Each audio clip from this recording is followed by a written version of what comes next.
Our story begins with a young man playing a video game. The game is called Tower of Trials. The game was a hit in Korea, and everyone flocked to play the game non-stop just to beat it. But 3 years have passed and no one was able to beat the game. All of the map levels were so difficult to complete that even a basic weather in game may potentially end a player's life. After 3 years after the game's release, the player base begins to dwindle, as no one has been able to complete it to this point. Even if the game's player base is diminishing, there are still people playing it, and those pro players have managed to defeat some map levels of the game. And here, we are introduced to our protagonist. Our protagonist has finally completed the game, and he is the first to do so. Our protagonist recalls all of the hard effort he has put in on each level of the game, including numerous trials and errors in order to complete the Tower of Trials, which took him 11 years to complete. Our protagonist is still amazed that he was able to beat the game. Then, unexpectedly, he receives an in-game mail congratulating him on finishing the game, and the game will reboot and an update will be issued. Our protagonist questions the need for an update,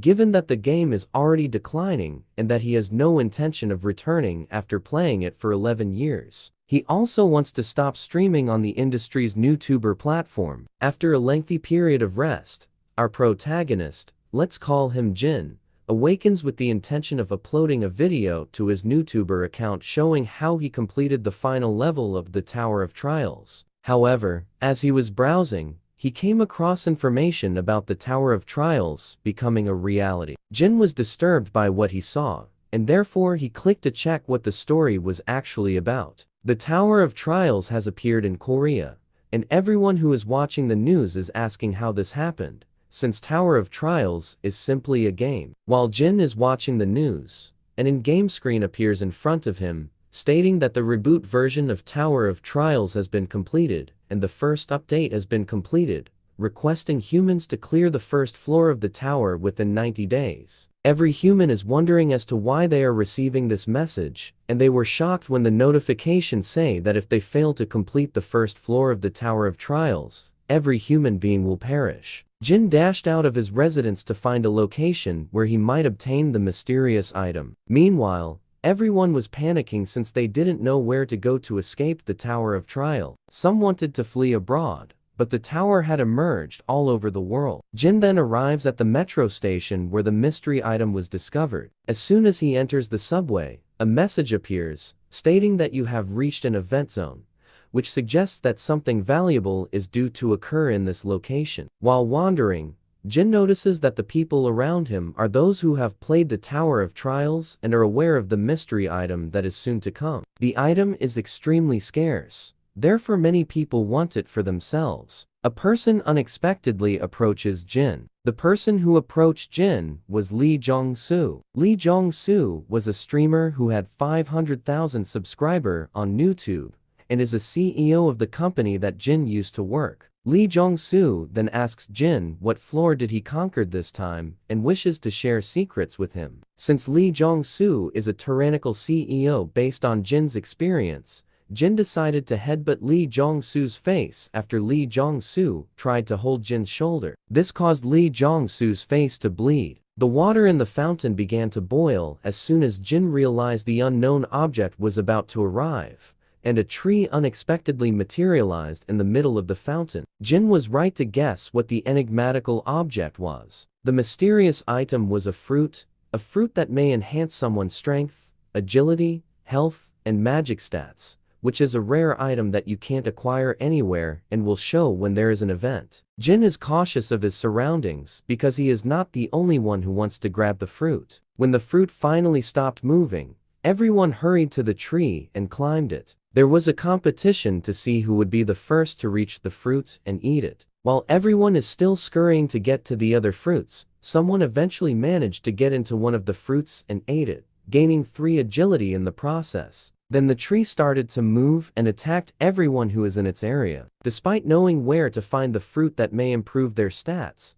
they overlooked the mechanics that it would assault them. Jin made the decision to attack the tree while everyone else was fleeing for their lives. He could see the tree's attack clearly, and was able to avoid it no matter what form of strike it launched at him. In order to reach the tree's heart, Jin tricked the tree into attacking itself. After the tree's attack exposed itself, Jin obtained a portion of the tree branch. However, Jin's ultimate goal was to obtain the tree's orb rather than the fruit. Jin is still being attacked by the tree, which is using its vampiric vine skill, but he just avoids the blow. Jin was having fun because he had done this so frequently that he was able to identify the tree's attack pattern. Jin attempted to approach the tree while it was fending off his attack so that he could kill it, but the tree releases some sleep butterflies that could put anyone to sleep. But Jin knows how to avoid this by simply holding your breath. Jin used the branch on his hand to strike the tree's heart, and then used his other hands to further crush it. As the vines were going to attack, an alert suddenly emerged, and Jin was the first to beat the Mangrove of Greed. Jin's work in practicing and memorizing the enemy's attack pattern in game aided him greatly in confronting the Mangrove of Greed. Jin is the first person to overcome the Mangrove of Greed, and the system wants to record this and enter his information into the system. However, Jin does not want his information to be entered into the system, since it would cause him a lot of trouble if people found out he was one of the best players in the Tower of Trails. Jin did not waste time with the system in attempting to obtain his information. Instead, he attempted to obtain the tree orb first. The fruit of the Mangrove of Greed delivers 3 stats on strength, agility, or magic. However, the tree orb gives 12 stats and is a cost-effective item that is equivalent to leveling up to 4 times when eaten. Jin then consumes the tree orb, and his body shines as it progressively absorbs the tree orb. Jin should again check his stats to see if the absorption was successful. He gained 12 stat points as a result of the absorption. He is now the strongest level 1 individual with these stats. 1 hour later, the system notified everyone about the defeat of the Mangrove of Greed, which was followed by a video recording of how the Mangrove of Greed was defeated. No one believed the news, and the chat box was flooded with people who were still in shock about the defeat of the Mangrove of Greed. When the film was posted, however, everyone were able to see what actually occurred and how Jin overcame the Mangrove of Greed. People who contacted Jin on his primary account are swarming the chat box while offering him enormous sums of money. Someone made an offer of 10 billion won, or more than $9 million, as a down payment, and an additional 100 million won, or more than $8,000 per month, while others gave Jin as much cash as he desired. They merely seek knowledge regarding the Tower of Trials. Jin doesn't need the money at all because of how the world has changed. Before everything changed, he would have accepted the amount of money offered to him. But times have changed. Jin doesn't intend to sell any of the knowledge he has regarding the Tower of Trial. Information monopoly is currently the most crucial issue for Jin, since he wants to be the first to obtain everything in the Tower of Trial. While Jin was considering his next location, the mana pouring from the Tower of Trials transformed the objects outside the tower into holy artifacts. They are just reproductions, but they contain the power of the genuine artifacts in the Tower of Trial. Jin arrived at his primary objective, the Korea National Museum. The museum is like a treasure box containing several artifacts. But Jin is thinking, since he is not the only one interested in the items in the museum, and he is certain that some top players will be present. Jin is welcomed by the notification as soon as he steps into the structure. Jin's intended to acquire the Great Map of the East Land, a kind of cheat map that points out ruins, mazes, and details the monsters and items that they will drop when killed. Currently, it's known as a map hack. Although the map can only give information till the 10th floor, it is more than enough to help a player to progress. Over Jin's preferred map, 2 men were going to fight. A young man with a rare talent, and an old man who is adept at magic. The young man was startled when the elderly man used flame magic to ignite one of his fingers from within. Then the old man used his flame-wielding prowess to attack the young man, instantly burning him. The elderly man is in a party with the young girl, and he told her to watch after everyone since he didn't want to be distracted. The young girl then calls forth Anubis to protect them, and if anyone tries to gather any artifacts, Anubis will attack them in a flash. However, Jin didn't care about this and simply strolled around the museum. When the young girl saw this, she told Anubis to attack Jin, and Anubis duly did so. But Jin repelled the assault, which surprised the young girl because he had never seen anyone do it. Even the museum visitors were shocked to see this because it was impossible for them to perform this feat at the moment. Jin has stronger stats than anybody else in the museum, which is why he was able to avoid the Anubis attack. Jin mocks the little girl for having such a low-quality summon, which enraged the girl, who then summoned 4 more Anubis to battle Jin. The young girl becomes irate as Jin keeps making fun of her. Then Jin summoned a pinewood tiger and demonstrate the young girl the difference in their status. The more mana you put into a summon, the stronger the summon will be because Jin has a huge of mana at his disposal. The young girl was astounded to witness this, since the summon was so large, and she could tell it was different from her summon. Jin gave the tiger the order to attack the Anubis, because he was confident that his summon could easily defeat all of them. The little girl's summon was then assaulted by the tiger, which was quickly vanquished by Jin's summon. The little girl immediately realized that she was no match for Jin, and lost all motivation to continue fighting due to their disparity in strength. Jin then approaches the young girl and requests something from her. However, the girl isn't sure of what Jin wants from her. Jin stated that he wants the Tutankhamun mask, but the girl declines to give it to Jin because it is useless in Korea. Jin directed his tiger to approach the girl, and because the girl was scared of the tiger, she complied with Jin's request and was given the Tutankhamun mask. Then, Jin instructed his summon to protect the floor that leads upstairs, since he doesn't want anyone to disrupt him. Now that his preparations are complete, Jin intends to gain the most powerful talent in the Tower of Trial.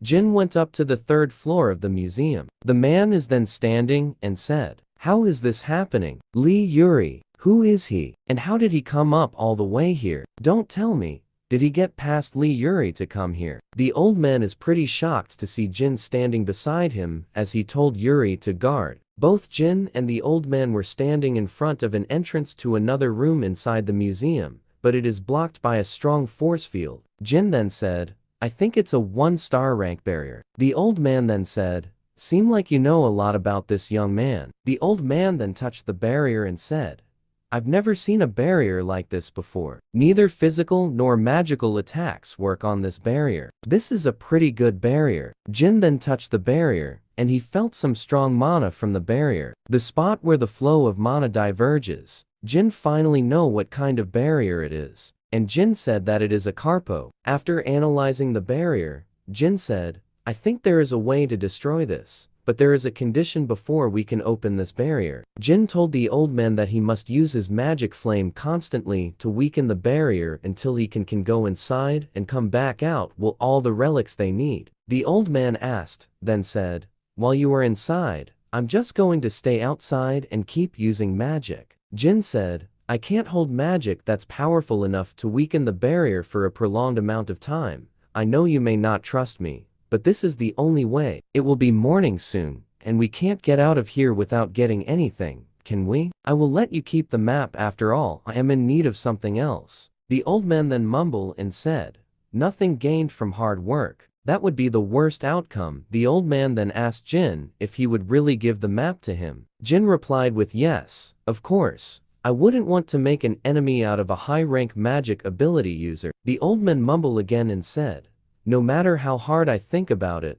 there is only one conclusion. I guess I will have to trust him." "Very well then, I will trust you this time." Jin then replied with, "Then I will be on your care, Grandpa. I will be back in a moment. Please try to attack it continuously." And so, the old man charged up and casted his fire skill, and attacked the barrier that blocks them from entering the room where some of the high-value relics are at. The attack of the old man is so powerful that it instantly weakened the barrier. Jin then ready himself to get inside the room while the old man attacks the barrier to weaken its state, and while the old man attacks it, Jin then jumped across the barrier and was able to get inside the room so that he could get all the relics that they need. While Jin is inside the room, he looks around and saw different kind of relics and said, "It doesn't seems like anyone has been here unlike the lower floors." But then he saw that one of the relic is gone and someone took it. The relics was the iron sword that has Qinlong inscribed on it. That guy who took the sword, he already finished his business here and left. And I'm sure he is also the one who put up the barrier. He is planning on leaving the area after taking what he wants. Whether other people are fighting or not, he is still not trying to risk anything. But I'm sure even you didn't know of this.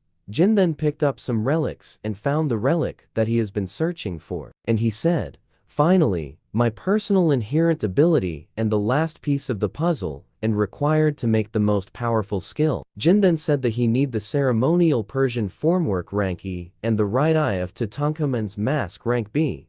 And so Drake then combined the two relics. Then a notification said that the two relics are reacting, which means that they are compatible with each other. While the relics are reacting to each other, Jin then gave tribute to them and using the other relic that he holds. And then a notification came in and said, "You have successfully combined the relics against all odds. You have now acquired the relic, the Eye of Truth, rank SS, which is one of the most powerful relic in the Tower of Trials." Jin then said, "The Eye of Truth is the greatest eye out of the 5 eyes that exist in the world. But there is no other reason why I came to the museum today." Then suddenly, a hidden quest pops up saying, "You have successfully combined 3 replica relics of B rank or lower to craft an item of S rank. You now have met the requirements, copying and storing the many abilities that exist in this world, and using those skills to create an even stronger skill. That is my weapon. In order to become the strongest in the Tower of Trials, you have now acquired the inherent ability, fusion over rank. The memory of the world is being created." Jin then stated that however, if the difficulty of the condition for copying the skill surges, the condition may be partially changed. The old man then said, "If you're done, hurry up, and I don't think I can hold on for much longer." Jin then tried to copy the skill of the old man, but he didn't manage to copy it as there is a condition before he can copy the skill. Jin then said, "So in order to copy the skill, the only thing that I need to do is to piss him off?" The old man is starting to get pissed off, since Jin is taking too long. Then Jin said to the old man, "You can stop using that skill now. We actually didn't need to do it that way." Upon hearing this, the old man was shocked and is angered at this. The old man then said, What do you mean? Then why did you tell me to use my skill?" Jin then said, "What's attacking a force field like that going to do? All it does is waste your mana with this." That old man's magic reserve have nearly been emptied. Jin then mumbled and said, "Now that I've made preparations, it's time to make him mad." Jin said to the old man, "I know the tower through and through already, so that means that this map with the information up to the 10th floor is useless to me." Jin is then seen holding a lighter at his hand. The old man then shouted at him and said, "What are you doing?" Jin then told to the old man, "Didn't I tell you earlier? I don't need this map." Then Jin burned down the map that is on the wall. If someone has a map, they gain information up to the 10th floor, which might decrease my advantage of knowledge that I have to others, and I am not willing to sacrifice that. The old man said to him, "Why would you burn it? You son of a damn, I will kill you. I will grind you to a pulp, you good for nothing." Then a notification pop up saying, "You have met the conditions. You have successfully copied the element of fire, rank B. The copied skill will be saved in the memory of the world." Jin then said, "The element of fire. It's not a bad start considering it's my first copy." The old man is so pissed off about this and said to Jin, "You will regret this. I will make you pay for what you did to the map." Jin then said to the old man, "I don't think you quite understood. Did you not comprehend why I burned the map?" Jin then activated the skill that he copied from the old man,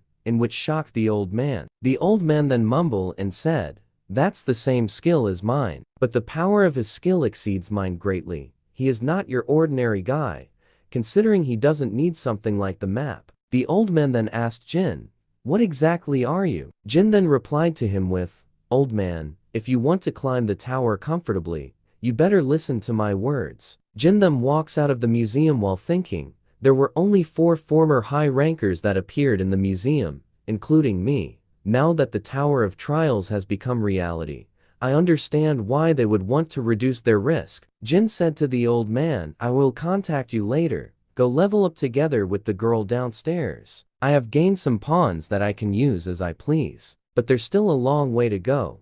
I need to set my priorities straight and get the abilities I need." Jin then walks and said to himself, I'm only one person, so I probably can't make it to every opportunity, but the most important and delicious ones are all mine. My name is Han Sangjin, and I am the chairman of the Awakened Association. The reason I came here today is to recruit those that have awakened. There might be difference depending on your ranks, but we will guarantee you a minimum salary of $47,000 plus. And we will treat you with the benefit of a 7th government class worker. Of course, the person who just appeared on the video is an execution. I will make this offer while swearing in my name. If you join us, the government will support you in every way possible. Jin then said to himself, they've been treating me like a tool. No matter what they try to offer me, I have no intentions of joining others. In this world, the value of one extremely well-trained individual is higher than that of 100 average individuals. Han Sangjin knows that too, and that's why he decided to offer a blank check as a means to persuade me. Han Sangjin, if he's been selected as the president, it must be because he possesses the skills to back it up. If not, it must be because he has the most experience within the Tower of Trials. I really hope that it's because he has some nice skill. That way, it will be more interesting for me to copy. The Tower of Trials finally opened up, and all the awakened people flocked and enter it. Jin then said, it's exactly the same as it was before. I still can't believe it. It seems that they are all newbies. A notification then pop up saying, as a celebration for entering the tower, you have been provided with 100 coins. Coins are the currency that can be used within the tower. Players can upload videos that record their accomplishment and earn 100 coins for every 10,000 views. However, there will be a premium charge based on the player's status. All players within the tower that watches the video will only have their first 10,000 views count, so please be careful before deciding on which videos to watch. The live broadcast function can only be used when dealing with the boss. To go to the next level, if someone is found to be manipulating view counts or using other forms of cheating, there will be an adequate punishment. That is what I'm talking about. The bridge between people that want to climb the tower and those who want to continue living outside the tower. Viewers will choose to watch players that have a higher chance of showing off the top of the tower, thus increasing their views. Of the functions within the Tower of Trials, this is the most interesting one of them all. The more famous you become, the more coins you can earn. They want to try clearing it as soon as possible and try to be ahead of everyone else. Earning coins should be easy, since I know everything about this place. However, I don't have any intentions on uploading a video first. Rather than relying on the videos to earn coins, sharing the information that I know would be a greater loss. However,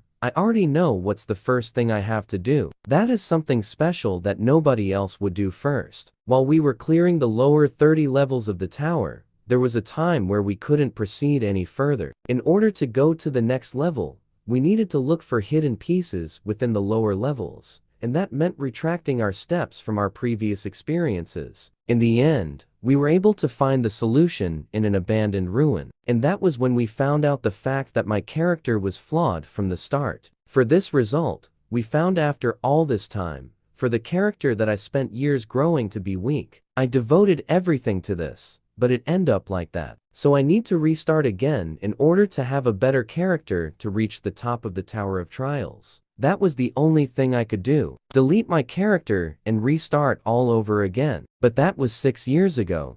Today is a different story, and I will not make the same mistake that I did back then. The cornerstone of getting beyond 30 floor is building your foundation. The key to figuring that out is within this maze. I never thought I would have to go through this again. Although I have it, it has a sense of nostalgia. And so Jin then opened the door that leads to the labyrinth so that he could strengthen once again his basic foundation to get past through the level 30 room. As soon as Jin enters the labyrinth, he felt a nostalgic feeling since it has been a long time since he has been back here in this maze. Jin then said, this place, and its smell, it's all the same as before when I was still a newbie. Jin is then greeted by some moth who came to him, and he said, it's nice seeing you, luminescent moth. It's been a long time. But the greeting was cut off short because Jin noticed something. A group of people followed Jin on his way to the labyrinth, which is kind of unusual to him. The girl said to him, nice to meet you. We were looking for a place to farm, but decided to come in here before the labyrinth closed. Why not cooperate with us and clear the labyrinth together? We can share all the risk of danger together. Jin mumbled and said, is she trying to fool me while believing in her numbers? Is she the leader of the group? Jin then activated his skill Eyes of the Truth to check if the girl is saying the truth or not. The girl said, my name is Park Hannah.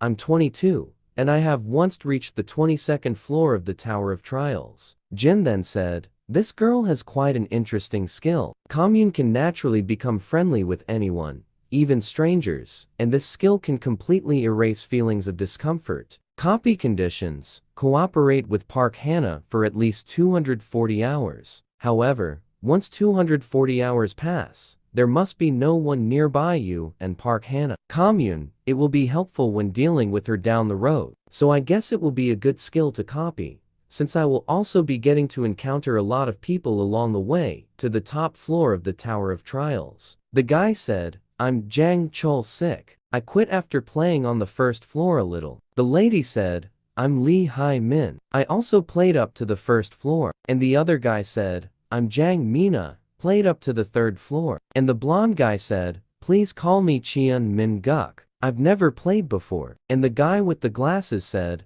I'm Du Kwangwoo. It's a first for me as well. Jin then introduced himself and said, they're obviously going to stab me in the back later, so there's no need to remember each of their names. Hannah then came to Jin and said, Mr. Jin, up to what floor have you played the Tower of Trials? A notification then popped up and said, Park Hannah has activated her skill level 1 commune. Jin then mumbled and said, so you use it like this. If I didn't know about it, I might become intimate with her. Jin replied to her, I've gone as far as I can. Hannah was shocked to see this happen. Hannah then asked Jin, then please tell us what kind of monster are here and their traits, please. Jin then said, this labyrinth changes at fixed intervals. Then suddenly, the labyrinth changes and the other group is in panic, since it is their first time to see this. Hannah then said, what's this? Shouldn't this only be a labyrinth on the first floor? Hannah was about to be hit by the Stonehenge of the labyrinth,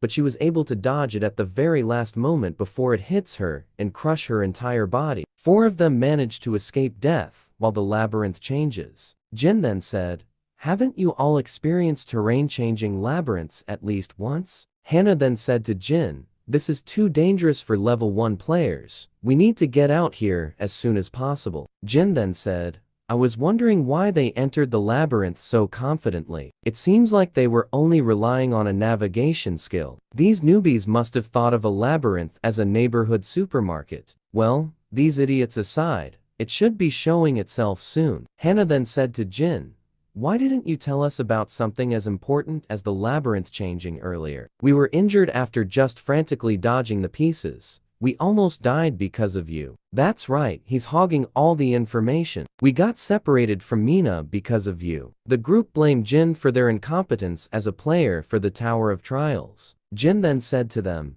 did I ask you to follow me? You guys decide to follow me on your own.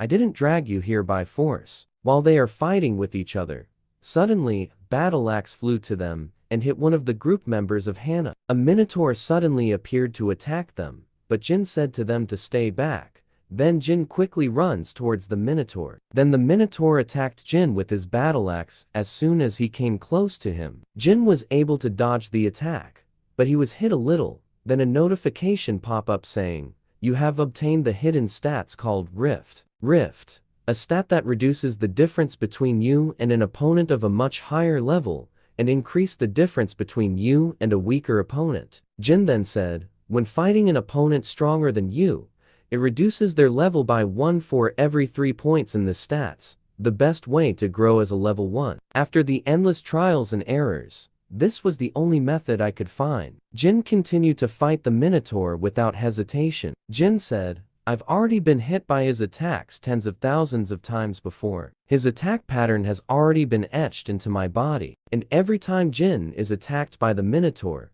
his rift stats is increased by 0.05, which makes him even more powerful. Jin then said, I am a former top player. No matter how strong your attack is, it's useless if it doesn't hit. Jin just dodges the attack of the Minotaur to gain more rift stats. the more he dodges the attack of the Minotaur, the more he gains rift stats. Jin then said, "Since you're swinging like that, are you even trying to hit me?" The Minotaur is then filled with anger when he heard how Jin mocks him. Jin then said, "The only way to get stronger quickly is simple. Gamble with your life on the line. The higher the risk, the higher the reward." A notification came and said, "You just barely evaded the fatal attack. The rift stat has increased by 1. Getting 1 stat point for just a scratch isn't a bad exchange. Alright, it should probably be dangerous. If I keep doing this, I should wrap it up." While Jin and the Minotaur is fighting, the labyrinth then changes in the middle of their fight. Then a wall was created between them, in which Jin uses this to escape the fight against the Minotaur, and Jin say goodbye to the Minotaur while the terrain is changing. The dust of the luminescent moth that I touched earlier attracts the Minotaur. It will probably continue to chase us. Hannah then asked Jin, "Why are you doing something so crazy?" Jin replied with, "Obviously to increase my stats. I rest every time the labyrinth changes and recover my health and play with the Minotaur when he comes at me. Efficient, right?" Hannah then asked Jin, "For how long do they need to do this?" Jin replied with, "They need to stay there for a month until they escape the labyrinth." Jin then uploaded a new video which went viral, since no one has ever gotten to upgrade a weapon to a +10. Everyone went nuts on this video as this feat hasn't been done yet. Even on a +5 weapon, players are having a hard time with this. 10 minutes before that. Now, pay attention. Don't stand like poles and go to your jobs. We need to get some moss to sleep on and find some firewood to make a fire. We have a lot to do. Jin then opened his store to find something worthy to buy. Jin then bought some enchanted tarot cards rank F and a worn down bronze key fragment rank F, a wooden cartwheel fragment rank E, and 10 pieces of lottery reinforcement scroll rank F. Jin then combined the 3 items to make a new item. Then a notification pop up saying that the combination is a success. Jin was able to create a new item with the combined items that he bought from the store. The item is Goddess of Luck, Fortuna's Wheel of Fortune. This item is hard to get. Luck with restricted range. If you do not know the maximum range of luck, the work you did to obtain the luck may just become a futile effort. However, I know exactly where the range is since I've experienced it throughout my life. A notification came and said, "Your maximum luck value has increased. The probability of a successful reinforcement is 0.000012%. The reinforcement scrolls are known for their terrible probabilities, but when my luck is maxed out, the probability of success is 100%. Jin then said, "I will use all of them on this dagger." And so Jin's reinforcement with the dagger was a success, and he gained the +10 dagger. A notification said, "You are the first to create a +10 item in the Korean server. You have obtained 5,000 coins. This achievement will be posted to the Hall of Fame." Jin then said, "I finally got something usable to finish this labyrinth and to also finish the other floors as I progress. With this item, everything will be easy for now." The Minotaur once again found them, and it quickly charged at them. Then Hannah said, "You will fight it again this time, right?" As she trembles in fear, as she cannot defend herself against the Minotaur's rage, as it would kill her instantly. While they were talking, a notification pop up and said, "Condition has been fulfilled. The time limit to copy the skill of Hannah has timeout, and Jin can now copy her skill." Jin then copied her skill. Jin then said to her, "You are no longer needed. You are on your own now." Hannah then said to Jin, "Wait, you will regret this. My brother is in the Crow Guild." The Minotaur then attacked them, but they were able to dodge it. Then Jin said to Hannah, "Watch carefully from over there. Between that stupid guild and me, which one you should fear?" Jin then attacked the Minotaur, and he was able to deal damage to it, but the damage that he dealt is too shallow. So he said, "Even though the damage is shallow, it is still receiving damage. It was worth it to raise the rift stat as I can finally able to damage the Minotaur. Regardless, I can't kill it if that is the case. I just need to make it so that I can move to the next floor." Jin then attacked the Minotaur with his fire skill to distract the Minotaur's vision so that he could move to the other side of the Minotaur and attack it again from there. The Minotaur has kneeled. Then Jin said, "Don't flail around so much. The meat gets too tough if there's too much muscle on it. A notification then pop up saying, the Guardian Minotaur has activated the level 10 Berserker.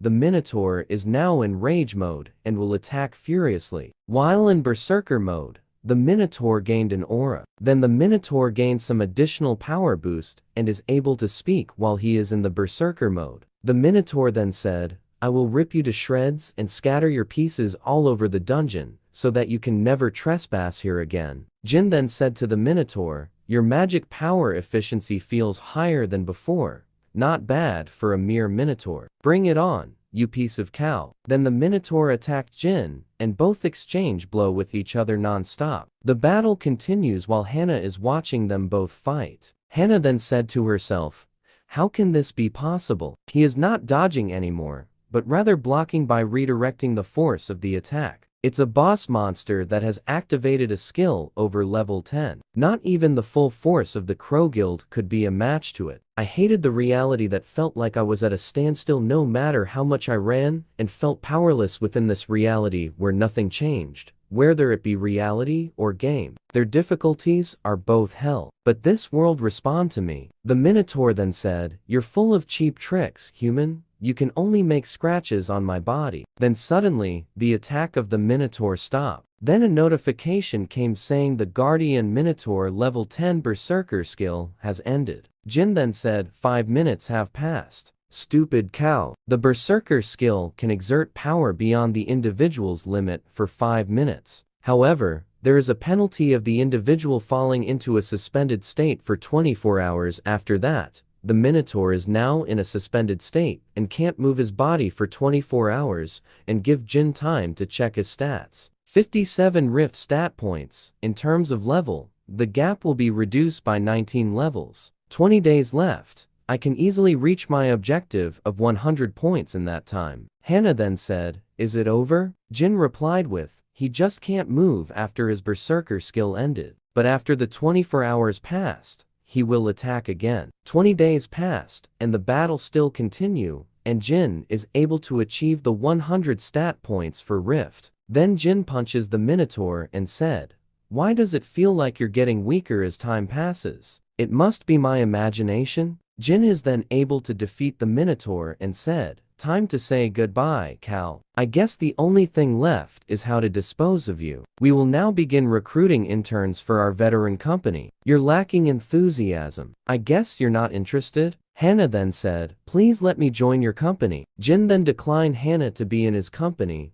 and told if she have anything to offer to Jin. Hannah then said that she will give Braham's ring to Jin that her brother will get from some Chinese group, and Jin was shocked at this and said, Braham's ring is going to fall into the hands of the Crow Guild? Braham's ring, one of the best items you can obtain on the first floor. It increases movement speed, grants magic resistance, and even has the ability to suppress the magic power of monster. It also has 3 useful options. Jin then said, congratulations, you have passed and have become an intern of the veteran company. Our company does not give wages to interns. You must come running to me whenever I call you, wherever you are. I don't care, whether it be 3 in the morning or if you're in Jeju Island, so keep that in mind. Most importantly, time to fill out a contract, Hannah then said. A contract? I will have to fill out something like that? Jin then combined the commune and the fire skill to create a new skill.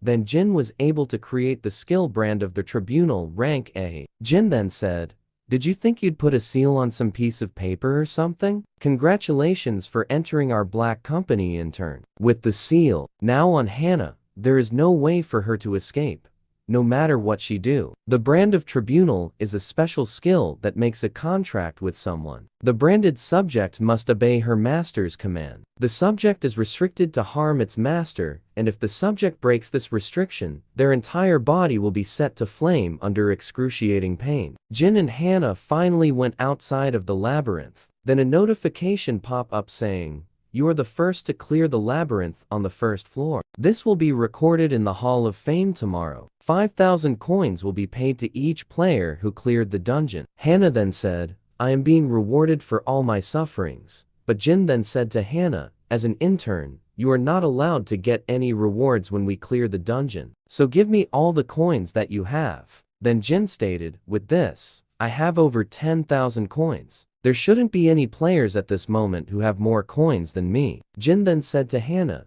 get me the Brahms ring in 2 days or something else will happen to you if you disobey me. In 1 week, the Dangan Guild will mobilize as the representative of Korea to clear the 3rd floor boss monster. You mean the Dangan Guild, who is currently the top guild in Korea? Yes, since even the United States, Europe, and Japan are having a hard time.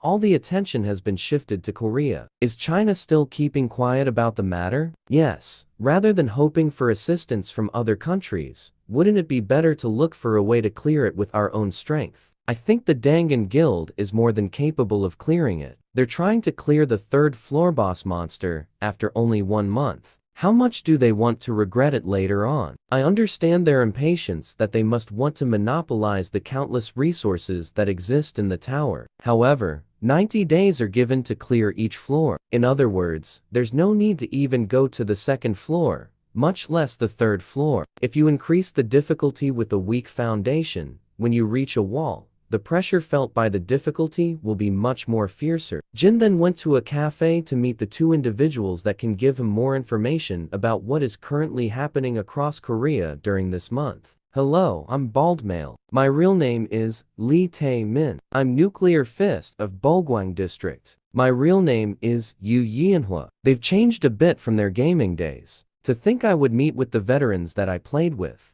I never expected that I will be able to see them again after a long while, but it's good to see them again as I can trust them. Jin then activated his Eye of Truth skill to check the information for both individuals. As expected, he got the Machine King. It has no real flaws other than its large magic power consumption. It is an exclusive ability that specializes in large-scale battles. Kyokushin Taekwondo. It's an exclusive ability designed for close proximity tanking and damage dealing. Since their levels are similar, they must have hunted together.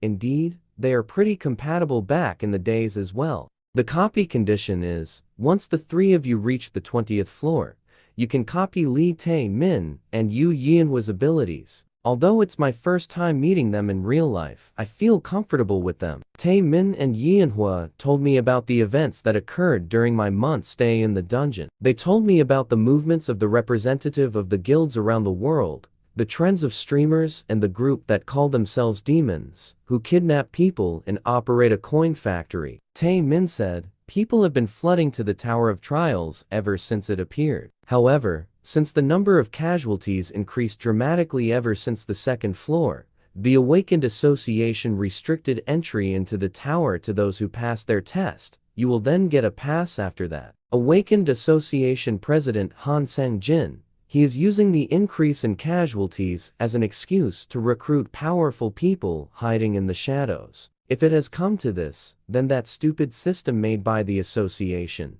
I will exploit it as much as I can to gain an upper hand. After the appearance of the Awakened Association, players who receive ranks below F rank are deprived of their rights, even climb up to the 2nd floor. In contrast to that, if you receive a high rank, you will immediately be stormed with calls from the nation and high-ranking guilds. Therefore, only 3 kinds of people gather at the site. Those who desperately want the rights to climb the tower, those who gathered to estimate the qualifications of those wanting to climb the tower, and those who want to show off those qualifications to the whole world. Jin is now inside the Awakened Association and is about to take the test, but he is being ordered to move by the bodyguards of an elite hunter. Jin then said, move. Why should I? I'm waiting for my turn after getting my number, so why should I move? Hajin then said, what the heck? You can't even get rid of one person? I don't know who you are, but you're making a huge mistake. It's not too late for you,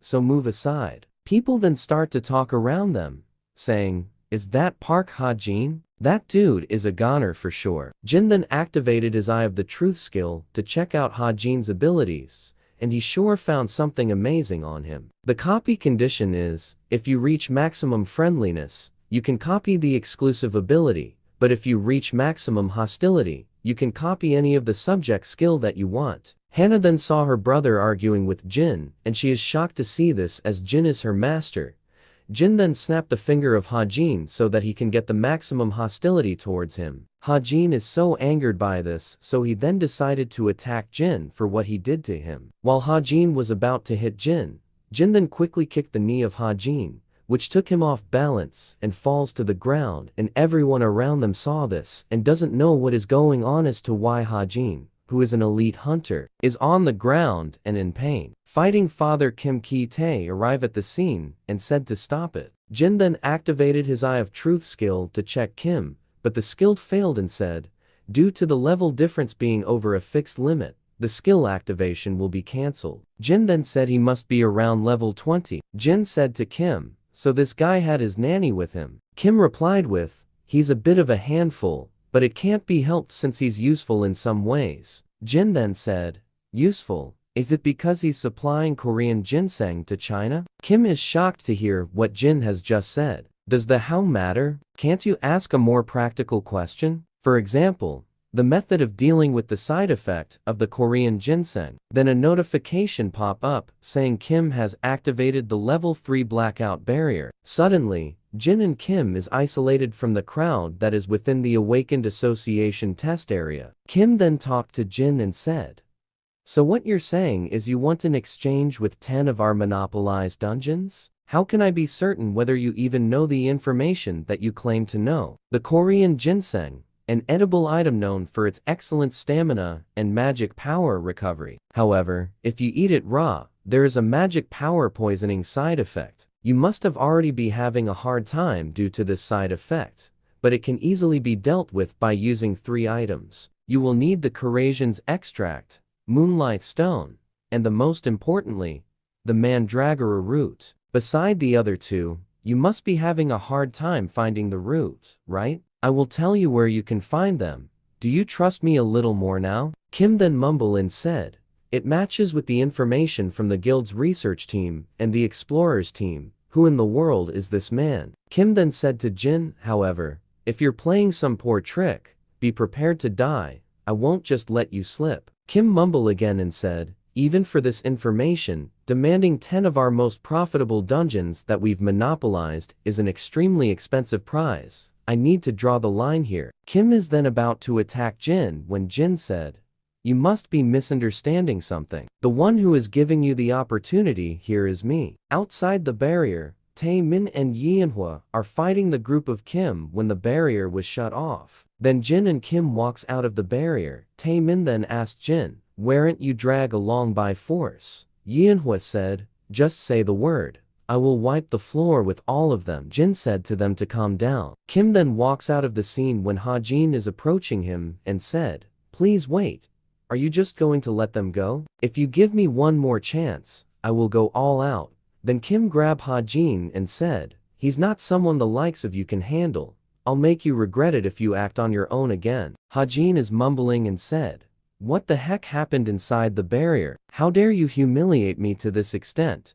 I will kill you no matter what. Then the notification came in and said, copy condition has been met. You have successfully copied the skill. Shallow Breathing rank D. The skill Shallow Breathing has been saved inside the memory of the world. Shallow Breathing is a passive skill that can control the breathing capacity and heart rate of the owner. The test is simple. You just need to strike the magic stone in front of you. You can use any item or exclusive ability. This test measures the size of your potential when you strike the magic stone. A dagger, is it? Will you only use your weapon and not your exclusive ability? Let's begin the test now. Jin then went to a much larger magic stone. Then the instructor said to him, that is a mid-grade magic stone. Please use this low-grade magic stone.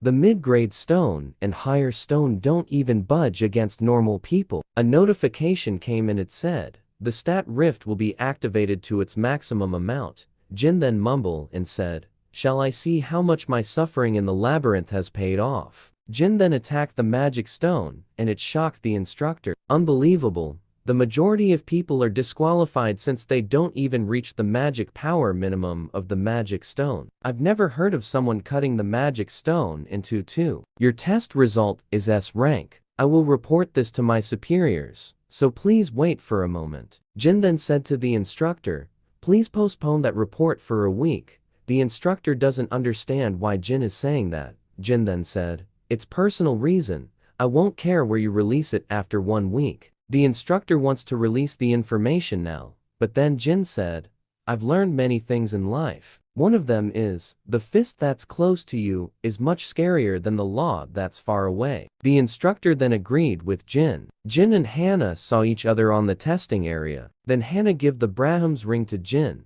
Then he said, "I told you it was possible. We reunited earlier than I expected. Hannah, I will contact you when I have a job for you. Until then, take care." The Brahms ring is really such a powerful item on the lower floor because of its options and the ability to suppress the monster's magic power. Jin and his group went outside the test area. Yinhua then asked Jin, "You have to go to a dungeon for the second test. What are you gonna do now?" Jin replied with, "I'll have to search for one. Don't worry about me and keep climbing the tower. I will contact you soon." The first test classifies your rank by measuring your magic power, and those who have passed the test will take the second test. The contents are simple. You just need to clear one of the dungeons in the Tower of Trials, since the test has no difficulty restrictions. Most people choose dungeons with goblins in them. However, the one that I'll be going to are the only ruins that exist on the first floor, even when the Tower of Trials game releases 11 years ago, nor even now when the Tower of Trials appeared in reality. It is a domain that no one has ever cleared. Tower of Trials first floor mountainous area ruins. Since I am an F rank right now, I cannot enter the ruin alone, as the guild regulating the ruins won't leave me alone if I do. If that is the case, I will just register myself as a porter. The Attack Force exclusive quest will begin. Jin is in this group as a porter so that he can enter the ruins without any problem. Upon reaching the site, Jin is then given an exclusive reward, and it said, "The benefit for the one who conquered the tower has appeared." Jin doesn't understand a thing about this reward, so he just opened it up. Then he was given a luck 10 pieces and adaptive stat 10 pieces. Then the notification said, "Your luck and adaptive stat will increase by 10. Cold Heart will be activated." Cold Heart is able to keep your composure even in tense situations. However, your human emotions may start to diminish. The passive Monopoly will be activated. Monopoly is when you take all the final rewards alone without sharing. You can receive the best possible rewards. There are countless selection type rewards in the Tower of Trials. It's a win if you get one good reward out of the 1,000 possibilities. But with this, the probability itself won't apply to me. Then, the raiding team arrive at the portal. Then Jin quickly activated his Eyes of Truth to check the captain that is leading the team. The copy condition is gain Song Qianhua's trust during the raid. Jin then said, "Gaining his trust is not going to work." One of the mage said, "It will be dark from here on out. Everyone, please make sure to follow right behind me. If you start strolling somewhere else while not paying attention, there is no way to save you." The mage then activated his skill called Illuminate to light up their path. Jin then saw some foreigners that helped the advance party to finish the monster on the ruin. Jin then said, "That design, they're part of a small group of elites in Europe, the Zion Guild. There is a pretty small person among them. Should I try to befriending her? Thank you for your hard work. Please have some ice water." Jin then activated his skill commune to become close with the person in front of him. The notification then said, "The subject has a slightly favorable impression on you." Jin is shocked when he saw who the person was. It is the youngest daughter of the European noble family, the Laurentians. The universal type player who wields holy power, excels in attacking and defending, and even possess a healing skill. She is the hero who saved Amsterdam from turning into a wasteland after an outbreak, now is currently one of the most famous player in Europe. The Saintess of Amsterdam, Teresa de Laurentia. She must be the reason why there were no casualties, since she is the most effective person against the undead. Anyway, everyone must be aiming to reach the higher floor, but they unexpectedly choose this ruin instead of clearing the boss on the 3rd floor. Jin then activated his Eyes of Truth, but the activation was a fail since the gap on their level is high. Then suddenly a notification came and said the luck and adaptive have nullified the level difference. Then the Eyes of Truth leveled up. The copy condition is the moment you save her from life-threatening danger, you will be able to copy her unique ability and one of her skills. Jin then said, "These numbers are huge. No wonder people are fanatical over her. So she have a job quest. This must be why she gave up on the boss conquest and came here. She has the unique ability that is considered the best among the holy knights, the blessing of the star, and she's giving me a chance to obtain it. The problem is how to create a situation where she'll fall into danger and how to save her from it. This condition isn't easy at all. The guardian of the ruins gazes upon the trespassers. The security system that protects the ruins, called Sleeping Bomb, awakens when it receives a stimulus from the outside, and when it wakes up, it will call upon the guardian that protects the dungeon." Song Qianhua then shouted, "The guardians are here. Prepare for combat." Then everyone get ready and prepare themselves to face the guardians that has been awakened by the alarm. These guardians are big and powerful compared to the raiding team that is in this ruin. The whole groups is in chaos because the guardians are too strong for them. Then Teresa came in and saved some of the people who are having a hard time fighting the guardians. Teresa managed to kill a few instantly with her skills. Teresa then said, "Two guardians slipped through the main force. The non-combatants are in danger. I have to get to the rear as quickly as possible." Jin then help out one of the porters that is about to be killed by the guardian who have attacked the rear group. Jin then attacked the guardian again with his fire skill, and his attack to the guardian managed to hurt it badly. Then Jin said, "I can't kill it since I have to stay at level 1, or I won't be able to do the things that I need to do first before I level up." To think they awakened the guardians in this ruin that has an absurd difficulty. They should have absolutely nothing to gain from doing such a thing. So who would do such a thing? Before Jin even finished what he is saying, Teresa came in and grabbed the person in front of Jin. Teresa then said, "I thought you were a kind person, but to think you threatened a non-combatant with a knife. You must have been the one who awakened the dungeon. I will now take you into custody." The porter guy is so clueless on what Teresa is saying. Teresa then quickly attacked Jin, but Jin evaded the attack of Teresa. Teresa then said to Jin, "Please do not resist. I don't want to hurt you. You can justify yourself at the association." Jin then said to himself, "What is she doing? There must be some kind of misunderstanding here." Jin then grabbed hold of Teresa's back. Then he quickly threw her on the wall. Jin then approached Teresa and said to her, "I am not the one who awakened the guardians, and if I was the culprit, I would have killed you here right now." The porter guy then came and said that Jin is the one who saved him. Teresa then bowed down to Jin and said sorry to him. Teresa then asked Jin, "Why are you hiding your identity?" Jin then replied with, "It's similar to your reason. Just like how you're using the Zion Guild cover to secretly obtain the Covenant of Peter for your job quest, I also need to obtain something." Jin then said to Teresa, "I already know how to clear this ruin. With your skill, I can rely on you. And since the things we want are both in the same place, how about it? Would you like me to accompany you?" Jin and Teresa then went to the place where the Covenant of Peter is. Then a notification came and said, "Warning. The owner of the Hall of Depraved gazes upon you." Both Jin and Teresa is shocked to see this notification. Jin then said, "There's no doubt about it. It's the boss monster in direct message. It has never shown any interest toward players before. It's quite amusing that it's showing us attention in this way." Teresa then said, "It looks like it was sent by the boss monster. Does this mean it acknowledge us?" Teresa then jumped towards the group of zombies and skeleton to fight them. The monsters that is guarding the Covenant of Peter saw this. Then Teresa activated her skill, the level 5 battle song, which gives her an all stats increase for 5 minutes. Then the monster attacked Teresa, and just when the monster are attacking her, Teresa then activated her skill, the level 5 sacred reinforcement, in which burned the monster. Since this attack is a holy attack that can deal massive damage to the opposing element, Teresa then quickly attacked the rest of the monster who have surrounded her.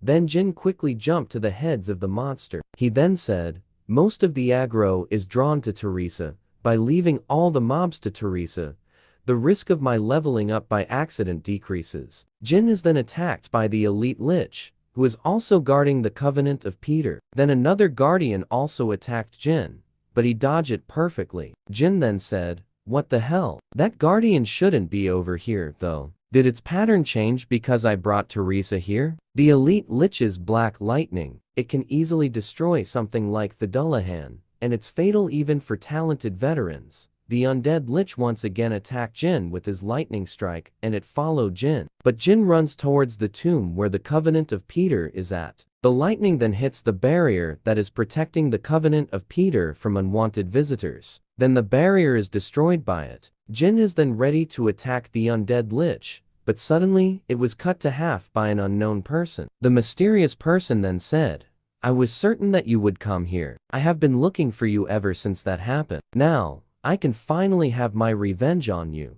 The mysterious man then said to Jin, "You don't recognize me?" Jin then activated his Eye of Truth to check the man's identity. Then the system notification said, "The copy condition is, you must defeat Chun using a sword so that you can copy his ability or skill of your choosing." Back when the Tower of Trials was just a virtual game, there was someone who, after losing to me once, kept on challenging me no matter where I was or was I doing. He had an extreme warrior concept. He is the Psycho Stalker. The mysterious man said, "To think you wouldn't recognize me just because the game become a reality. Did you only see me to that extent?" Jin then replied with, "I remember. I didn't want to believe it back in the museum. You're the one who kept following me around every day to challenge me. It will be different this time. Since we both started from the beginning, I won't be pushed back by you any longer." Jin then replied with, "I won't stop you if you really want to fight. But will you be okay? My comrade won't just sit still if you do." The mysterious man then activated a skill called the Level 5 Battlefield Selection. Jin then took something from the tomb and said to Teresa that he will just deal with this man, and he will be back. The mysterious man and Jin are summoned to a different place. Then the mysterious man then activated his skill, the Level 5 One-on-One, in which is gives an additional buff on him and give a negative buff to his opponent. Jin then mumbled and said, "I'm currently being nerfed by this guy's skill, the Battlefield Selection and One-on-One. The situation has become very dangerous for me, but this will be interesting for me to fight someone like him again." A system notification came and said, "An overwhelmingly disadvantageous situation has been detected. The special condition of the skill fusion has been activated. When the situation become overwhelmingly disadvantageous for the original copy conditions, the conditions will be modified accordingly." The system then approved Jin to copy a skill before the fusion skill has been activated. Then Jin said that he wants to copy the skill of Chun Yusong's unique ability. The system notification then said, "You have copied the unique ability songs of Sword S rank. The copied skill will be recorded in the memory of the world." Then, Chun quickly charged at Jin, but then Jin summoned his weapon so that he can block the attack of Chun. Chun and Jin then went on a battle, but Chun then said, "This guy, what is he planning? What happened to his mid-range fighting style? Why is he fighting me with only a dagger?" Jin then said to him, "This much is enough for now. Swordsmanship is quite fun as well." Chun then activated his skill level 6 Soul Crashing Sword energy to attack Jin. Jin then said to him, "Aren't you trying too hard? You're using sword energy against a swordsmanship beginner? You must be really proud of yourself." Jin then mumbled and said, "The blades is bound to break if I go against sword energy with this." Jin then said, "Then I will make an ability that can go against the sword energy. I will fuse Songs of Swords with the demonic soul pill." The system notification then said, "Fusion overrank has been activated. The skill Songs of Swords and the item demonic soul pill will be fused. You have now obtained the unique ability Grave of Swords SS rank. The unique ability Grave of Swords has been activated. The level 1 Knight of the Black Moon has been activated." Jin then mumbled and said, "This isn't even a tenth of its normal strength. Yet my magic power isn't enough to handle it. I should increase it as soon as possible." Chun saw all this and said, "What is this unbelievable strength? I'm in a battlefield that's most ideal for me, and my opponent isn't even using his specialty, the mid-range combat style. Everything should be overwhelmingly in my favor. Why can't I win? In this game and outside the game, I did my absolute best only to defeat you. But still, why can't I surpass you?" Chun then attacked Jin with his energy slash, but Jin just cut his way to it, then launches a counter-attack to Chun. Jin then said, "I fought against someone who was faster and used something much stronger until I was tired of it." Jin then attacked Chun non-stop until Chun lost his weapon. Then Jin said, "Looks like I win again, though I'm not sure how many times this make it. You must know as well, but the Tower of Trials isn't something to scoof at. This is kind of place where even rankers die as soon as they let their guard down. Therefore, we need lots of strong players as possible, especially if they're as strong as you. It takes 60 days to copy another skill from the same person.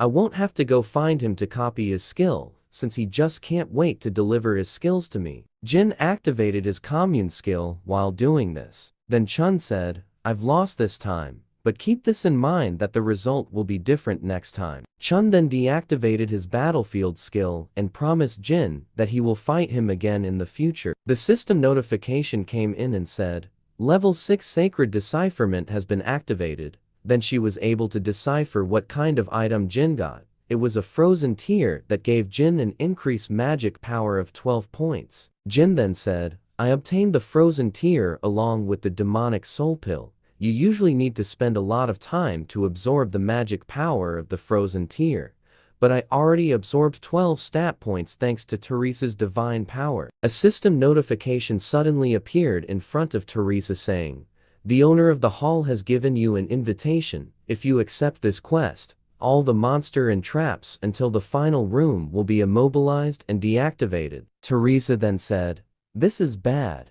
It looks like all the attack force members have been kidnapped." Then he told Jin that she have to go, and she doesn't have any reason to hesitate if she can save even just one member of the attack force. "Can I defeat the progenitor after I get there? What if I'm just dancing around in the palm of the progenitor?" Honestly, defeating the progenitor without an attack force is impossible. Chun then said, "Since I have nothing to do with the attack force, I will take my leave then. But let me tell you this, if you're having a hard time making decision, keep this in mind. That guy is a selfish person without even a speck of honor. It's one of the reasons why I resent him so much. However, I will guarantee one thing about him. The only person in the world who can defeat the progenitor at this moment is him." Teresa then thanked Chun for the information that he gave about Jin. Teresa then said to Jin, "I'd like to commission you for a party contract." Jin, then he said, "My commission fee is by no means cheap.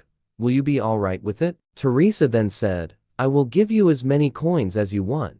Please help me defeat the progenitor." And so, both Jin and Teresa formed a party to defeat the progenitor, who took hostage of the attack force. At the entrance of the boss room, Teresa then said, "The amount of magic power seeping out, it's too unreal." Jin then said to her, "There's no need to be afraid of. Didn't you already know that the opponent is strong? It's not necessarily the strong who win in battle. No matter what happens inside the boss room, you must give me your unconditional trust to me." Then Jin and Teresa entered the boss room, and they are greeted by the boss of the room. The boss of the room is a female vampire called Alice von Ataraxia. Then she said to them that she is getting tired of waiting for them to come. Jin then asked Alice about the attack force who they abducted. Alice then summoned them so that Jin and Teresa can see all the hostages. But Jin saw Park Ha-jin, who he had an argument back in the Awakened Association test area. Then he mumbled and said, "Is he the one responsible for all of this?" Alice then said to them, "The reason why I invited you all here is because of your scent. It's sweeter than anything I've ever smelled before. The smell of your blood. I was stimulated by the sweet scent, incomparable to ordinary human blood." Jin then mumbled and said, "What the thing is she talking about all of a sudden? Nothing like this has ever happened before." Alice then asked Jin, "You seem to be very disturbed." Jin then replied with, "Wouldn't anyone be disturbed if a vampire aimed for their blood?" Alice then said to them, "Don't worry, I like to conserve what I find delicious. I will allow you to live for at least 60 years, so there is no need to be afraid." Jin then mumbled and said, "In other words, you want to keep me around for my entire life with a straw down my throat." Jin then said to Alice, "I appreciate your goodwill, but I have no plans on living as a high-quality lunch." Alice then said, "Who said I wanted to hear your opinion? You don't have a choice in this matter." Jin then said to Alice, "You're so fierce. However, I'm not saying I won't give you anything. I will give you something sweeter than my blood." Alice then said, "Your subterfuge is pointless. There is nothing more important to us than delicious blood. Whatever you have to offer, my mind will not change. Jin then said to Alice, "Are you sure about that? What if I offer you freedom?" This information shocked Alice to its core. The minions of Alice then said, "How dare you say that word here? We will rip you apart here, human." Alice then said, "You must take responsibility for what you just said." Jin then replied to her, "If I couldn't take responsibility, I wouldn't have come here in the first place." Jin then said, "As the representative of the demonic humans in the tower, I will free you from this place." The demonic humans, it is what those who have rejected humanity due to money, revenge, or even their own individual beliefs are referred to. The demonic humans blocked players from climbing the tower. There were even times where they joined forces with the monster in the labyrinth or ruins. Alice then said, "I have heard of you people, but you're saying you're one of them?" Jin then said to her, "I have already gotten in contact with the temple on the 27th floor. The fact that you are here, and how to fool the barrier enveloping this ruin are all what they have told me." Teresa then mumbled and said, "How exactly is this situation flowing? He's posing as a demonic human all of a sudden. What exactly is the temple for them to be shaken?" Alice then said, "Well, if you know the temple, then I guess your words aren't a mere bluff." Jin then said to Alice, "Will you trust me now?" Alice then replied with, "No. What does it matter whether you're a demonic human or not? Anyone can say that. They can resolve what no one has been able to, for a very long time, much over. You are too much of a smooth talker, and I don't trust you." Alice then attacked Jin with her blood spear that she summoned. And just when the blood spear was about to hit Jin, Teresa blocked it with her shield. Then she activated her skill, the level 5 sacred reinforcement. The skill managed to block the rest of the spear. Then Teresa said to Jin to stay back, and she will take care of this. I will hold on as much as I can with my divine power. A system notification then said, "The level 5 sacred shield has been activated." Alice then laughed and said, "It's funny how you're going all out against only this much. But I hate divine power. It's nauseating." Alice then summoned her blood explosion and said, "I will send you flying all at once." Teresa then said, "How long will I last against her? But no matter what happens, I will trust Jin." Suddenly, Jin stabbed Teresa on her back, and this shocked Teresa as she don't know what is happening and why Jin stabbed her. Jin then said to Alice, "If I prove that it's not a bluff, will you trust me then?" Alice then said, "How amusing, to think you betrayed your comrade who protected you. Prove it to me more." Teresa then grabbed Jin and said, "We decided to save the attack force together.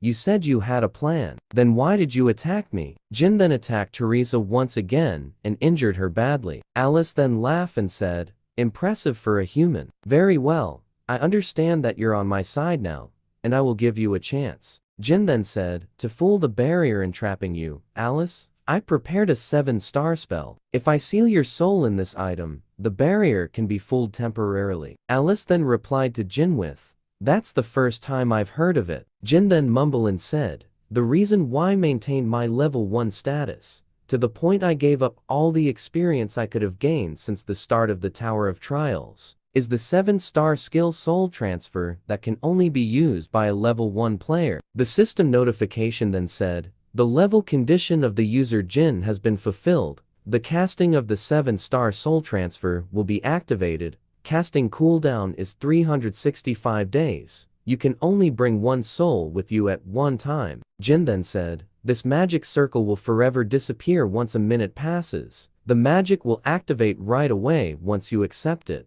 The choice is now up to you. What will you do now, Alice?" Alice then said, "But I still feel disinclined to consent. The spell I've never seen before. However, I'm confined here for far too long. It's been well over 1,000 years since I've been exiled here. If it's not now, I may never be able to escape from this underground palace. I will ask you for the last time. Can I trust you?" Jin then bowed down and said, "If you only give me the honor, I will not let you regret it." Jin then activated his commune skill to befriend Alice. Alice then said, "I'm Alice von Ataraxia is allowing the soul transfer." The system notification then said, "Braham's ring will absorb the soul of progenitor Alice." The soul transfer is complete, and the soul of Alice is now inside the Braham's ring. Then Alice said, Not as bad as I expected. I thought it would be stifling, but it's unexpectedly cozy. Jin then picked up the ring and said to Alice, "Do you like your new home, Alice?" Alice is then baffled upon hearing what Jin said. A system notification came and said, "The unique ability Blessing of the Star has been activated." Then Teresa came back to life. Blessing of the Star, you can revive once, as long as the death is not instant. The cooldown is 240 hours. Alice then said, "You ingrate. You dare to disrespect me? Bellis, kill this dirty liar." Teresa then said, "I have a lot of questions, but I should save it for another time, right?" Jin replied with yes. "We are going to be busy for now." Bellis then said, "You foolish humans. Did you really think you could leave here alive after betraying our master?" Bellis then activated his skill, the level 13 Blood Wave. Jin then activated his level 5 Fire Element skill, then quickly punched the ground, in which his fire spread across and blocked the Blood Wave. While Jin is fighting with Bellis and his minions, Teresa quickly freed the hostages. Bellis then said, "How can a mere human like you take on my magic?" Jin then said, "Your magic and my fire are complete opposites. And also, you're misunderstanding something. The moment your master is sealed within the ring, you have already lost." Then Bellis said, "Shut up, you mere blood pack. If my magic doesn't work on you, I will just kill you with my sword instead." Then Bellis and his minions quickly attacked Jin for their master. Jin was then able to defeat Bellis and his minions. Then he came to Teresa. Then Teresa said, "That really hurt. That was my first time dying. And to think it was by your hands." Teresa then said, "Thank you. Everyone survived because of you." Then a system notification came and said you have saved the life of Teresa, the holder of the unique ability Blessing of the Star. You have now fulfilled the conditions. You have succeeded in copying the unique ability Blessing of the Star. The raid that everyone thought was going to fail, however, the situation was completely turned on its head after the appearance of the masked player, and everyone who watched the video saw how Jin became victorious in the trial, and he gained so much recognition to it. It's not my problem whether a large guild is monopolizing everything or is corrupt, but they dare try to kill me. I can't let it slide for people like those. I will completely destroy them. I told you to discreetly kill in the ruin, but you dare come back here after messing that up? All you did was wake the Guardians and make a complete mess. Our guild's reputation is being dragged through the mud and is about to disappear, all because we can't teach one person a lesson of humiliating us. Then suddenly, the office door was blasted with a large fireball. Then Jin entered the office. Jin then said, "Are you the guild leader of this place?" Hanjin then said, "This is the perfect chance for me to look good in front of the guild leader. I'm going back to the super rookie Park Hanjin that I used to be." Jin then took off his mask and Hanjin was shocked to see who the masked man is. Then Jin kicked him in the head, in which he flew into the bookshelf. The guild leader then shouted and said, "It's you, the one who humiliated us at the association. Do you think you'll be safe after doing something like this?" Jin then replied to him with, "That's not something you should be concerned about." The guild leader then quickly grabbed his sword and tried to attack Jin with it. "You're not even paying attention to my quick sword, which is faster than the speed of sound. I think you should die then." The guild leader is then shocked to see that something hit his sword, and it shattered to pieces. The guild leader then saw that it was a coin. Jin then said to the guild leader, "You had something perfect for me to throw? Now then, Shin, shall we resume our discussion?" Shin then said to Jin, "Are you here to take revenge? Because I tried to investigate your death. Just for that, you're destroying the entire building?" Jin then got a piece of coin. Then he flipped it out. This hits the forehead of Shin, and with this, he was suddenly on the ground. "Your words are quite inappropriate, aren't they? Who do you think you are?" Shin then said to Jin, "Just think about it calmly. We have over 50 rankers that aren't here because they are clearing the tower. I'm saying that if you kill me, they will chase you to the ends of earth to kill you. Do you understand what that means? Blood calls for blood, and revenge breeds revenge. As long as one side doesn't forgive, the killing will never stop." Jin then said, "It's funny how that's coming out of your mouth, but it makes sense. Words like blood and revenge only exist to disturb my good night's sleep. So let's just end things cleanly. Are we the last one to take revenge, so you guys forgive me? And so Jin attacked the guild leader, in which Shin was then thrown out of the building's glass window and fell to the ground. Jin then approached Hajin and said, "The only reason that you are alive is because of your sister. You better stay out of my sight until you die naturally. The ones who's pretending to be dead, get up. If you show me that you're useful, I'll let you live." Start your introduction. It's also a waste to simply destroy one of the leading guilds. Therefore, I'm going to leave running the guild to you. It's nothing too grand. You'll just be maintaining the outer appearance. However, even if I serve the guildmaster, no one will follow me. Jin then said to him, "You don't have to worry about the people who oppose it. I'll let you borrow someone else, so don't worry about them." A gathering was then called to all members of the Black Crow Guild, and all high-ranking members attend the gathering. One of them then rushes to the guild's master office and said, "The guild master is dead." Then who sent the emergency gathering order? Kim, why are you sitting there? Tell me everything that happened without leaving out a single detail. Alice then said, "I told you to make it so that I don't have to step in." One of the Black Crow members then said, "I'm lost in words. Are you seriously telling me that this child is the one who caused all this?" Alice then replied to him with, "Did you just call me a child?" Then a huge explosion was seen on the building. The Tower of Trials' first floor, Moon Lake, the place famous for being the most beautiful scenery in the Tower of Trials. However, ironically, there's no longer anyone who visit this place, since they have no time to enjoy themselves when facing the extinction of humankind. It's quite an elegant place. "But how are you going to hunt here?" Said by Alice, "There are 12 statues ordaining the tranquil Moon Lake, and among them, this statue has another objective other than ordaining the lake." Alice then asked Jin,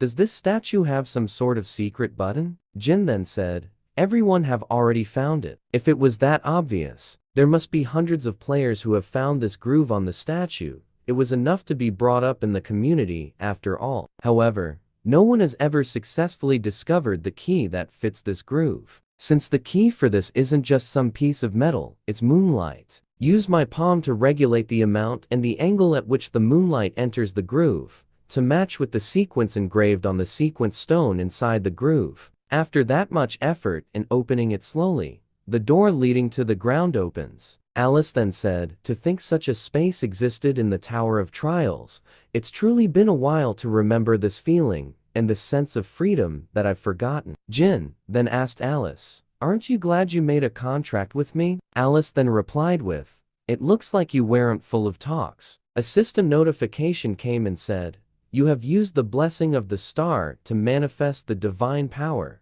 The second defrosting of the frozen tear will begin.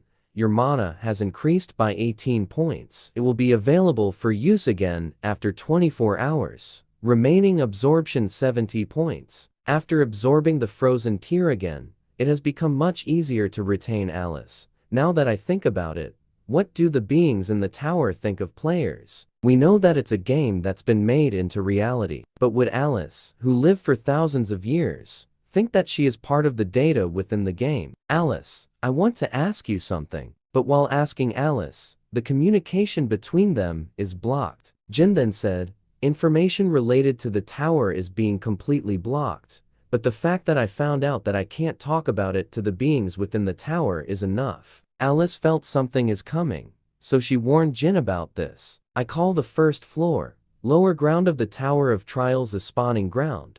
The reason for that is because monsters endlessly spawn out of the abyss. These monsters endlessly spawn here and is a good hunting ground for players who wants to level up and hunt items." Jin then activated the unique ability Blessing of the Star and attack a whole bunch of scarabs. Then a system notification came and said, "The monster physical defenses have decreased by 30%. Then he told Alice to fight the scarabs. But then Alice said, "You dare tell this noble one to face those disgusting insects?" With a few persuasive speech, Alice then activated her skill, the Bloodbind, and it quickly captured large amount of insect. Then a system notification said, "The stat Rift will be applied. Rift stat possessed 100, reduced the level gap by 33 levels." After that, Jin then attacked the insects that has been binded by Alice. While attacking them, numerous notification came saying you have leveled up. I was sick of holding myself back all this time. Looks like I was quite stressed out from maintaining my level 1 status, so I'll be counting on you guys. Jin then activated his skill Grave of Swords to attack the massive amount of insects that has been surrounding him. At the Olympus Guild conference room, there was a meeting that is being taken place. Since it looks like most of us have gathered,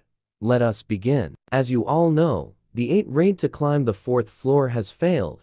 Among the 15 attack forces made up of 100 people, the number who have returned is only 9. The boss of the 3rd floor is nothing but ordinary. However, we need a way to defeat the 100,000 statues that he commands. Even with the divine artifact with the response force ability, we still failed. So how are we going to get through that huge mass? The 2nd and 3rd floor raids were done too quickly. The players did not have enough time to grow. If only we had enough players who were over level 15. Indeed, aren't we in this mess because of guilds like Junhua that regulate the dungeons to monopolize the magic crystal? Wei then said, I can't overlook that statement.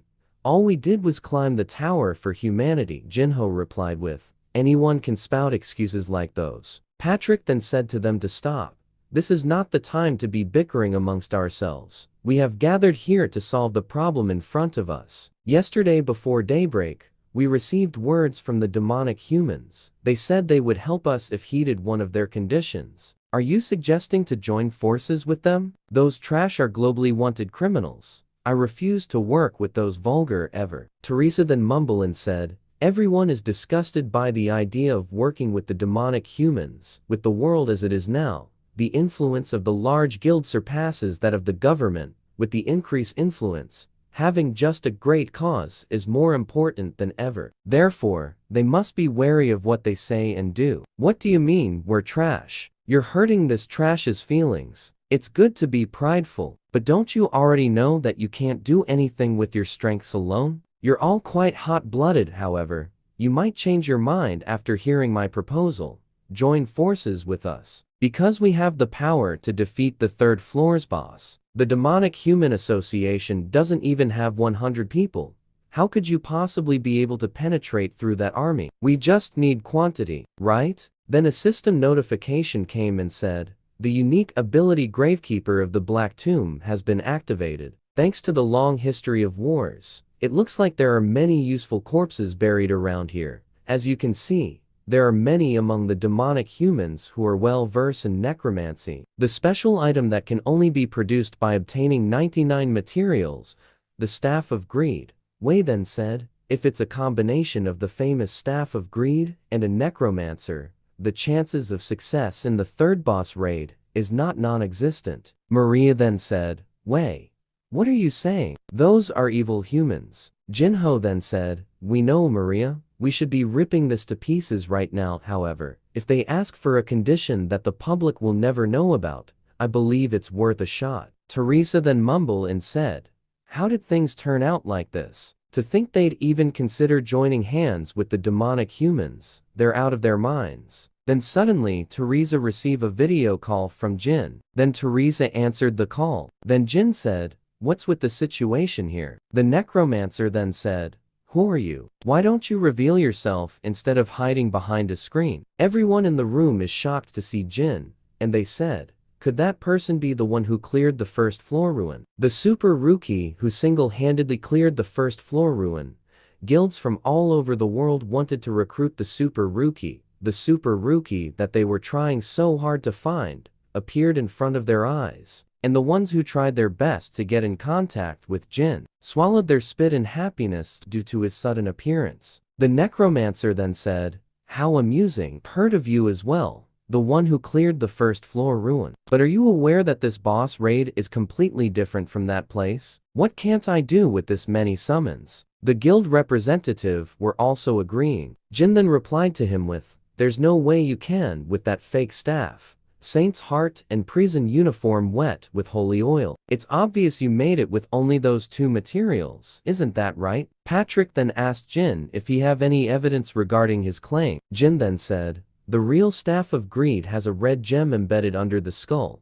There's no way you can make the real one with only 3 floors. Look outside. The quality of the summoned skeleton soldiers are too low. Those flimsy soldiers won't even last half a day in the boss room. It's obvious that he's planning to abandon you all after taking some coins and items in the middle of the confusion. The necromancer then said, "You'll regret not taking my offer.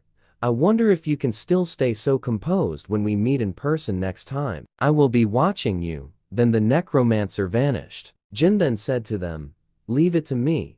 I'll make sure you won't have to join hands with the demonic humans, as well as gain profit from clearing the tower." Patrick then asked Jin, "Are you saying that you can do it alone? Even if he fails, it gives me an opportunity to recruit him, compared to joining hands with the demonic humans. This has no downsides, and there's no way I can miss this chance." Jin then said to them, "You don't need to give me anything. Please block the entire area so that no other hunters can enter. If you let me go in by myself, then I will not take any rewards." A player that gives up on rewards for his comrades. Just this is enough to gain something that far outclass a down payment. Since I can't antagonize the guilds, I'll just upload after editing the demonic human part a bit. I'm already at level 12, after not even a day in the spawning ground. Things are going much smoother than I expected. We have to get to the end of the underground first floor by today, so hold on tight. Jin then jumped into the hole so that they can get to the end of the first floor. Jin and Alice then landed at the end of the first floor. Then Jin said,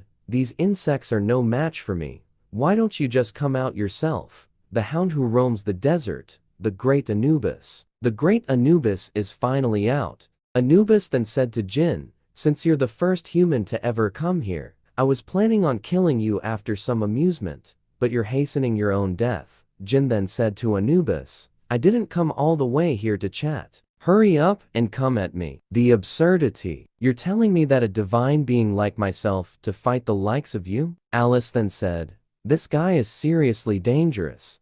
I'll handle this guy somehow. So get out of here." Jin then said to Alice, "Don't worry about me. Just stay there and watch me fight." A system notification then said, "Anubis is activating the unique ability Judgment of Anubis." Anubis then said, "Did you hear about me from that vampire of yours?" Jin then mumbled and said, "The skill is always activated when facing him, the absolute judgment skill. Judgment of Anubis activates once you answer 3 questions.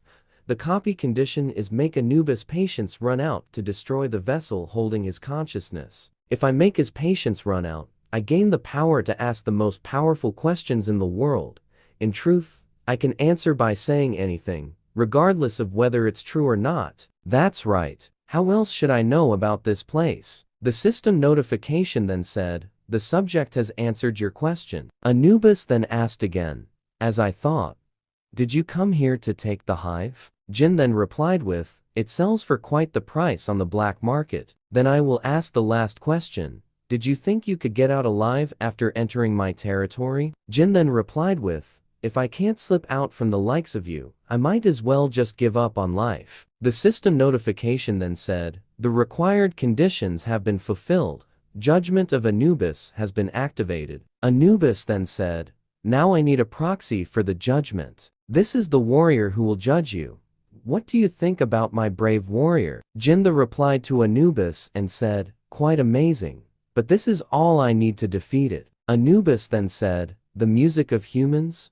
All of a sudden, have you gone mad after seeing my warrior?" Jin then replied with, "Nothing of sort. I'm just getting the music absorbed in. The perfect song that I found after hundreds of thousands of trials. The beat that perfectly reproduces the giant mantis attack pattern, like I've always done. Follow the beat of the music to conduct its attack like a conductor." Anubis then mumbled and said, "He's following the beat of the music to perfectly evade. This is definitely not a coincidence. It's a meticulously calculated move." Jin then uses his skill Grave of Sword to instantly kill the mantis. Anubis then said, "Do you really think that's enough to defeat my warrior? The warrior can instantly generate its body, but it's over for you the moment your stamina runs out." Jin then said to Anubis, "You are right.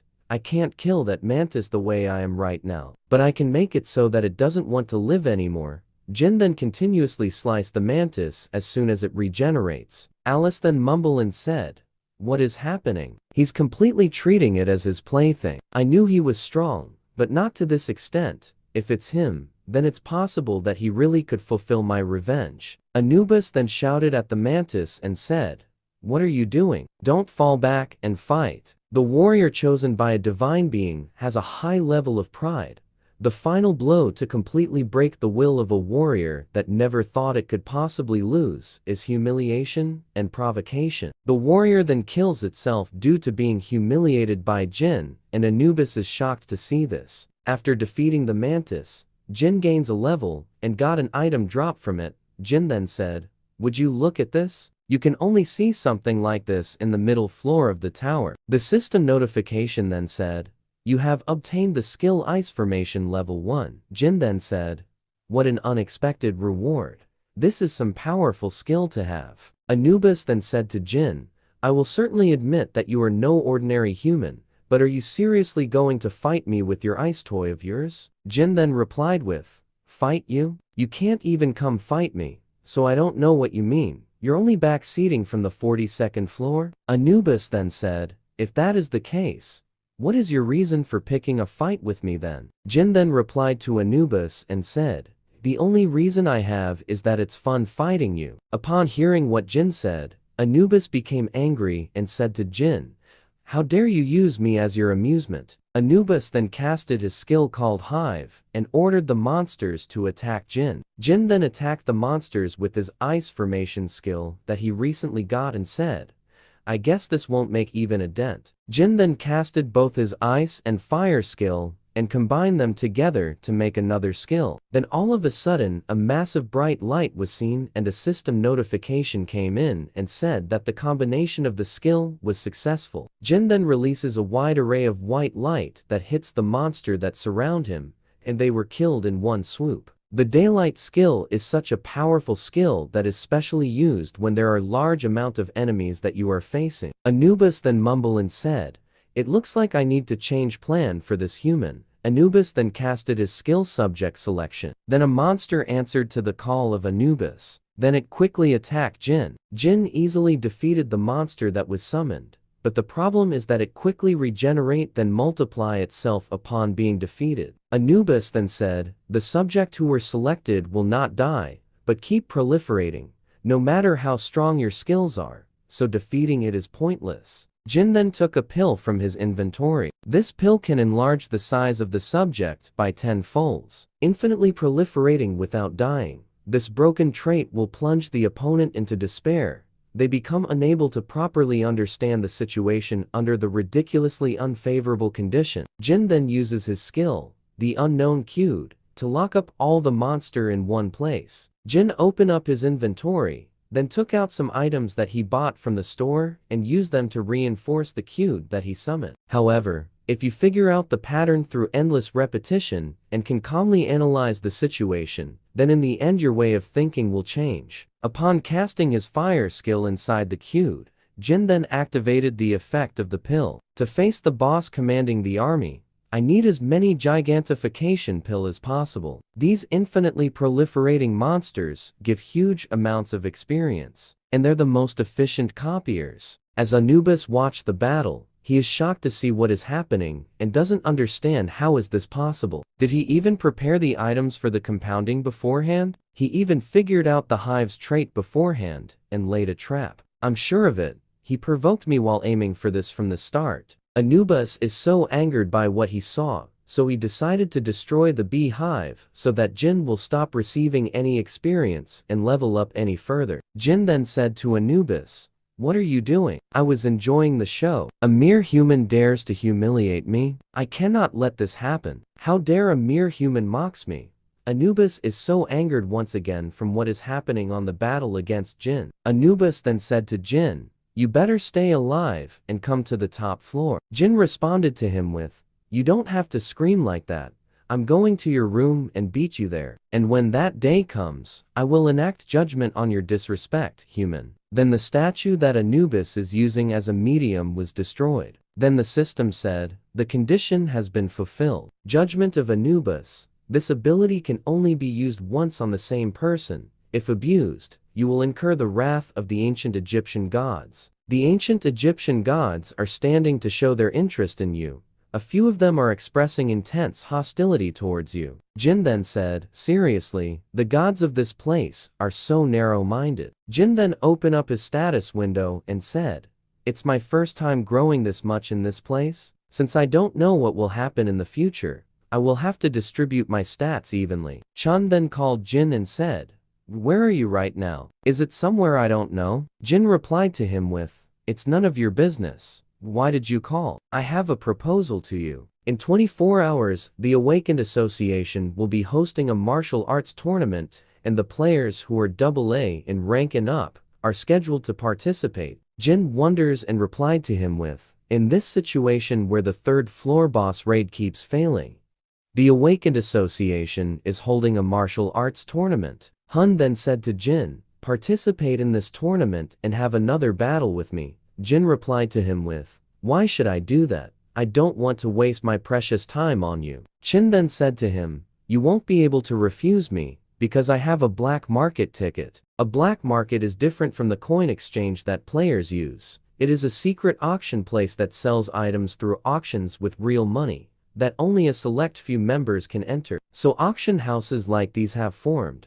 Now that the Tower of Trials become a reality, I was in need of some items to clear the boss on the third floor. If it's an auction house that only rich people secretly come to, then there should be some good items that I can get here, right? The video that was uploaded through the newly made Unknown channel, on the screen, you could see Unknown and the rankers of large guilds, along with Teresa. Since I edited out the part where the demonic human appeared, there wasn't anyone insulting the guilds. There aren't any benefits at the moment to make an enemy out of the large guilds. The player of interest, covered in veils that everyone wants to know about, since he declared to solo clear a dungeon that all the large guilds failed to clear, everyone was bound to be hyped. Considering that a person can only watch one video a day, 50 million views is quite an astounding number, since 100 coins are given for every 10,000 views. 50 million views would give me 500,000 coins. With the 90% commission fee, it comes around 50,000 coins. There are 24 martial arts tournament participants that are AA rank or higher. To raise public trust in the Awakened Association and the large guilds that have fallen due to consecutive third-floor raid failures, the association decided to broadcast it without any edits, to show the citizens how strong and trustworthy the players are. In other words, it's a show. I guess it makes sense, since not everyone watches YouTube, and you don't get to see players' ability very often. It's not a bad idea for loosening up the tense atmosphere. The winner of the tournament is given two choices. One is the opportunity to choose one divine artifact replica from the National Museum of Korea.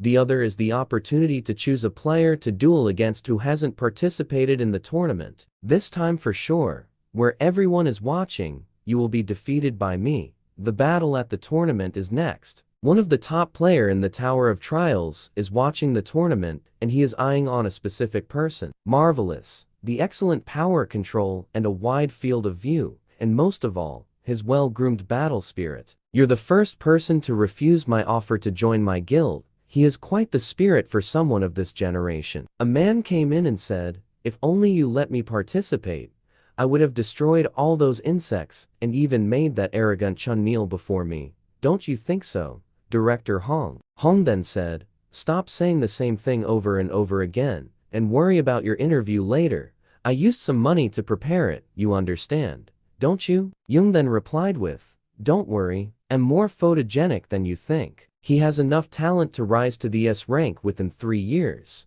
and if word gets out that we recruited such prospect, our guild's reputation is naturally bound to rise. It would be great if he could stop bragging, though. Congratulations, player Chun. Now then, between the replica artifact and opponent designation, which will you choose? Chun answered that will pick the opponent designation. The announcer then said, Chun is saying that he wants to use the designation. Who will be his opponent? Chun then pointed out his sword on the crowd and said, get down here this instant. Jung then stand up as he thought that Chun is calling him out, but Director Hong came and said to Jung, sit down, he is not designating you. Look at where he is pointing his sword and his gaze. He's pointing it somewhere above us. Jung then mumbled and said, There shouldn't be anyone from here worth of fighting other than me and the director. Jin then stood up and said, "For God's sake, you're an expert at annoying people. All the scouts that are there to see on who will they recruit next for their guild," is then shocked to see the information about Jin. Hong then mumbled and said, "It would be a huge topic if he dueled against someone like out triple a rank Young, but he chose an F rank player. This doesn't benefit him in any way or whatsoever. Does he have some fetish for tormenting the weak in front of a crowd? What are you thinking, Chun?" Jin then said to him, "Begging you, if you lose this match, please stop challenging me. You should know when to give up." Chun then replied to him with, "You're acting like I will lose. Are you seriously saying that after you saw me win in the tournament?" Jin then mocks him and said, "It does seem like your skills have improved." Chun then said to him, "I didn't stop for a single moment and did my absolute best to catch up to you. If you want the ticket, you'll have to give it your all." Chun then activated his skill, the Soul Chasing Sword level 6. Jin then casted his fire element skill on both his hands, and once again, both players are now ready to face each other. Then suddenly, there was a huge explosion, and that explosion damages the dome. And just before Chun faded, he asked Jin on how many skill does he have. Jin then picked up the black market ticket and said, "I will make good use of the black market ticket for you." Everyone in the dome was shocked on what they saw and said, "Is he even an F rank? Forget about F rank. Is he even human?" Jin then approaches the old man and Yuri from the incident at the museum and said, "It's been a while, hasn't it?" The old man replied with, "It has. We haven't met since the museum." Jin then said, "Our first meeting was a bit savage, but isn't it all water under the bridge?" The old man then replied with, "I also don't want to be your enemy." Jin then talked to Yuri and said, "As a way for us to get along from now on, please do me a favor. Please give me your number. You can refuse if you want to. Of course, that's only possible if you can handle the consequences." Yoon then went to the stadium and said, "What a surprise. I thought you'd get floored since you're an F rank.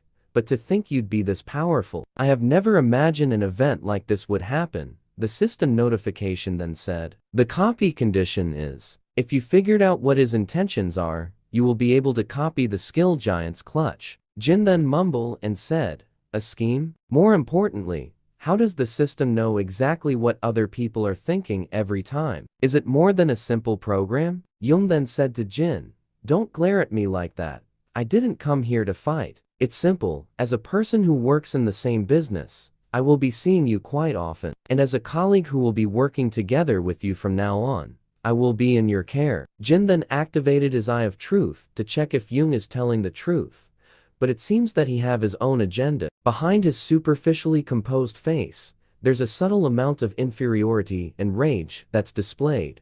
The gathering of reporters as if they were waiting for this moment, and his hand requesting for a handshake. Young's unique ability is the power of a giant. The Black Cloud representative, who has an expression full of expectation by overpowering the new recruit that defeated the winner of the tournament in front of all these reporters. He's planning on redirecting all the attention gathered to himself. What an obvious scheme. Then a system notification came and said, "The copy condition have been fulfilled." Back when the Tower of Trials was a virtual reality game, I didn't have many chances to copy skills due to the lack of players. However, now that the game has become a reality, all the skills that other people have obtained through all their kind efforts are just waiting to be collected by me. Jin then said, "Colleagues, how interesting.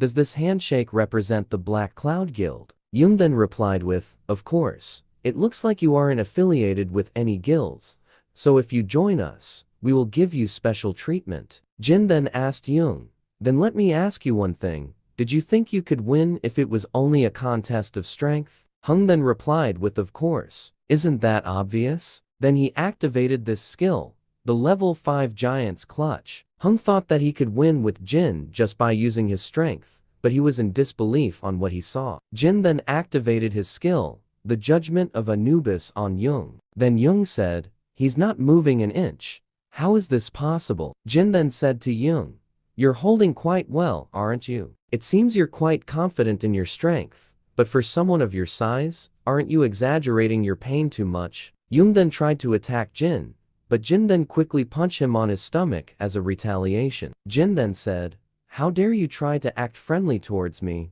and then attack me with your ability?" Director Hong went to the center of the stadium to help Young and said, "How dare you make a rag out of Young? Do you have any idea how hard I worked for this moment?" Then Jin activated his skill, the Eye of Truth.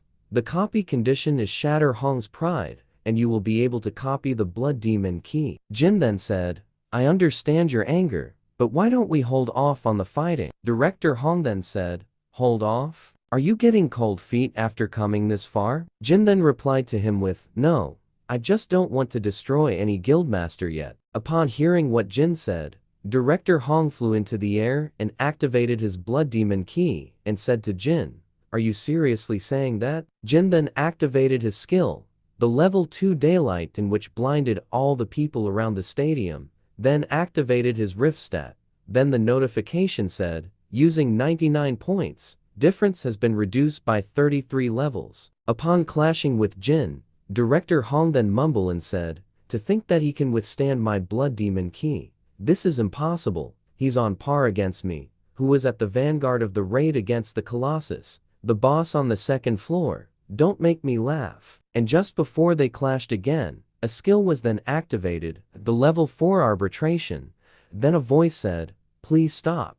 Don't you think you should try to look dependable in this martial arts tournament that everyone is watching?" The skill was casted by the Awakened Association President Han Sangjin. Jin then said, "So this is the man who leads Korea's Awakened Association, Han Sangjin." Director Hong then said, "Association President, you're just in time. This man made a rag out of a player affiliated with our guild." Sangjin then said, "Representative Hong, please calm down. This isn't some talent show, so isn't it obvious there would be injuries in a match? It's nice to meet you, player Jin. I am Han Sangjin, the president of the Awakened Association of Korea. To be honest with you, I did not know anything about you until 20 minutes ago. However, I received a call from the department head Park, who was in charge of the martial arts tournament. He said to come here immediately, that something unbelievable was happening. There were some weird things about it, so I decided to investigate your test results. I see that you pressured your examiner to hide your true rank. But anyways, congratulations on becoming the 16th S rank in Korea.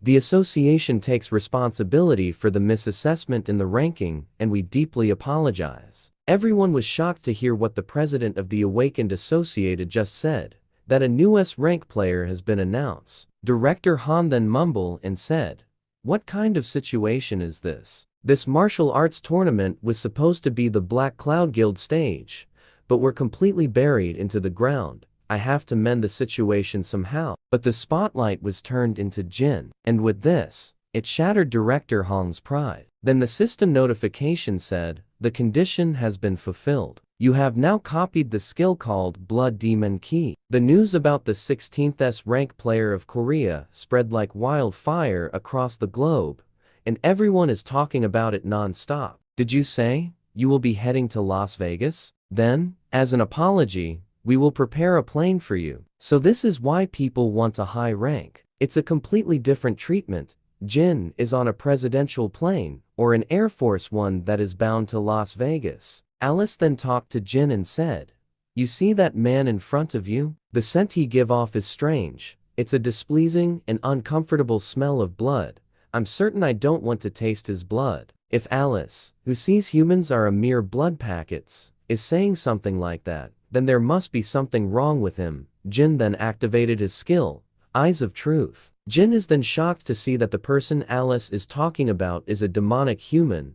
Then a system notification said, "The copy condition is reached the maximum affinity with the subject by applying to the demonic human association." To think that man is one of the demonic humans. I can't believe he's putting on an act with such a calm look on his face. Could you be the player Jin? Aren't you the person who was recently assessed as the 16th S rank in Korea? This can't be coincidence. He definitely got on the same plane as me on purpose. I guess the large guilds aren't the only ones who are taking interest in me after the S rank announcement. Jin then replied to him and said, "Yes, I was reassessed as an S rank not too long ago." Alex then said, "I thought so. I saw the martial tournament coverage." What a surprise. Please excuse my manners. I am Alex Judrow. It must be fate for us to meet like this. Shall we have a drink? There's nothing like alcohol to pass the time during such a long flight. He told me all kind of stories as he pulled out some high-quality cognac. His story about how his cosmetics business has been booming, and the kinds of hardships he faced after the Tower of Trials appeared. I wonder if this demonic human, who's trying his hardest to tell me who he is, knows the fact that I already know who he really is. To be honest, the reason I went to Korea wasn't because of my cosmetics business, it was to expand my business related to the Awaken. I thought I'd give it a go, considering the change in times. But there's a slight problem. Are you aware of the recent player who had been going around wearing a mask? I saw him declaring that he will clear the boss on the 3rd floor.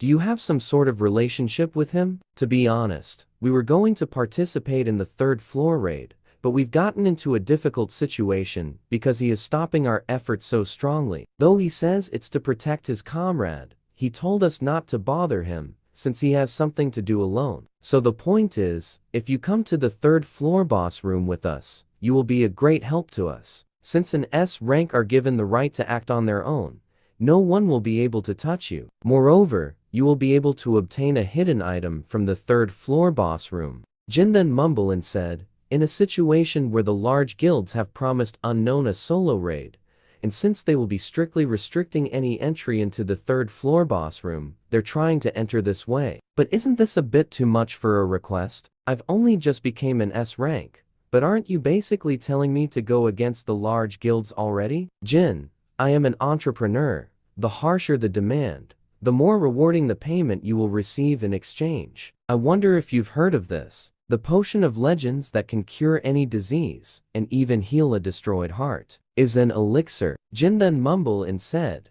why does the demonic association have something so rare? Anyone would desire such an item, and I will give you that elixir as an advance payment. If you would just sign this contract. Then a notification came saying Alex has activated the level 6 contract of the dead. Jin then mumbled and said, the contract of the dead.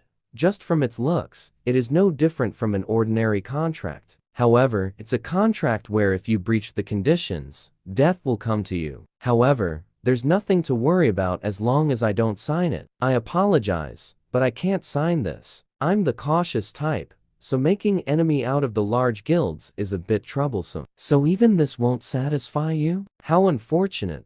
I had high hopes for you. Then let us forget about the deal with the elixir. Though I am the cautious type, I am also the greedy type who needs to have everything that I want. Alex then said, what are you talking about? Then suddenly, there was a turbulence on the airplane. What is he trying to do by pulling out much mana? Is this crazy son of a gun planning on crashing this plane if need be? Then the captain said, this is an announcement for all passenger in the cabin. The plane is currently experiencing sudden turbulence. We ask all passenger to get back to their seat. You heard the announcement, right? I should get back to my seat. Alex then said, did you know from the start where I'm affiliated? Jin then replied with, I had a rough idea. You are pretty good at acting. You do well not to irritate us too much. We will demand you to pay the price for this matter, no matter what. Don't make me laugh. That's an obvious lie. You're on the same side as Unknown when you were the ones who were humiliated during the Olympus meeting. What the? How does he know that? Is this guy actually close with Unknown? He might be bluffing. The large guilds may have shared some information since he just became an S rank. Who knows? I might give you some information about him if you're nice. I will see you later. The plane is about to land. Jin then calls out the memory of the world, then fused the eyes of truth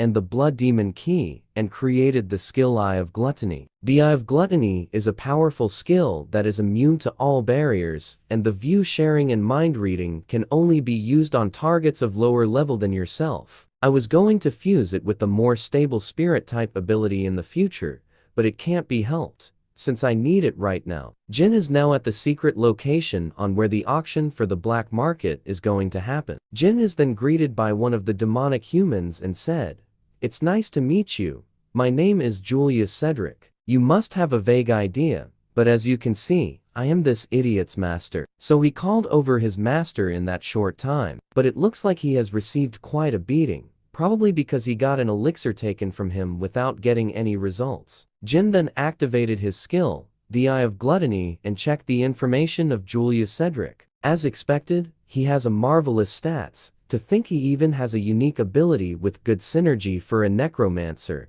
It's an ability that is longed for, since it can be used to manipulate many summons with little mana. Then a system notification said, the copy condition is, if you complete his black magic education and receive an A+, you can copy his unique ability or one of his skills. Jin then said, what kind of copy condition is this thing? The system is getting crazier and crazier. Jin then said, I received something quite valuable from your disciple, and it was quite a nice flight.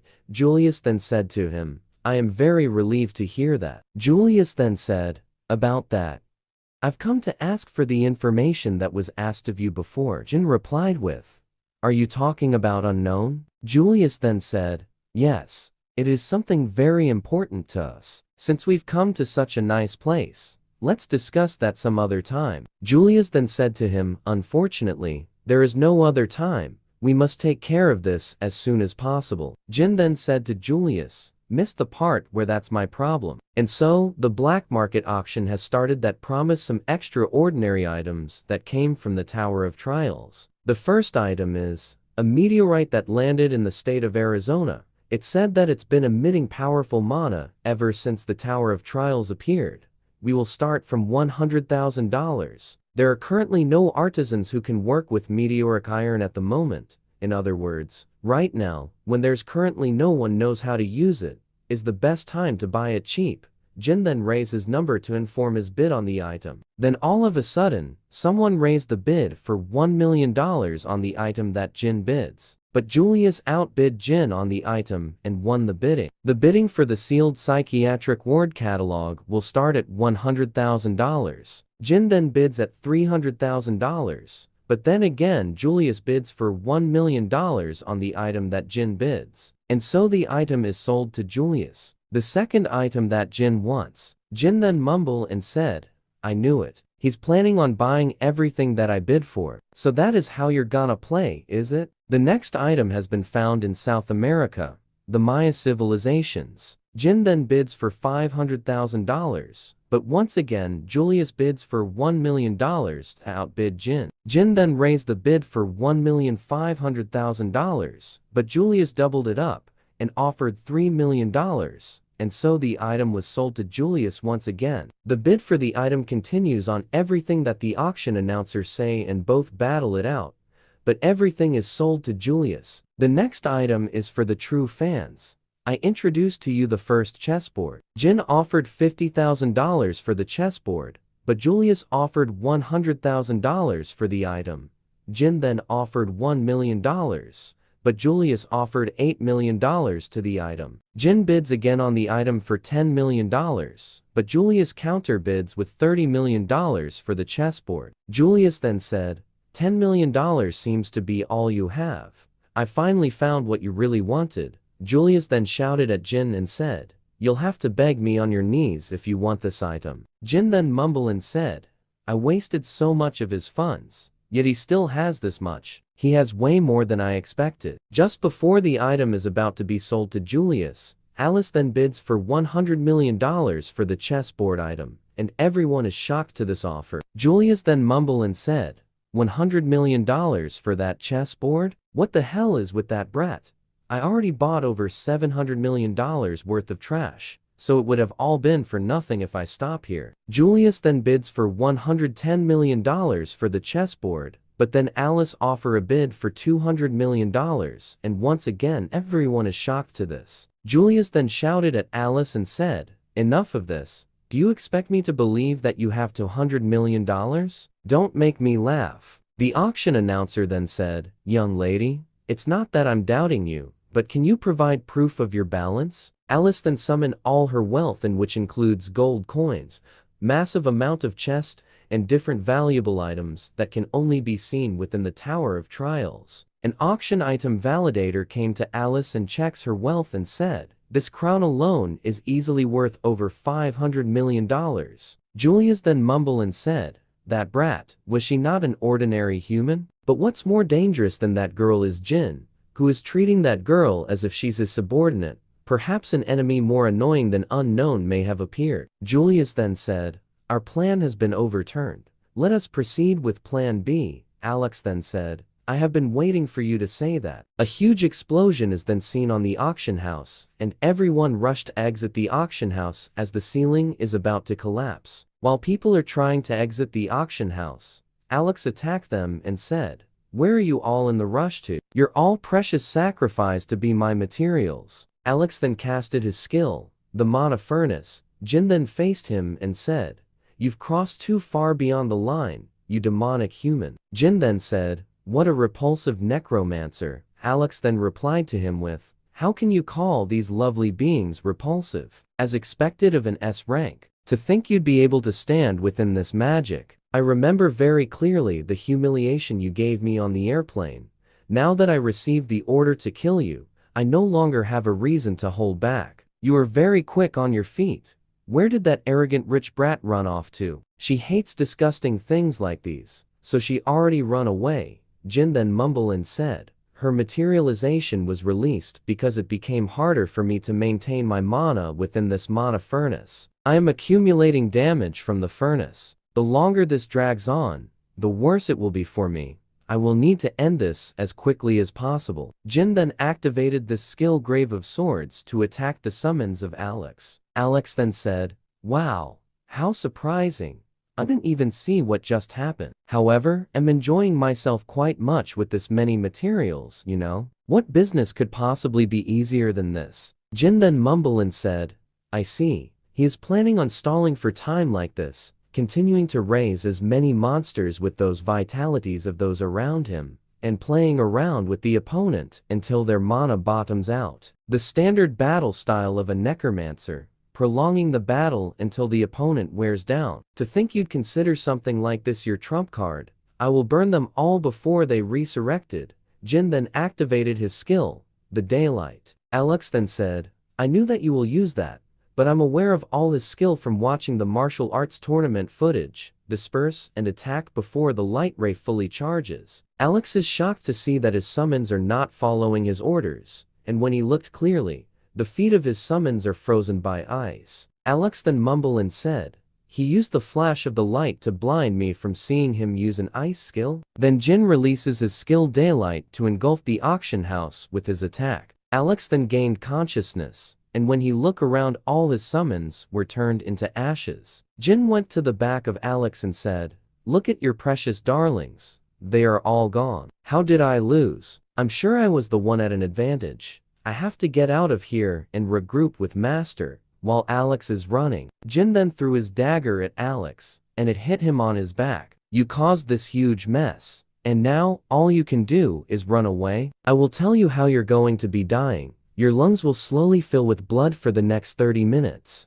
Once your lungs have filled up with blood, you'll finally be able to die from suffocation. I hear the second most painful death after burning is probably suffocation. Of course, I can make it so that you won't have to suffer for so long. That is, if you give me information about the Demonic Human Association. I can't even talk because my throat is blocked. If so, I will have to write it then." Jin then stepped on the hand of Alex and said, "If you don't want to tell me, then it can't be helped. Try to suffer for as long as possible before you die.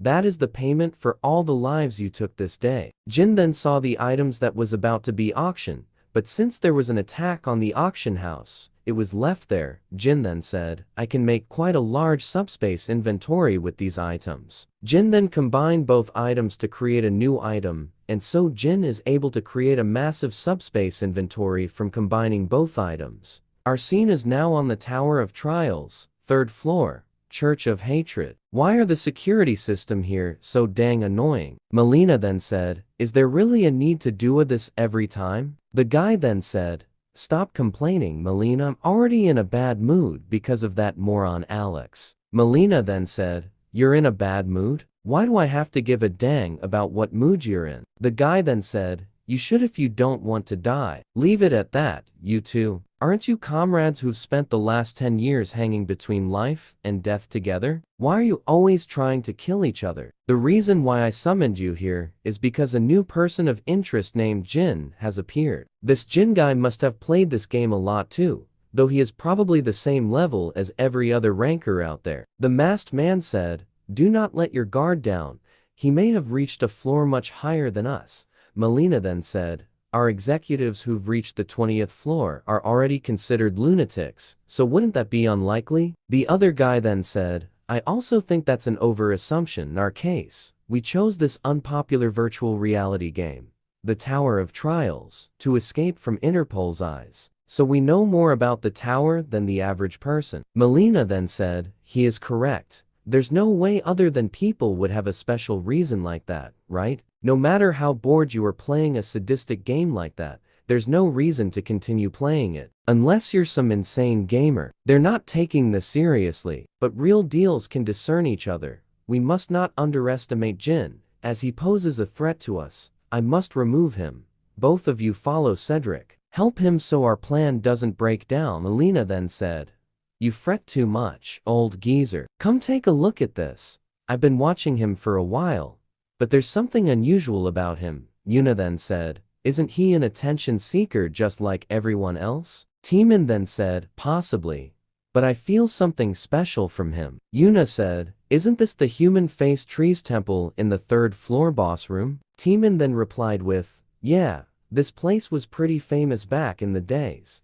If you answer all 3 of the human-faced trees questions, you get an item imbued with an ability as a reward. But the problem lies in its insanely hard questions. I haven't seen a human in a while.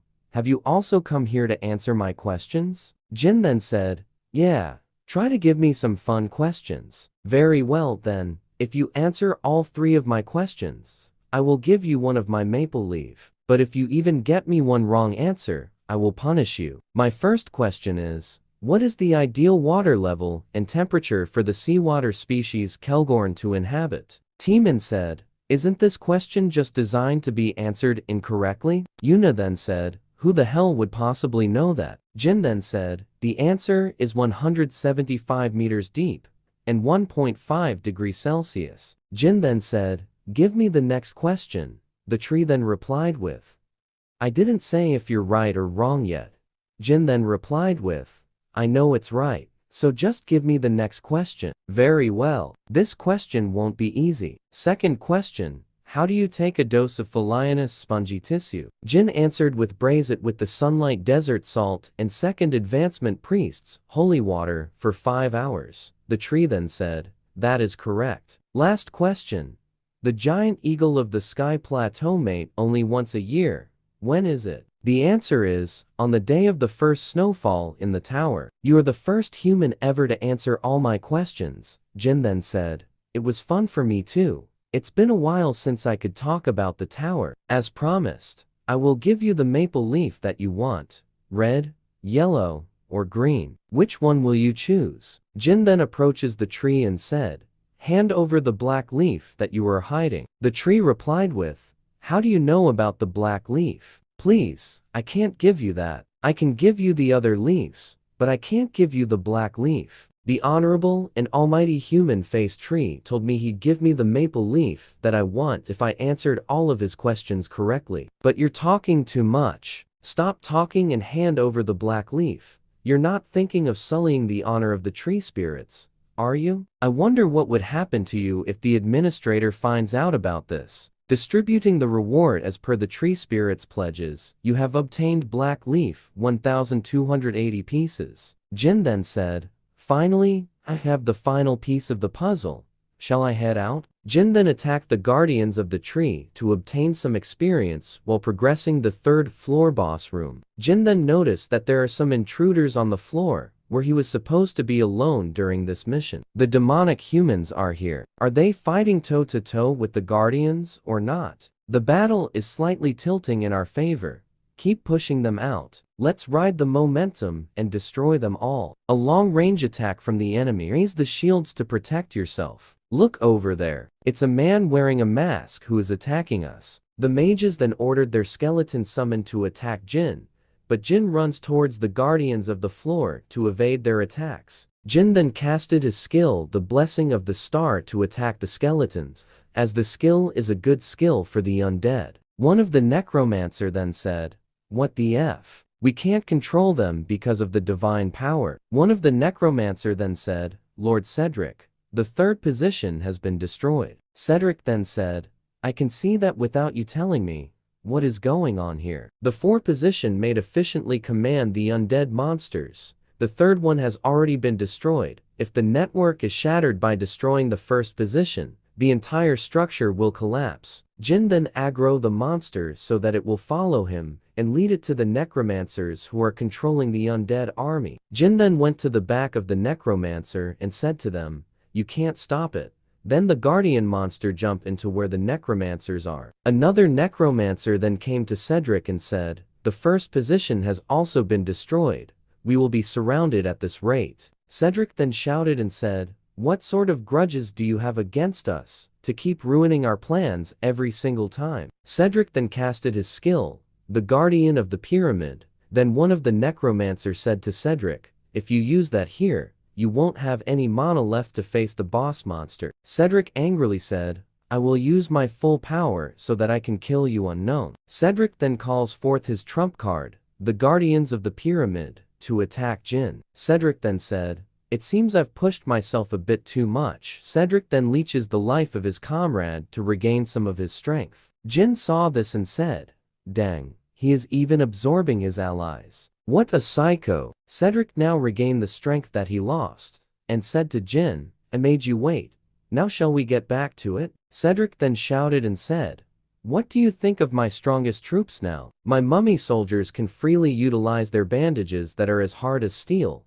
They have both defense and attack power, truly the strongest undead. I had to save them until the boss on the third floor, but I'd at least save some face if I kill you here. So just die, you good-for-nothing masked man." Melina then said, "Isn't that the masked man? More fearless than I thought. It's been a while since I've seen Cedric blow his top. His intentions up to destroying the structure were good, but he was stupid not to get out of there after. He must have miscalculated the difference in overall power between him and his opponent. He must have thought it was manageable from looking at just the skeletons and the Death Knight.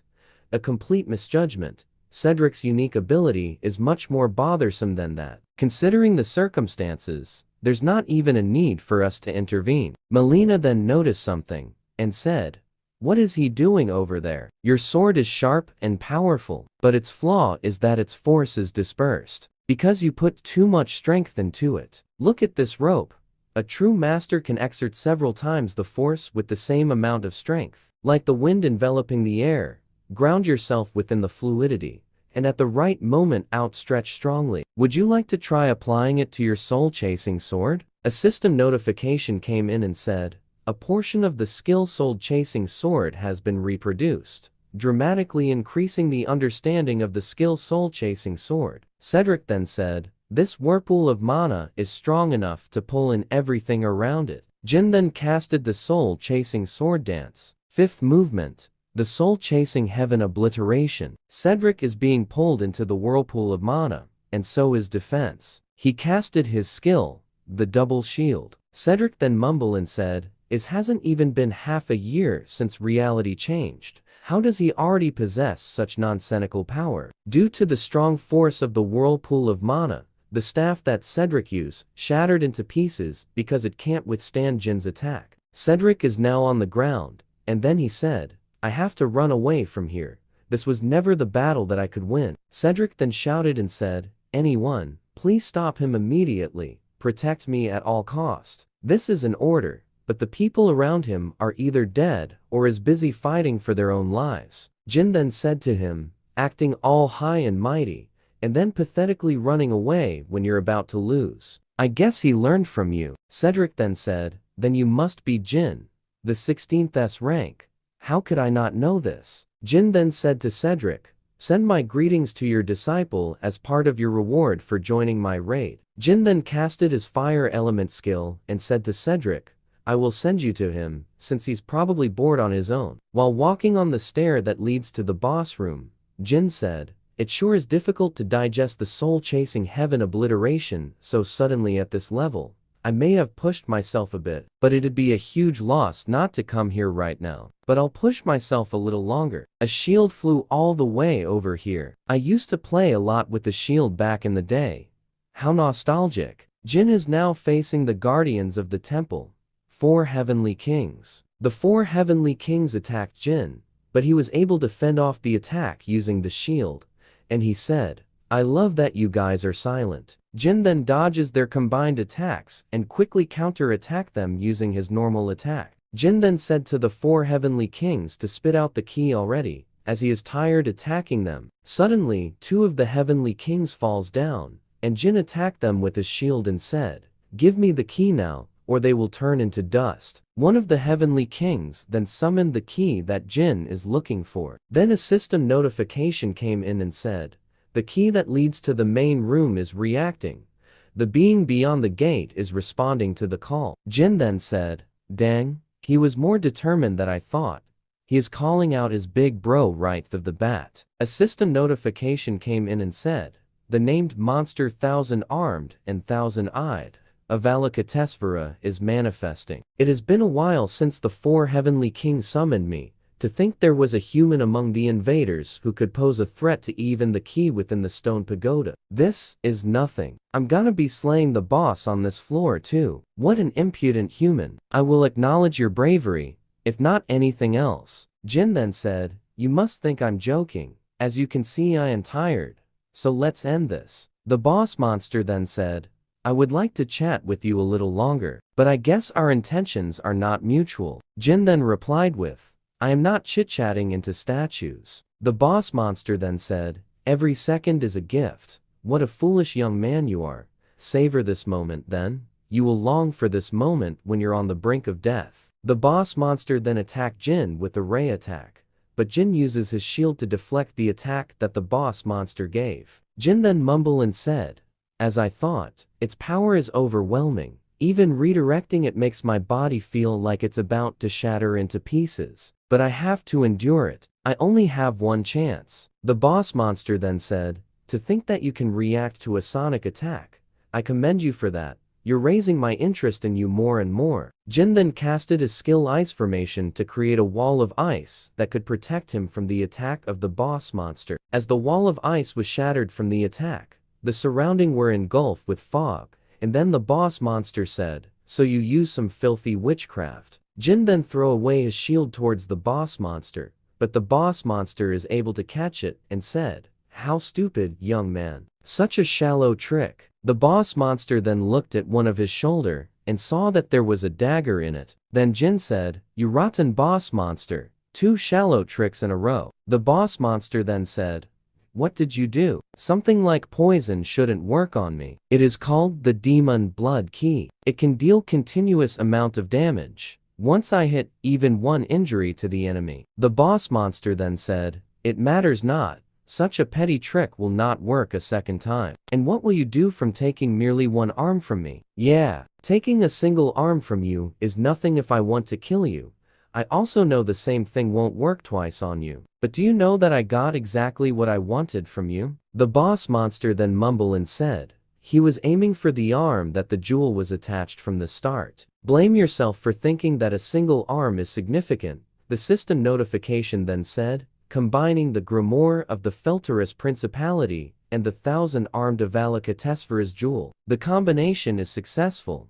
You have obtained the Lemmigeton of the Golden Dawn. After the combination, Jin then casted his skill Eye of Gluttony. The copy condition is, mock the opponent for 5 minutes using ice magic and create a large and beautiful sculpture for him. However, an appropriate song and appropriate attire must accompany the fulfillment of the condition. Jin then said, I'm not seeing this wrong, am I? A song and a sculpture? The system is really growing more and more insane by the minute. No matter how eccentric the condition is, I can't give this up.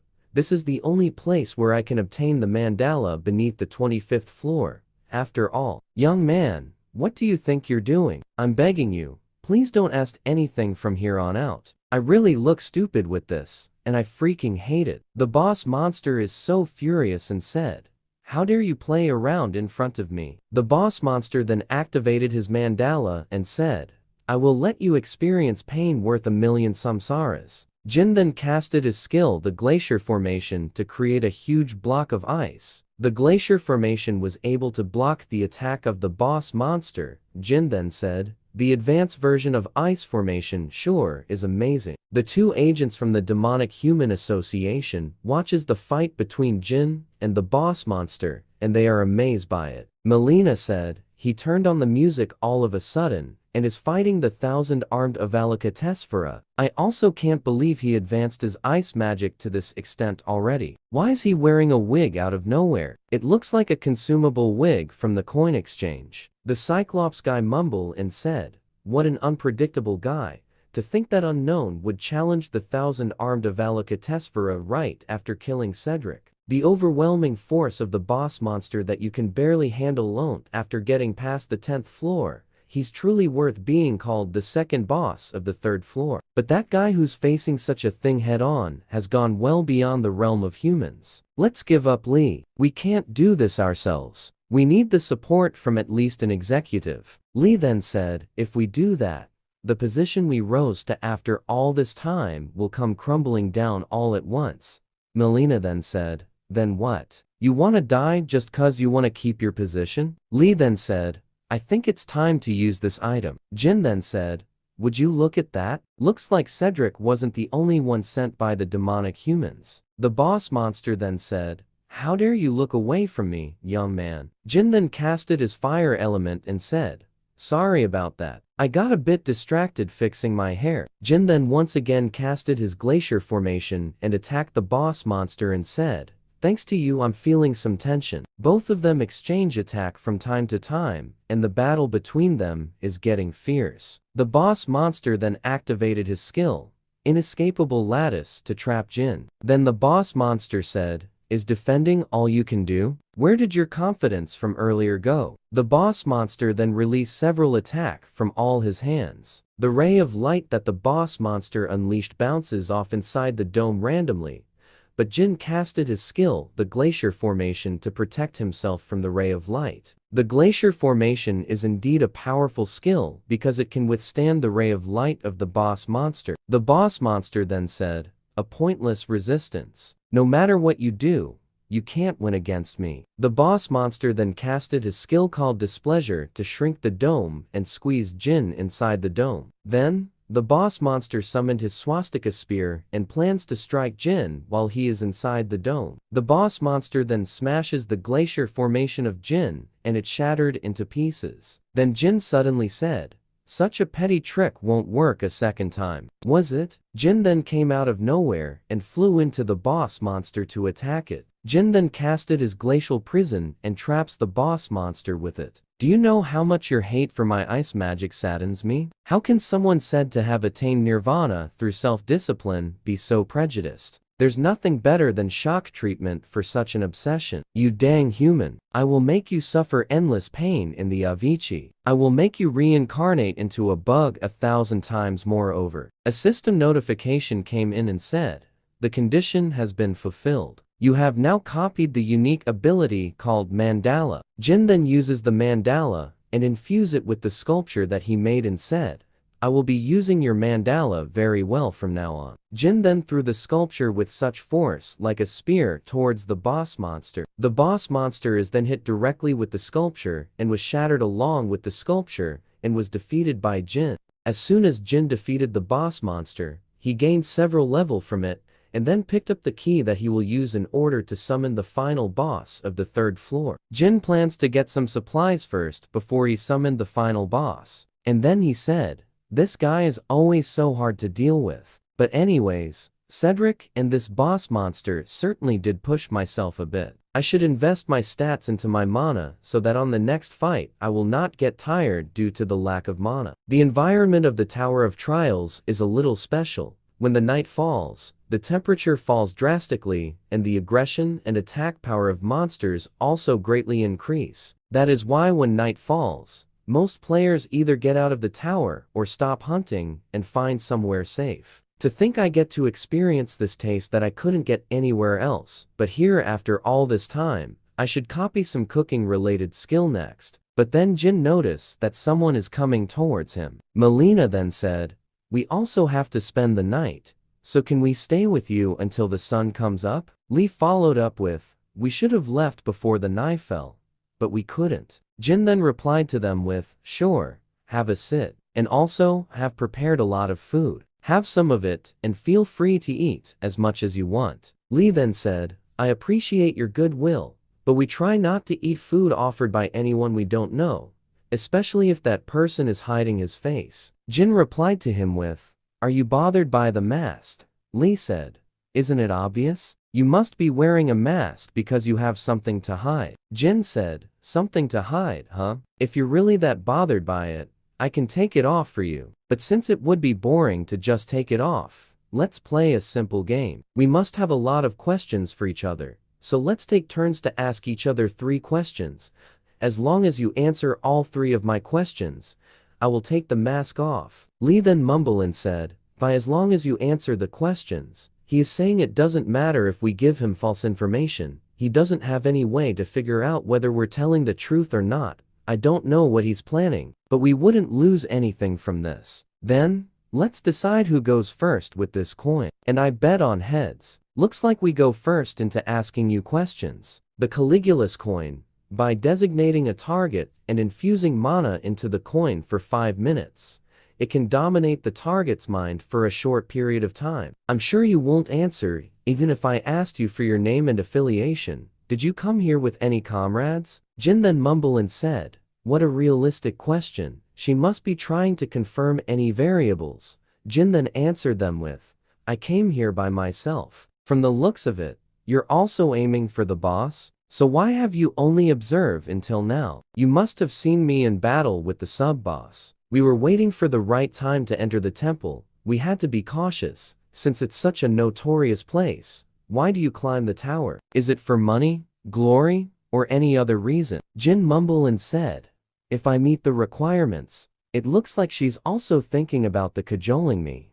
Then Jin said to them, "I wonder, are you able to do something about it if I say I want something? Of course, if we agree on something, that is, we can do a lot more for you than you think. My last question is, if you answer this, I will take my mask off as promised." Did the Demonic Human Association seriously think the likes of you two could actually face me? I knew it. You already knew about who we are. I've confirmed how strong you are with my own eyes. Masked man, to think you would take care of the sub-boss monster by yourself. But didn't you push yourself quite hard? We've already figured out you're very weakened. If that's the case, then even the 2 of us is too much, actually. This is more than enough to deal with you. Then Melina pointed the coin to Jin so that the effect of the coin could attack him. Much to her surprise, the effect of the coin didn't activated when she pointed it to Jin. What the? Why isn't it activating? Is this coin broken or something? The coin of Caligula's is fine. The thing is, you can't use your mana. That is why the effect is not activating. Lee then shouted and said, "Our plan was seen through. Melina, we're switching to plan B. Use your skill." Melina then said, "None of my skills are working." Jin then activated his skill. Then the system notification then said, "The divine spirits of the shrine are satisfied with your sincerity, choosing a warrior to carry out the judgment of Anubis. The totem pole, great general of all under heavens, has been designated as the warrior. The totem pole, great general of the underworld, has been designated as the warrior." There is no way.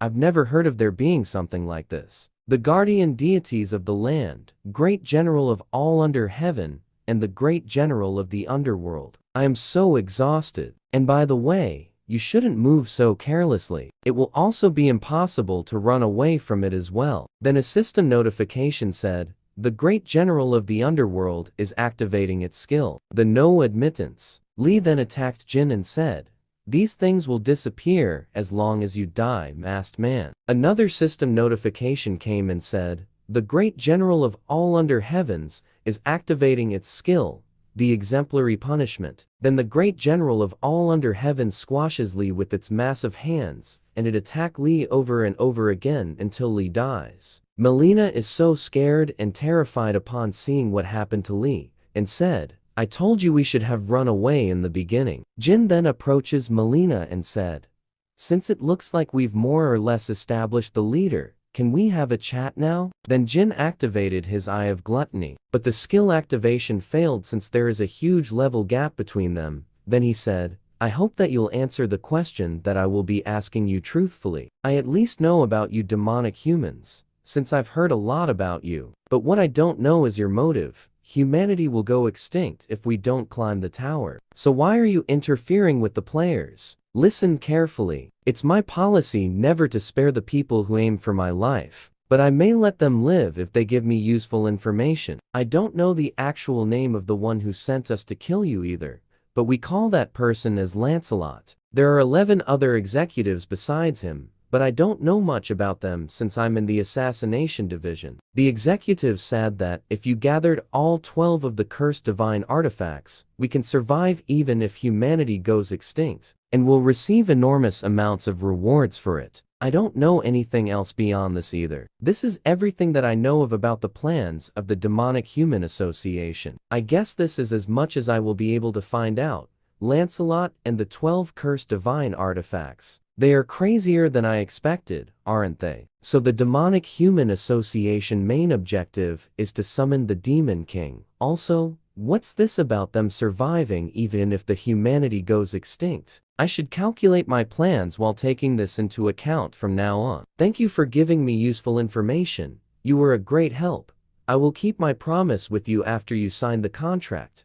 A contract that states you will do everything I say from now on. Jin then activated his skill Brand of Tribulation. After resting for a few days and getting enough supplies that he need, Jin now went to activate the key to summon the final boss of the 3rd floor. The final boss of the 3rd floor finally shows up along with his army. Jin then activated his skill Eye of Gluttony to check the information about the final boss. The system notification then said, copying the abilities or skills is impossible due to the level difference. Although countless humans have challenged my army so far, you're the first to call me using the key. But where is your army? Mohan have 100,000 stone statues, soldiers along with him. Jin then summoned the first chessboard. Then the system notification then said, activating the first chessboard, summoning the 2,851 mana-infused chess pieces. What an original idea. Certainly, you would be able to act as one-man army with those. But what can you possibly do with those little things? Jin then replied with, wait, I am not done yet, you will see soon enough. The system notification then said, using 2,581 gigantification pill on 2,581 mana-infused chess pieces. I must admit that you're not like the other humans who came before you. I'm pretty impressed with that. Jin now have giant chess pieces as his army, and is now ready to face the army of the 3rd floor boss. Miss Yuri, how many more chess pieces are we supposed to make? At least give us the number so we know what we're working up to. Why is he just forcing us to make these out of the blue? Mister, we don't have time to complain.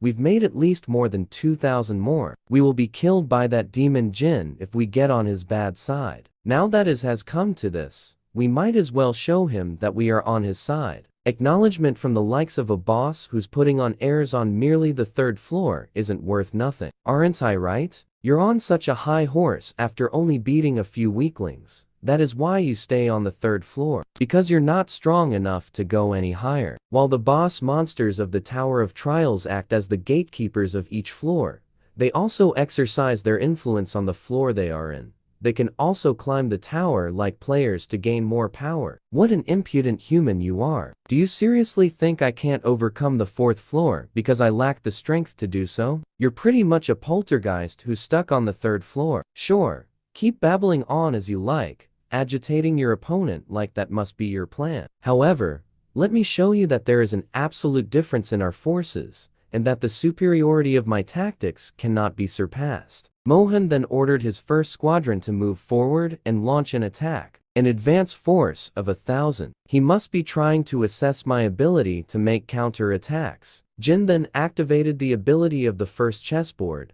increasing the attack and defense power of all chess pieces in the field by 30%. Pawns at each ends, 3 squares forward. All forces in the first row, prepare a line of defense. Jin's army move according to his command and took their place on the battlefield. Pawn chess pieces are activating their skill, the iron perseverance, and so both armies clashes at each other. And then he ordered his rook to activate their skill, the arrow barrage. Then the arrows hit the soldiers who are on the front lines, but some of them were able to defend themselves using their shields. Then the bishops activated their skill, the flame strike. The flame strike is a tornado of fire that wreaked havoc on the battlefield. He annihilated the advance force of 1,000 units. Not bad at all. 2nd Squadron and 3rd Squadron move forward. 100 knights chess pieces turn the enemy's flank. Knight chess pieces are activating wedge formation, increasing collision damage by 200% upon impact. Jin then said, "We will break through them in a flash. Follow me." Jin then clashes with the enemy's army, who are not expecting them to be attacked from their flank. He is quite adept as a commander. Flawless transitions between attacking and defending and accurate timing of commands. However, what is that opening he left on their flank? It looks too good to be true. Just like a poisoned apple. Muhan is activating his skill called weakness detection, so I can defeat them instantly, as long as I can destroy the crown. How daring! I was wondering why he made a blunder that not even novices would make. It turns out that isn't the case. He was telling me to enter if I dared to. There are around 3,000 of them, including the 15 meters units. I knew he would aim for the headquarters as soon as I left. Ignore them. The enemy's defense is 3,000 units weaker. I'm already aware that this is a trap to draw me into attacking the crown by leaving a gap in your defenses on purpose. Muhan's army fought the army of Jin and is able to get close to Alice as the queen of Jin's army. So you've managed to crawl all the way here. I must commend you for coming this far with such few troops. Why don't you cut up with that? I know you opened up a path for me on purpose. He knew it was a trap. Whatever, you entrusted the crown to a scrawny girl and came all the way here with only that many troops. There's nothing more for me to expect from you. I will finish you right this moment. Alice said, "Will you really be alright on your own?" Jin replied with, "Why are you worried about me?" Alice then said, "That guy isn't the guardian of the 3rd floor for nothing. This is my first time seeing you praise someone so much. Are you saying that he is stronger than you?" Alice replied with, "How dare you? Are you comparing this high noble of the night to those stoneheads?" The stone giants then attack Alice. Then Alice activated her skill, the blood spear, to counter-attack the stone giants. While attacking the stone giants, Alice said, "How dare you try to lay your hands on my head? You don't have the right to touch a noble like me." Alice then activated her skill, the blood explosion, and attacked the whole army of stone giants that is surrounding her. What? How is this possible? How can such a feeble girl possess such power? Your biggest blunder was letting me get this close while assuming with certainty that your advanced troops could defeat the queen. Jin then activated his blood demon key. Then the black leaf reacted to the blood demon key while it is forged into the weapon of Jin, and it created a new attribute for the weapon. The mental breakdown deals continuous decayed damage, and the attacked target will not be able to distinguish friends from enemies. Jin then throws his weapon in the air across the enemy's army. While in the air, the weapon releases a dust-like sparkle that landed on some of the enemy's army. The sparkle then affected the enemy's army with the mental breakdown status. Then the whole army of Muhan is in chaos and relentlessly attack anything who is around them, even if it's their allies. My army and my tactics, I can't believe they are all being ruined by one man. Hey, Poltergeist, stop freaking out. It makes you look weak. Then Jin casted his glacier formation to block the rear of Muhan so that he cannot escape. The massive statue that Muhan controlled then attacked Jin and his group of horsemen. Jin then activated his skill, the mandala, and then said, "Your habit of leaving it all to your subordinates after you've been driven into a corner is the same as always." Jin then created an ice bow, and the mandala that he created is the arrow for the bow. Then he launched an attack to Muhan and Muhan is hit by the mandala arrow. Even though Muhan is a boss, he is a summoner-type boss who lacks in physical and magical defenses. If his summons are defeated, he can then be defeated easily without too much effort. The people all around the world received a notification stating that the 3rd floor boss has been defeated and the 3rd floor has been conquered successfully. Everyone is happy for this news. Another 90 days is being counted down in order to defeat the 4th floor boss. After the fight, Jin then gains several more levels from defeating the boss monster. Then he said, I can put all my stats into mana for the next boss. Let's go get my rewards. The treasure that you can earn from killing a boss monster can be distinguished by their colors. The ones you can get from the 10th floor and below are all red, the lowest rank. But an orange rank box appeared, but it must be thanks to the effect of Monopoly, where I can get the best reward possible if I hunt alone. You have acquired pink diamond, top priority ticket, squishy grain, natural water, solar seed, and fire-spitting snail. The eclipse stone. Isn't the effect of Monopoly way too insane? In case you guys forgot, what is the Monopoly skill is? It is a skill that provides the best maximum reward that you can get when you defeat a monster without any help from others or including a party. With this, I might be able to score really big when I conquer the 4th floor boss too.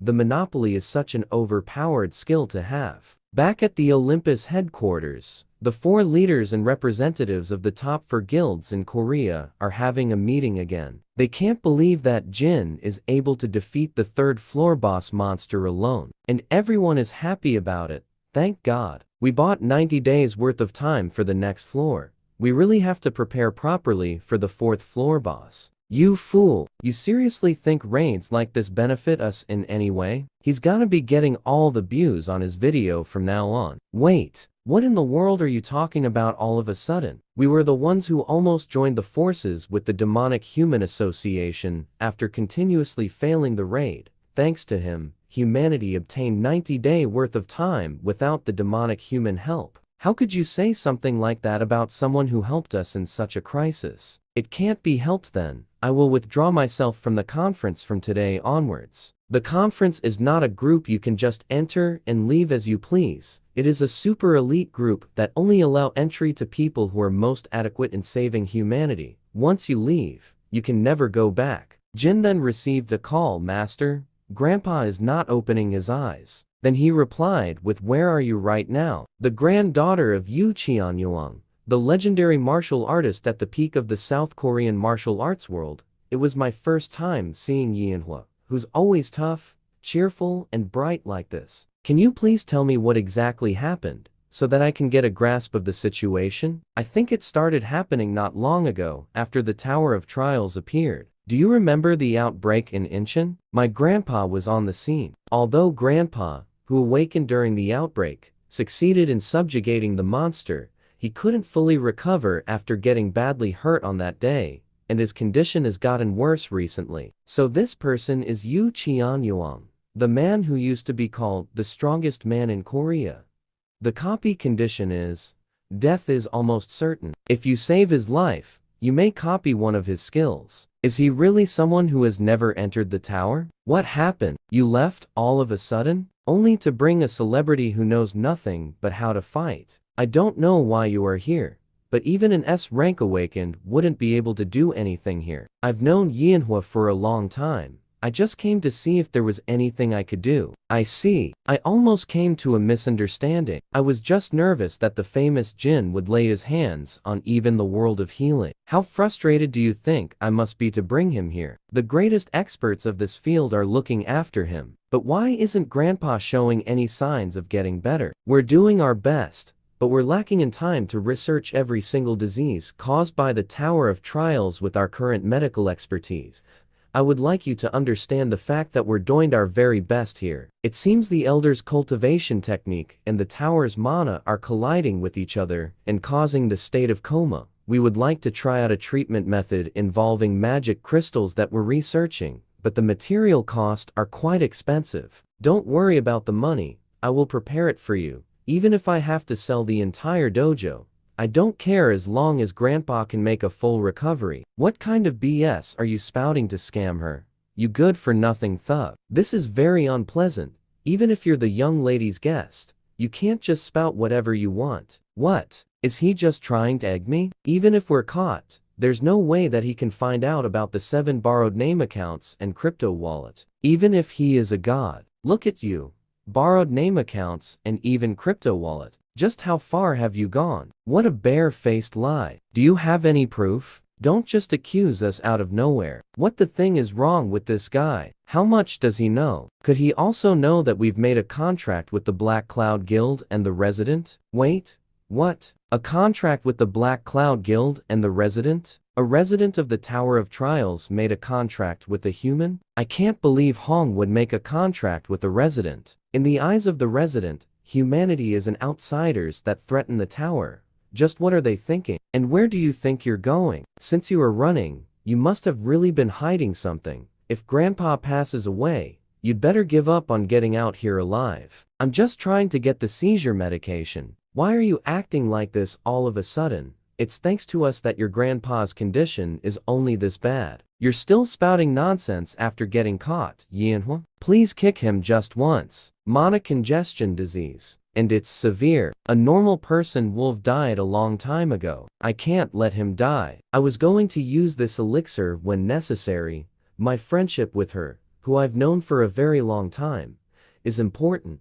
Aside from that, there is no way I'd let a chance copy a skill from a big shot like him to slip by. The condition has been fulfilled. You have now copied the skill True Heavenly Flower Cultivation Technique. You can now absorb mana from the atmosphere, and once used, your mana recovery will increase by 30% and can make the body look young just from learning it. What are you going to do with me? Are you going to kill me? I don't kill people just because they scammed someone out of their money. I will let you go if you returned all the money that you scammed. Do you want to live, or do you want to die? Alice said, you're really gonna let him off like that? It's unlike you. Jin then replied with, of course not, Alice. Follow him to find out who he goes to see. You won't get anything useful out of a dreg like him. It's better to use him to find out where their base of operation is. If you understand, please, then go follow him. Sir, there was something I wanted to ask you when you woke up. What happened during the outbreak? It all happened while I was heading to a conference. I was inside a car, and we were heading to a conference when suddenly a portal appeared in front of us out of nowhere. Then suddenly, spider-like monsters came out of the portal and started to attack the people around it. I had to get out of the car and defend the people who were being attacked by the monster that appeared all of a sudden. You evacuate the people around here. I will keep those creatures at bay and evacuate as many as you can from here. I see that there are some useful people among the outsiders. Well then, shall we play first? I can more or less take care of these giant monsters, but my fists aren't reaching this man at all, no matter how hard I try. Then I took a hit from the mysterious man from inside the portal, and after that, I suddenly block out. That was my last memory. I've never seen someone have command over such a swift sword. Long hair and oriental attire. If the elder is telling the truth, then that means the Mirim faction that rules over the 21st floor have started to move in an unpredictable direction. They were BS who would use any means necessary to get what they wanted.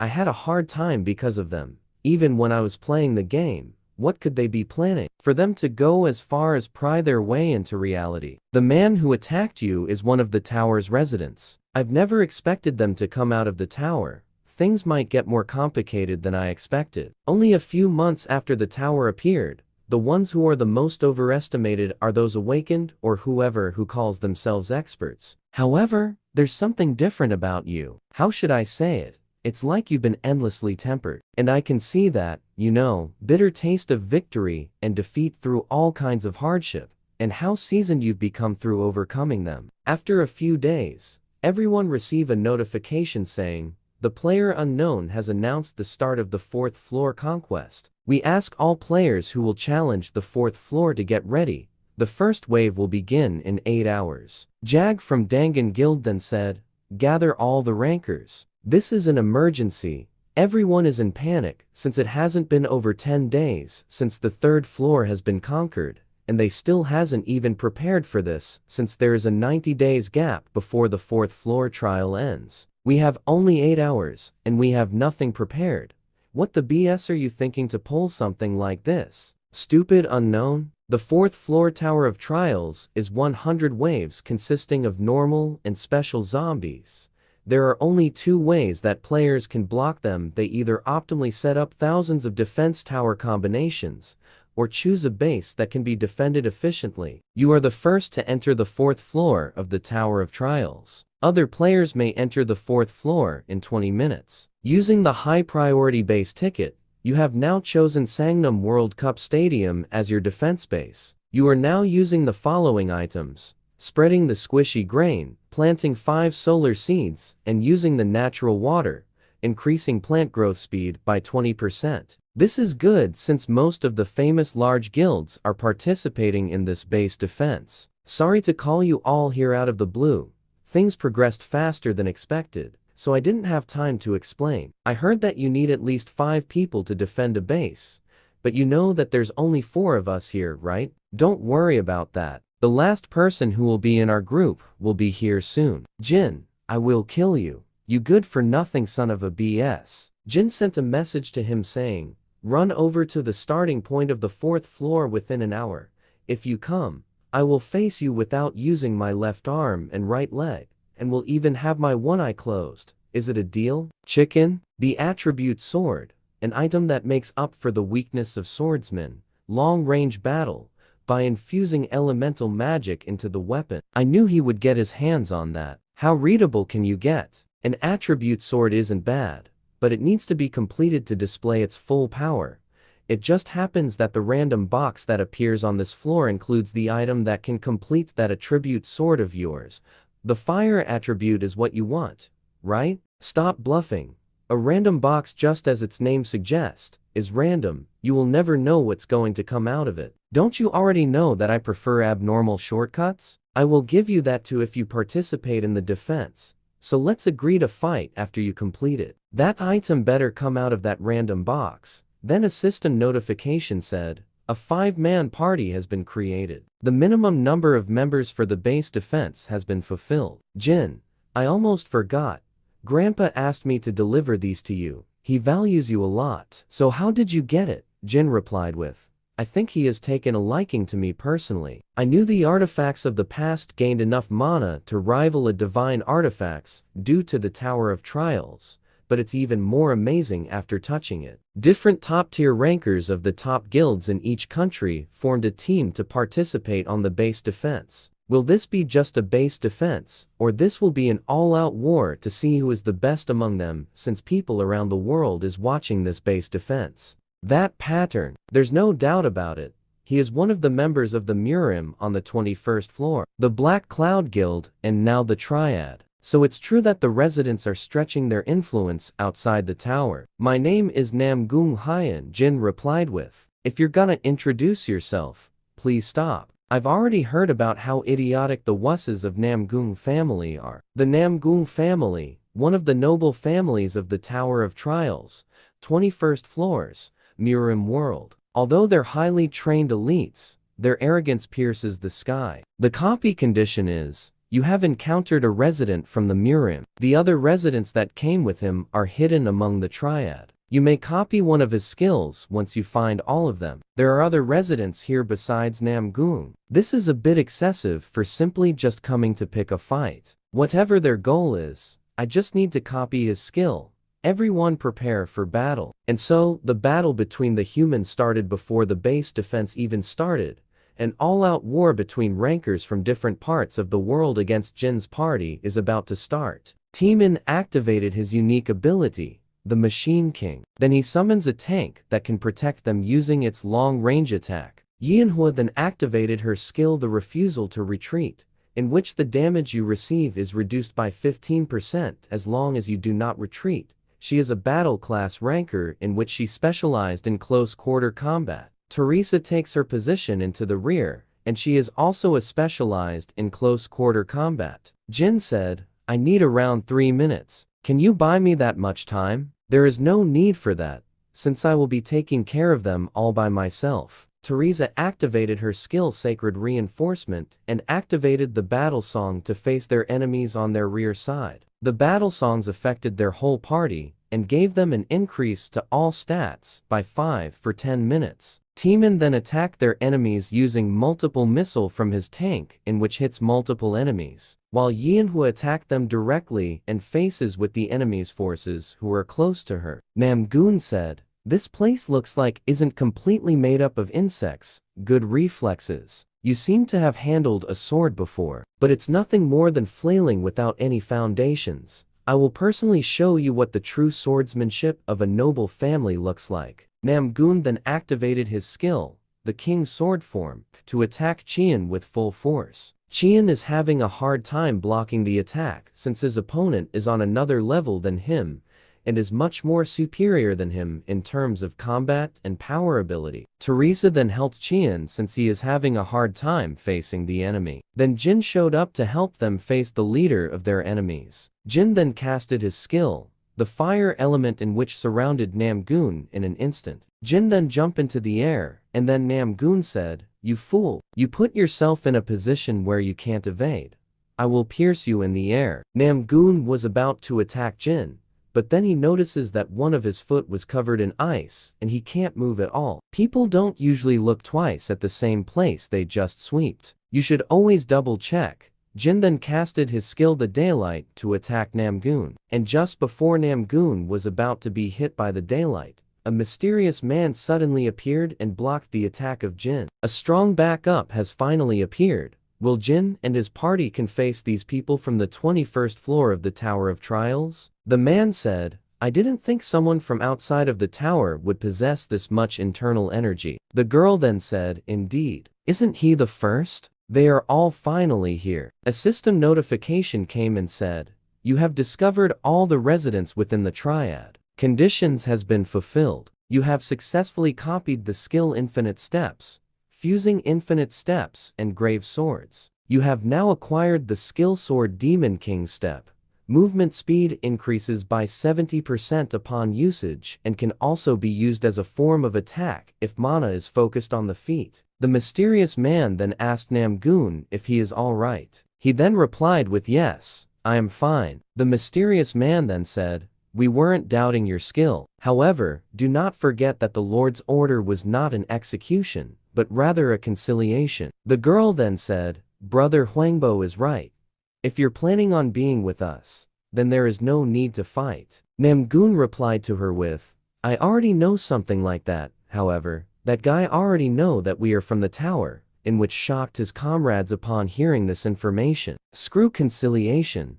I have to kill at least that guy of all people. I don't like him. I understand your rage, but we have to go. This isn't a place for us right now. There's a zombie wave coming from the right, and they are 3 minutes away. The stadium is ours, so go find someplace else," said Bai Jin. Then the mysterious man said, "We wouldn't take such a garbage location even if you asked us to. We already have our own base. It's much more magnificent than a place like this. That's huge as a construction site. Try to hold out. We will be back once the first wave is over." Then he ordered his troop, saying, "Move to the base and build a strong point. All of you, move it. Consider yourself lucky this time. But I won't let my guard down when we face each other after the first wave." Timin launches his drone and saw a huge amount of zombies that is coming to them and said, "Can we really stop those zombies by ourselves? Jin, you didn't choose this place for the thrill like you used to do in the past, right? These things are more useful than they look." Teresa then said,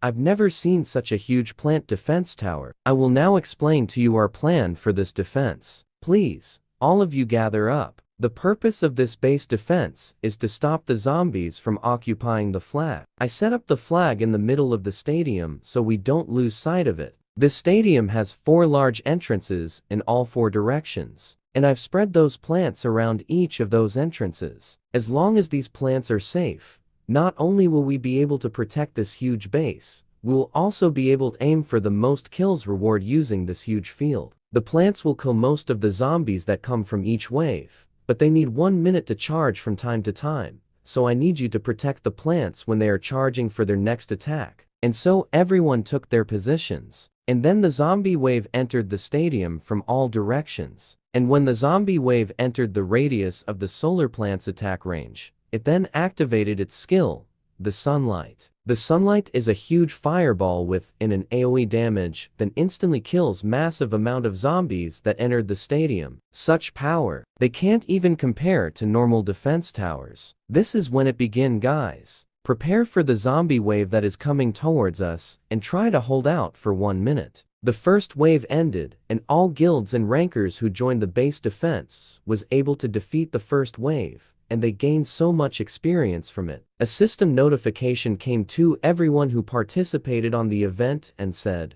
broadcasting highlights from each base for popularity votes. Everyone saw how Jin and his party defend their base, and they can't believe that only 5 people can defend it. Since most of the guild who participated on the event needed about 50 members at the bare minimum to defend their base. You have gained 1,800 solar energy. It's what you obtain by killing the zombies. And you need it to strengthen the plant's power. Plant 1, bullet plant at the east and south entrances, freezing plant in the center and boulder plant in the west. And as for the berserk plant, I have a plan for you. Jin then went outside of the stadium to go to a building that is near them to check on a mysterious mirror. Apparently, the mirror acts as a portal that leads to a base where the Murin people are located. I will kill him no matter what, and I won't let him live. The girl then said, I'd usually disagree with you, but I think you're actually right for once. No matter how much we need to increase our forces,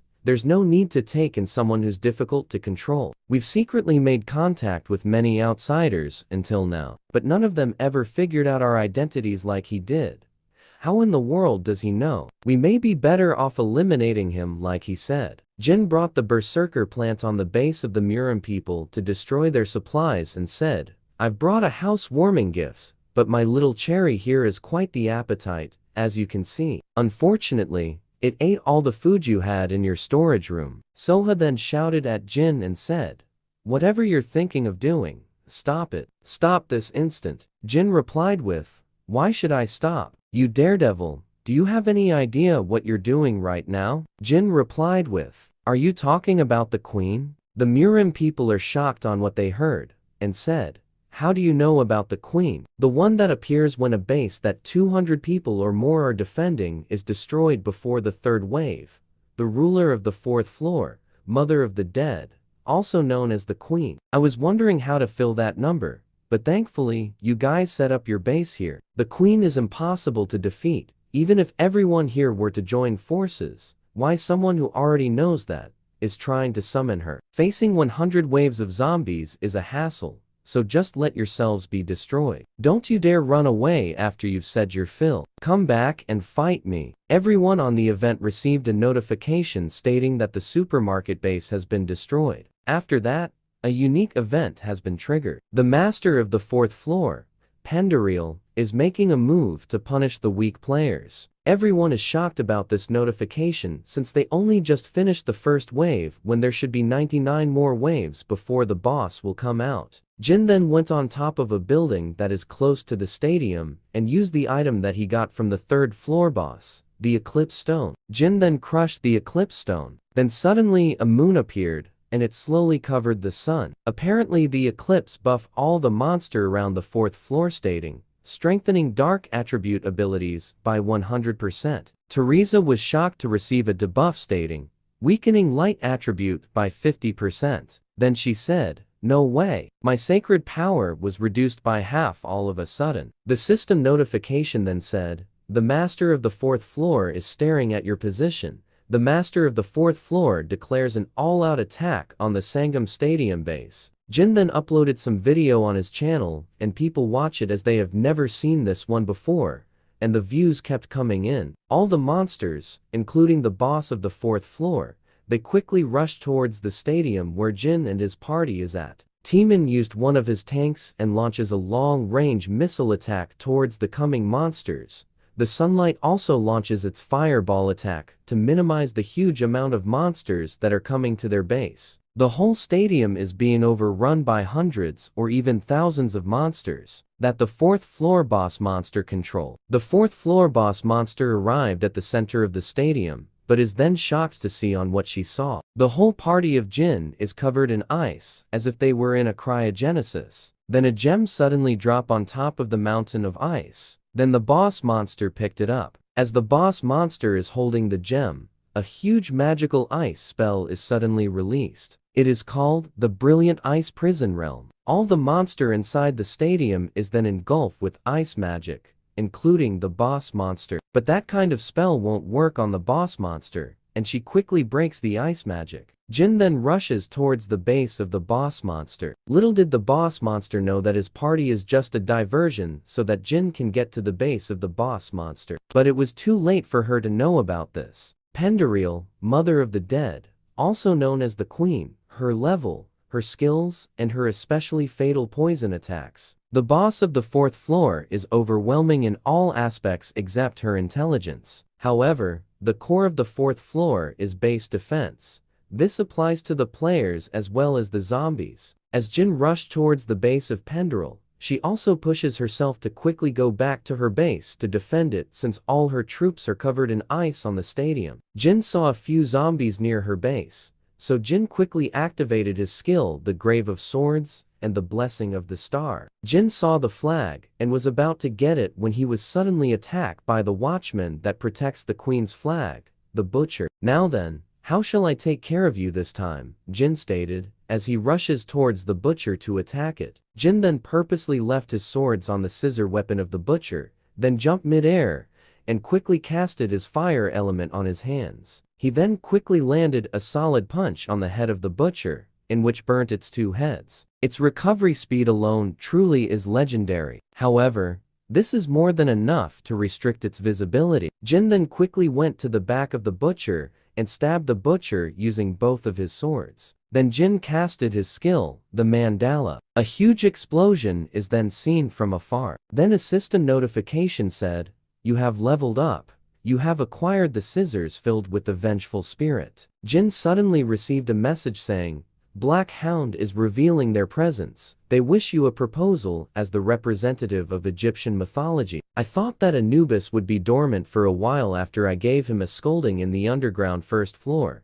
This is going to be interesting. From the perspective of the ones who rule the higher floors of the tower, it's difficult to acknowledge the fact that the 4th floor was cleared without even a proper battle with the boss. A proposal is then given to Jin by Anubis, and Jin accepted to the proposal and wait for the 4th floor boss to arrive. Pendereal arrived on her flag and wonders why the flag is untouched, and Jin is not there. Jin then showed himself with the modified scissor weapon that he got from the Butcher. Jin then activated the Blessing of the Stars, then said, "Even if my rift stat is taking maximum effect, I have nowhere near the sufficient stats to kill her." Pendereal suddenly made a move and went to the back of Jin, and he is shocked about this. Jin then flew to a nearby building because of the impact when Pendereal attacked. But Jin was able to block the attack when he infuses the Mandala skill into his weapon. Pendereal attacked him multiple times, but Jin activated his skill,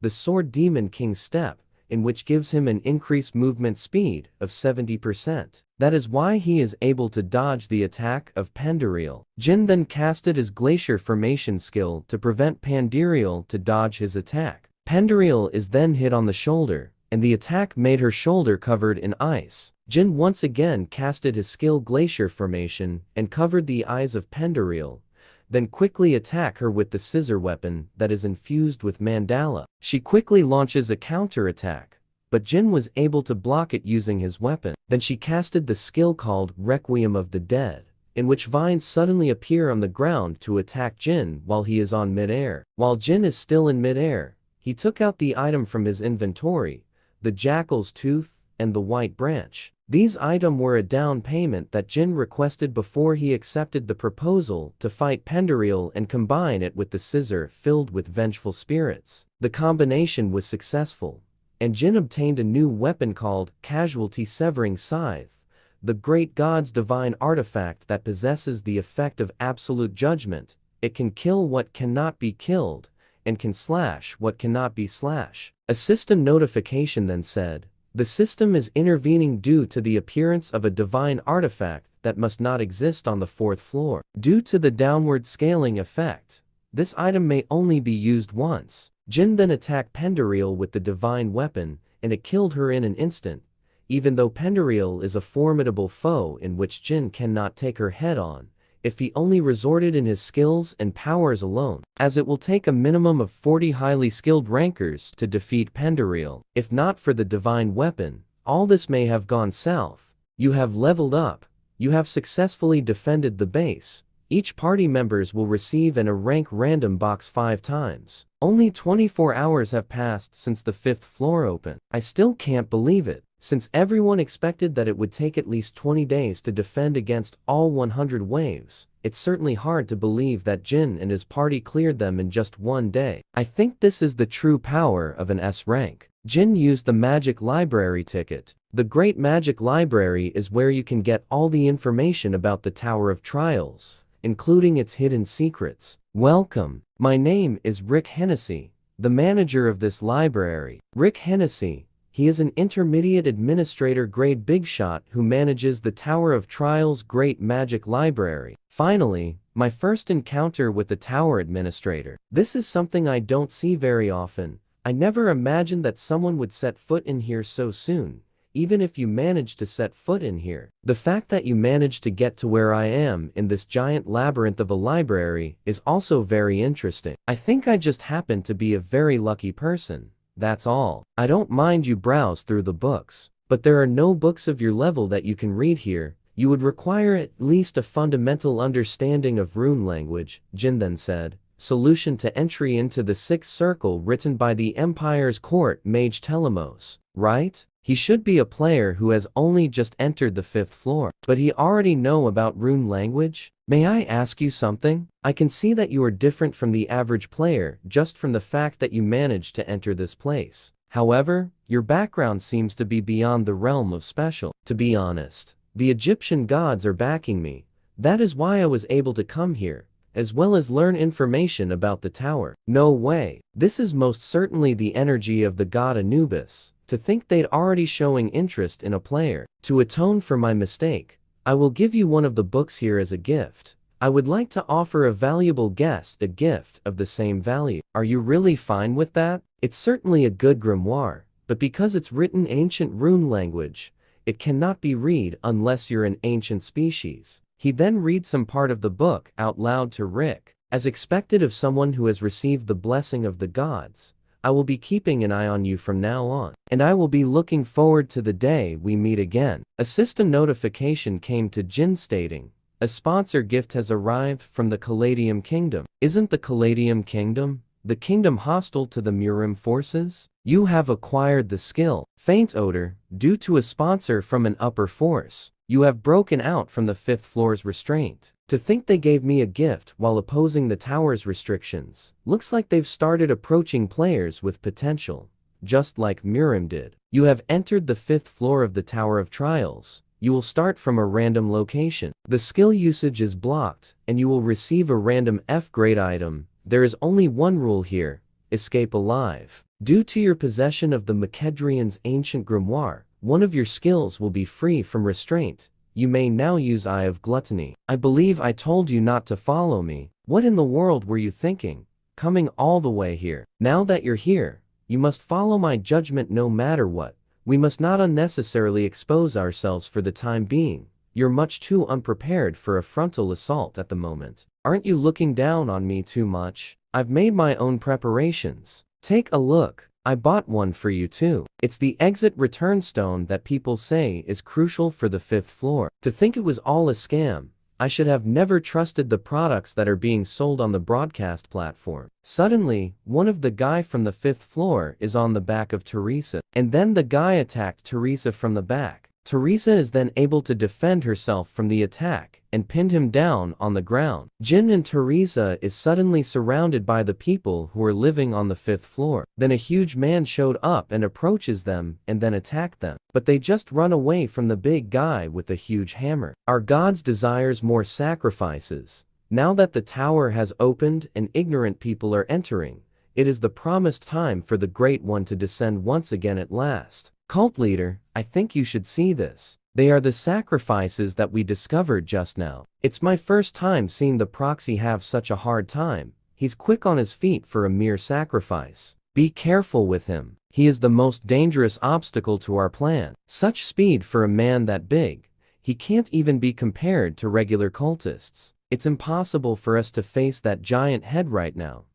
Let's focus on outrunning him first. I will lure that giant head. And while I lure him, you evacuate the others. I'm sure they've got no way to leaving now, since their precious return stones turned out to be a scam. I will try to clear the 5th floor as quickly as possible. It's become a bit complicated though. The big guy then chases Jin so that Teresa can go and find the players who came here and rescue them from their captivity. Jin then activated his skill Eye of Gluttony to check the big guy's information. Then a system notification said, an act that defies the 5th floor causality has been detected. Rotting Heart is showing interest in you. A secondary advancement condition has been generated. Rotten Heart suggests that you become their sword. You may advance to Dark Apostle once you accept the condition. Rotting Heart, one of the absolute beings of the tower, just like Alice who resides in the upper level floors of the tower. He is commonly called the Demon King in this place. In such a place, where skills have been sealed by borrowing the Demon King's power, if one tries to break through the restraint in any way possible,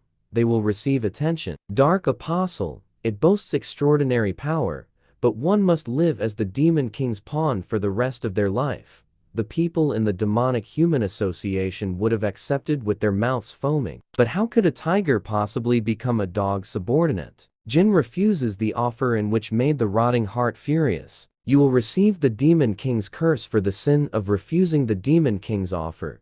You will become the target of all demons. This curse will last until death. Due to the curse, Jin is weakened by it and is then captured by the big guy that is chasing him. This mana belongs to a human. Since he is on the same side as the 5th floor boss, is he a demonic human? Jin activated his Eye of Gluttony, but it has failed because the subject is currently activating a high-level mental barrier. I was planning on using this in my fight against the cult leader, but I guess I have no choice. You have used White Pill, increasing one of your stats for 10 minutes, increasing adaptability from 10 to 20. After using the pill, Jin is then able to use his Eye of Gluttony and see through the information about the guy who is in front of him. If he's a Knight of the Round Table, then he must be the Demonic Human Association big shot that Melina talked about last time. A big shot much greater than I expected appeared. I really want that mental barrier skill. It could become a driving force that could withstand divinity. The copy condition is, make the subject say his knight name and act as if you have Chunabu until you find out his knight name. Chunabu is a Korean word for a mental illness or something. I really can't translate this well in English. Are you sure this is the person you spoke of? He doesn't seem to be alright in the head. You don't seem to understand what's going on here. Are you aware you've been captured to become a sacrifice? You think you can imprison my madness of destruction? How foolish of you. Jin continue with his act as Hosenfeld just watches him. What's with him? Could he be hiding some sort of trump card?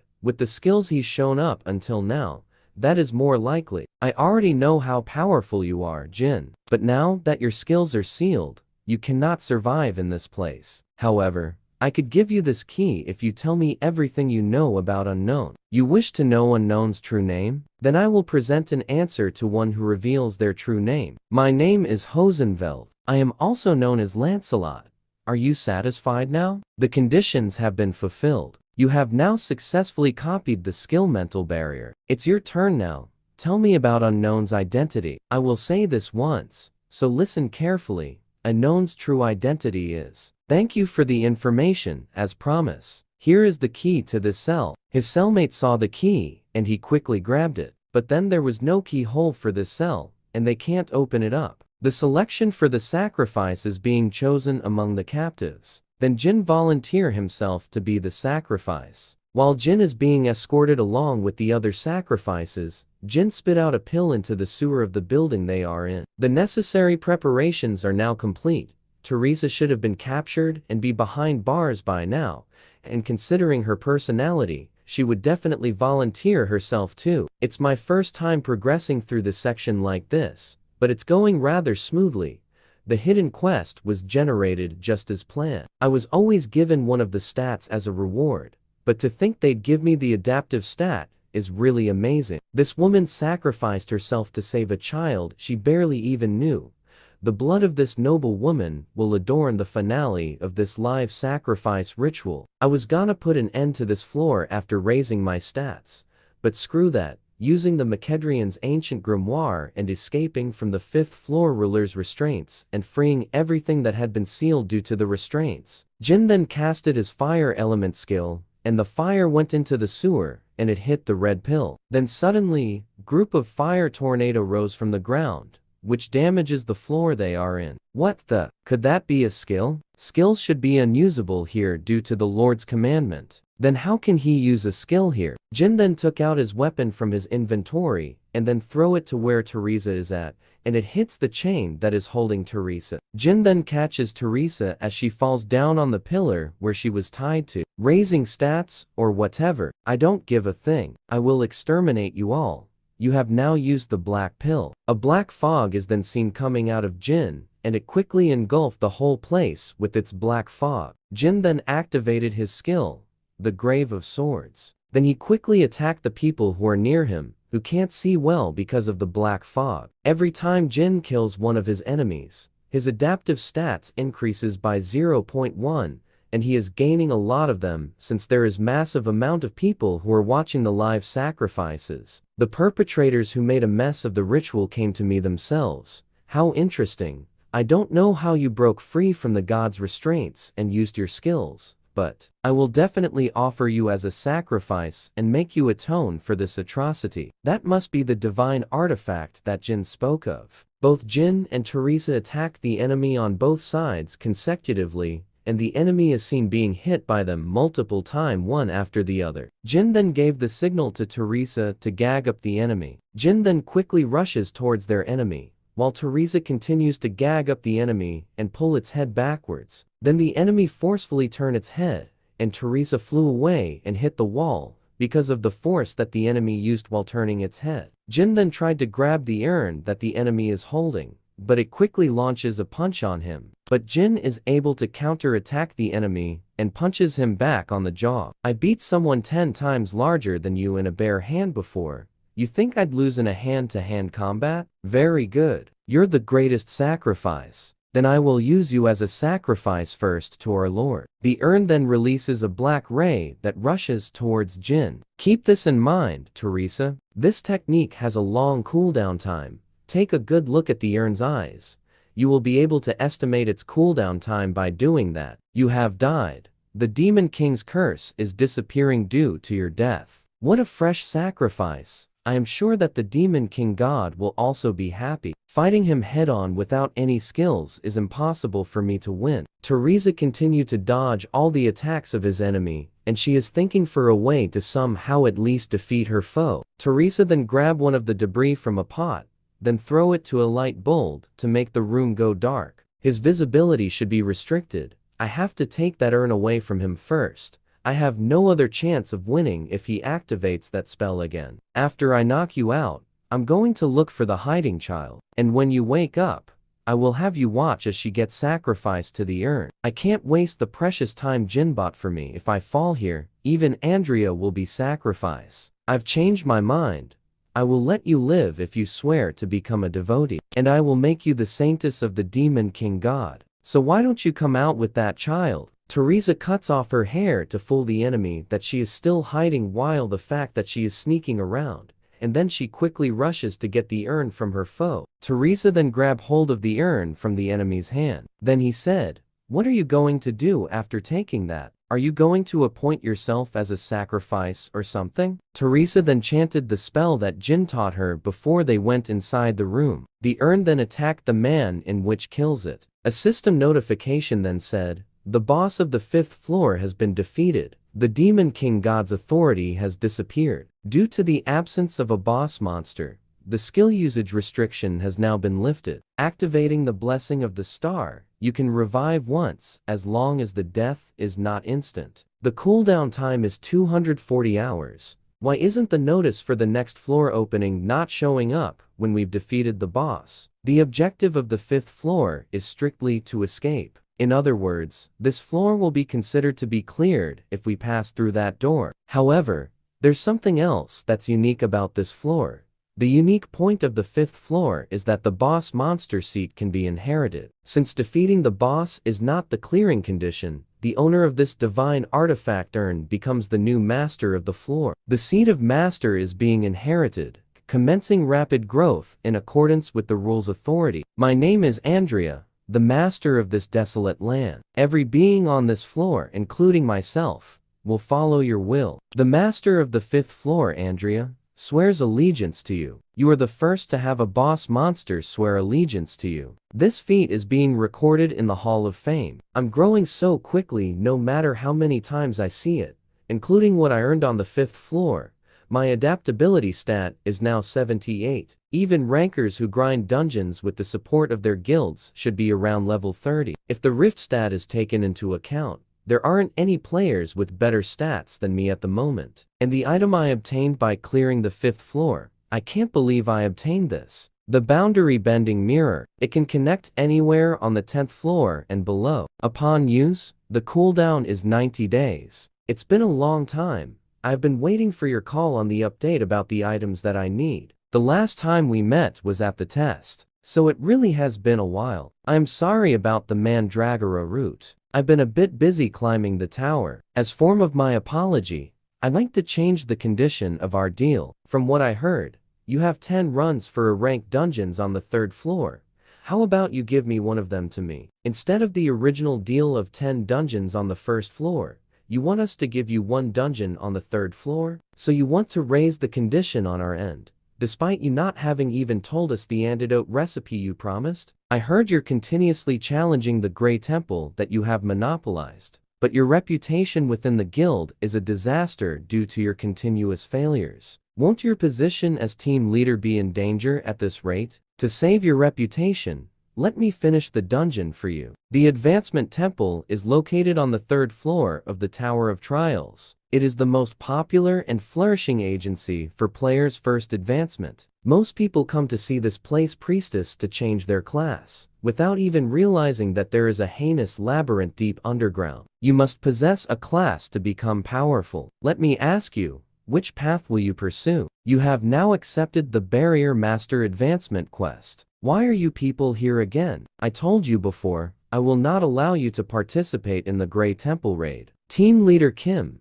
do you have any idea how many people are disappointed because of your continuous raid failure? Rather than holding on to the dungeon beyond your capabilities, isn't it better to conquer it together for the sake of humanity? The Samurai Guild that has been showing enormous growth lately. They were growing like crazy with their strong teamwork and information gathering capabilities. I've been listening, but something bothered me. You've been saying how we will fail because we're lacking in strength. But from what I can see, your forces are no different. It doesn't matter what you say. We have a strength that can't even be compared to you guys.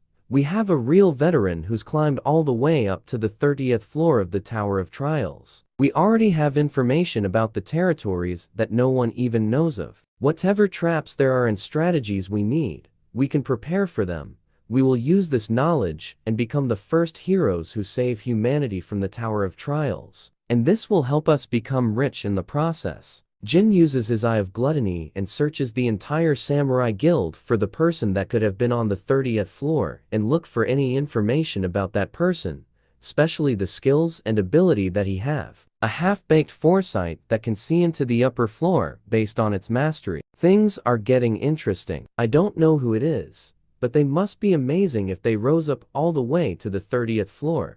The information above the 10th floor hasn't been leaked anywhere, has it? You know your stuff. Information is the most powerful strength in this era. Why don't you just let us accompany you obediently? You should have told us earlier then. Was there even a need for us to talk for this long? Let's head inside together. Finally, someone who I can actually communicate with. Stop floating. Team Leader Kim. We will at least raise your reputation if we've managed to clear it. Team Leader Kim, you wouldn't have let them in if I didn't concede to them, right? Look at how much they wanted to become heroes. Shouldn't we at least give them the opportunity to experience whether it's easy or not to play heroes by laying their hands on someone's food? Look at this. They're players who challenge the labyrinth first. How miserable. Is there no way to turn them back? You can just consider yourself a goner if you lock eyes with it. Suddenly, a system notification came and said, the condition has been fulfilled. The second perk of the one who conquered the tower has arrived. You have acquired Moon Imprint. This ability will display its effect once the first class advancement is complete. If you find every lost language buried within the tower long ago,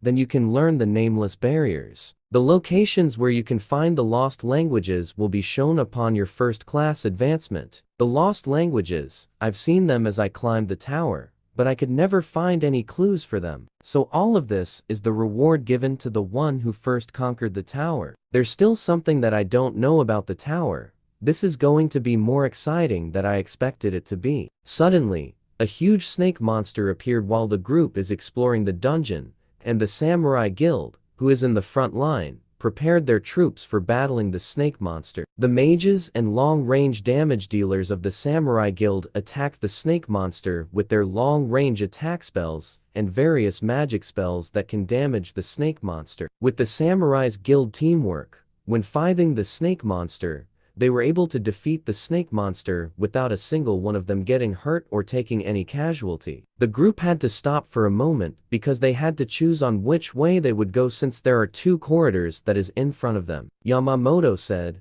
left which is bright and looks safe, or right which looks like you could get ambushed at any moment. My foresight didn't show me anything like this. Jin then suddenly said, I see. So it's left. As expected of a veteran, most people would have chosen the dangerous-looking right path, thinking it was some sort of reverse psychology trick, right? You're well aware that people who trust shallow reverse psychology tricks are sent to hell in this labyrinth. I don't know who you are, but I will trust you to carry us. His foresight is poorer than I expected. To think he's choose to go left. Well, I guess it doesn't matter since it's hell regardless of which way to go. The group had to stop once again since there is a laser that is on their path and is coming their way.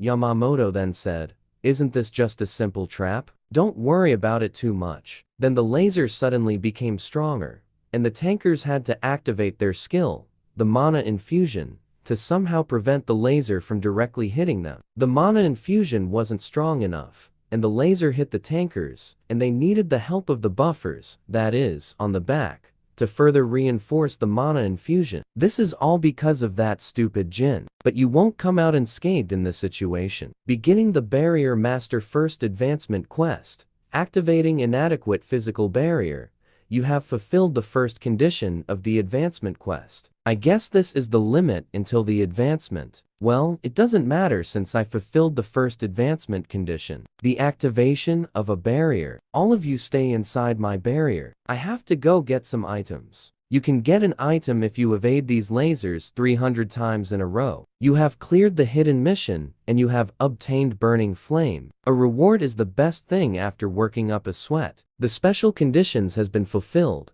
Death of more than 50% of the raid party members due to traps and acquisition of the Burning Flame. The Guardian of the Grey Temple is awakening. Stay on your toes. This is where it really begins. If you have something to argue about, do it after you stay alive. The fire-drinking snake is a pet that Medusa adores. Its entire body is made up of fire, and physical attacks are ineffective against it. If you've realized your place, then why don't you hand it over now? I am talking about that shield. Wouldn't it be better to give it to me if you're not even gonna use it properly? What kind of BS are you talking about? What kind of lunatic would just hand over a divine artifact? Then I guess it can't be helped. I will just take it off from your corpse. Then the fire-drinking snake activated its Spear of Fury. Then the captain of the Samurai Guild said, this is a one-way tunnel. There is nowhere to dodge this. Yamamoto, stay behind me and survive no matter what. What's a good divine artifact if the wielder is crap? Don't you think so too? Who the hell are you? And how can you act as if you know everything? Why? Can't you see the answer with your foresight that you're so proud of? How can you see through my skill? Please answer me. What is your relationship with the tower? I don't see a single future related to you. The snake then attacked Jin while he is talking to Yamamoto. Then Jin casted his skill, the glacier formation to block off the attack of the snake monster. Jin then casted another skill, the glacial prison, to the snake monster. Then the monster is covered in thick ice magic. It's a bit embarrassing to say it myself. You asked what relationship I have with the tower, right? I am actually an exiled deity of the tower. The absolute beings that rule over the upper floors of the tower? Is that how it is? That's why his abilities surpass human capability. Please forgive me of my grave sin for not recognizing such a being at first glance. Deity my ass. Why would I be going up one floor at the same time if that was true? I would have made an elevator or something. I look like this at the moment because I was exiled into a human body. But it looks like you may be of use when I conquer the upper floors in the future. Would you like to conquer the tower alongside with me? This is a once-in-a-lifetime opportunity to be chosen by a deity. Thank you very much. It is an honor to serve you, and I will do my very best. In that case, I will grant you a stigmata as a token of our pact. It is the, you burn to death if you betray me. Jin then activated his skill, the brand of tribulation. It is still not the right time, so you must never expose this secret. Do you understand? Go and carry out the task I've assigned you. Medusa, the boss of this temple, suddenly showed up and said, disgraceful humans, not only did you invade my temple, but you have also laid you filthy hands on my child? While the players are having a battle with Medusa and Medusa is obliterating them, Jin then showed up and hit Medusa's face head-on with the shield. Jin then said, from here on out, please stay out of the battle, as this one is all mine. How are you not turning into stone after locking eyes with me? Medusa then activated her skill, the Gordon's Domain, which gives her magic attack speed increase by 30% and movement speed increase by 15%. Right after that, she then casted her skill Acidic Fluid to attack Jin. Jin activated his skill, the Sword Demon King Steps, which gives him an increase in movement speed by 70%. Then he said, how do you expect to hit me with a slow attack like those? Medusa then activated her Viper Strike skill, but Jin then blocked it with the Divine Shield. A system notification then said, the Divine Artifact answers to its master's call, increasing the physical and magical defense by 300%. Jin then attacked Medusa and write some inscription on her body. Then a system notification said, activating the Seal of Coffin Barrier. The final condition required to advance to Barrier Master has been fulfilled. You have successfully trapped a boss monster in a barrier. You think you can trap me with your useless glass wall like this? Jin then activated his skill. The giants clutch and grab hold on a piece of the wall and throw it to Medusa. How barbaric. Something like this won't work. So why do you keep doing it? Wait. What is going on? At a glance, it looks like he's just barraging me, but I don't feel any killing intent in his attack. Then a magic circle appeared below her, and she is shocked to see this. Activating the 3-star barrier sealing coffin, powerful binding force that shackles Medusa. You won't be able to break out of this one. I have put a lot of effort into it. And stop wasting your strength and stay still. You have fulfilled the third condition to advance to Barrier Master. Since it's difficult for the boss monster alive, most people just trap a goblin on the first floor. You have successfully trapped a boss monster of the highest rank available in the advancement quest. You have advanced to a superior class of Barrier Master, the Rune Interpreter. The Rune Interpreter, you are able to realize the essence of runes, reinterpret them, and create barriers that have never existed before. Barriers made by a rune interpreter are twice as effective as regular barriers. I knew a hidden class would appear. The harder the conditions I fulfill, the better the rewards are, meaning I can still dig even further for better rewards. Engraving Moon Imprint reduces activation time of all barriers by 25% and increase the effects of all barriers by 30%. Not only that, there's even a perk. I'm frothing at the tormenting possibilities using this. It's usually common knowledge to kill boss monsters since you can obtain experience points, rewards, and items. However, there is no merit in killing Medusa. Medusa's head loses its petrification ability when it leaves the temple. An armor made from her snakeskin deals continuous poison damage to its wearer. In that case, what use is a Medusa that has been captured alive? Jin wrote an inscription on the ground. Then a system notification said, "A secret circuit has been connected through a magic circle." Player Jin, how in the world did you find out this secret contact information? You cannot make excuses. I have not shared this contact information even to the deities. I must know how you found out about it. Come to think of it, there is a monster here that I caught. Should I just kill her? I knew you would be interested. You are an avid collector of anything related to Greek mythology. So won't you pass up on this one? Who cares about how you found my contact information? What's good is good. I will open a gate leading here for you so that we could talk face to face. Things may turn out very interesting with this meeting. Then I shall see you here. Welcome to the 42nd floor of the Tower of Trials, the city of the ancient Egyptian gods, the White Oasis. I can't believe I got to set foot onto the 42nd floor already. It's my first time coming face to face with the deity before reaching level 100, isn't it? I thought I was being transported to the Great Library, but I never thought I'd be brought to a place like this. Are you taking a vacation here? I'd love a vacation, but I'm here for business. It is the residence of the Egyptian gods. You know all too well about. They've been wanting to meet you very much. So I guess you could say things worked out well. The way he is talking, it must mean he found out about my lie of receiving protection from an Egyptian god. Do you know what this is? This is where the Sphinx originally was. But though it's nothing but a giant crater now, it was deformed after it was revealed that you swindled in the name of Lord Anubis. What a waste. I heard it was a statue of high artistic value. Are you not afraid of the absolute beings of such great powers who rule over the upper floors of the tower? I wonder, do I really need to be afraid when they are not even on the 50th floor? It's not like I came here because I wanted to see you. I was just deceived by this old man. Out of anger, Anubis tried to step on Jin, but there was a barrier that protected him from any attack. Jin is here by his right as my guest.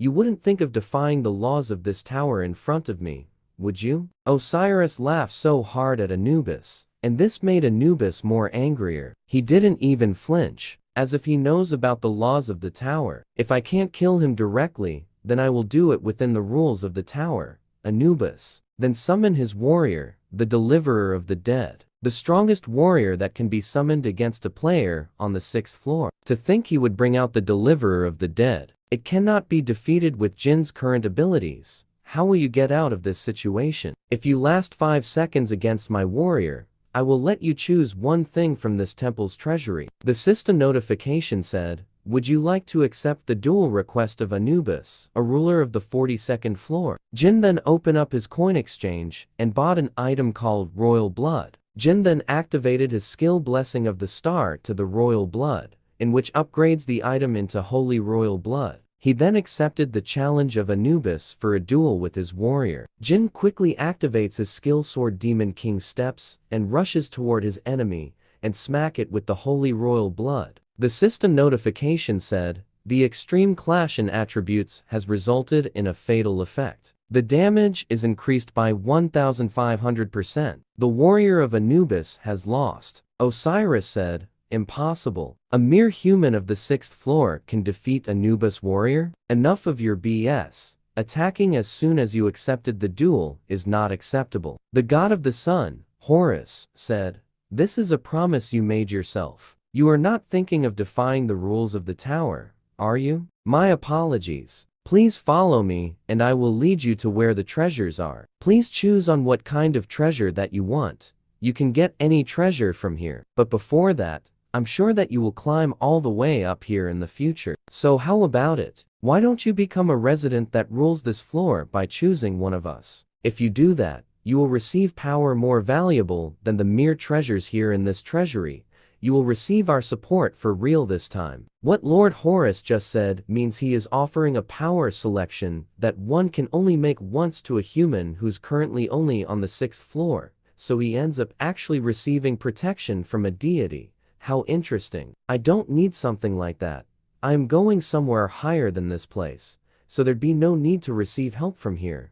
Is there? What a daring human you are. We will see soon enough where your arrogance takes you. When you reach this floor, Horus said to Anubis, that temperament of yours is always your downfall. Anubis replied with, What did the human choose? He took the black egg of the ancients. I couldn't confirm it. But one thing is certain. Depending on what he does to the egg, it may bring calamity to the humans. Egg of the ancients? Why did you choose something like this? You should know it will be really bad if it's hatched the wrong way. Let's say you somehow survive. But where am I supposed to go shopping if this thing blows the entire city away? The only information that I know about the ancients is a single phrase from the tower's eccentric adventurer Pheezus. The solution is delicious mana. Jin then casted all his skill to the black egg, and the system notification said, the egg of the ancients is absorbing the mana from the atmosphere. After casting spell for a few minutes, the egg hatches and a black dragon came out of the egg. It hatched. It's looking for the mana that it just tasted. I'll gather all my remaining mana and give it form. This is my first treat for you. The dragon then ate what Jin gave to it. Then the system notification said, engraving a stigmata on the ancient. Your great achievement of being the first to tame an ancient will be recorded in the Hall of Fame. All beings of the tower are paying an interest in your achievement. Once you give your pet a name, its loyalty to you will increase. Since you're black and yellow eyes, let's name you Goguma. It's cute, but I won't have enough mana to feed it. Tower of Trials, 6th floor. The Elven Forest. Chun is talking to Jin. You said you were gonna teach me a training method to get stronger. Aside from that, why did you call me over when you were gonna go above this floor? I'm sure you'd be able to handle things by yourself. You know, it's all because I care about you, and you will be able to get powerful to challenge me. Activating the boundary bending mirror. The boundary bending mirror duration is 30 minutes. Entering the 10th floor. Warriors Haven. The Guardian Warriors protecting the boss. There are around 21 of them. So do you think you can handle them? I think so. As long as the monster back in there doesn't wake up. If you defeat all the warriors over there and last 1 minute against the boss, I will accept one serious duel. Chun rushes towards the stone warriors and said, that is a deal, and you better keep that promise. Chun activated his skill, the Song of Swords, and slashes the stone giant in half, and he continued to fight with the remaining stone warriors until there is only one left. Now, all that's left is to last 1 minute against that monster. As long as I last 1 minute, I can have a serious duel against him. Emerging victorious against you is something I will accomplish with my life on the line. Chun then attacked the boss of the 10th floor, and the boss responded to his attack. The next thing he knows, he is on a hospital bed and is wondering what really happened after the clash. The director ordered me to take you to a hospital, so that's why I brought you here. You were in terrible conditions, and he told me to give you this once you woke up. I was in the middle of fighting against the boss of the 10th floor. However, I couldn't damage it at all. Neither physical or magical attack worked on him. My elemental sword also suddenly broke for some reason. But Jin, that son of a gun, he dodges every attack with insane precision. The boss monster then activated its skill, the Sanctuary, which increases the gravity field by 500%. Such overpowering pressure, you won't be able to dodge all over the place anymore. What will you do now? Activating the 1-star spell enhancement barrier increases the spell effect of the field by its square value per second. The activation target is the center of the barrier. The boss is then engulfed with a white light, and he is being attacked from all directions. Upon being attacked endlessly inside the barrier, the stone boss of the 10th floor became a lump of stone. The 10th floor boss has been neutralized and unable to fight. The immortal stone giant possesses one of the absolute abilities, which is invincible.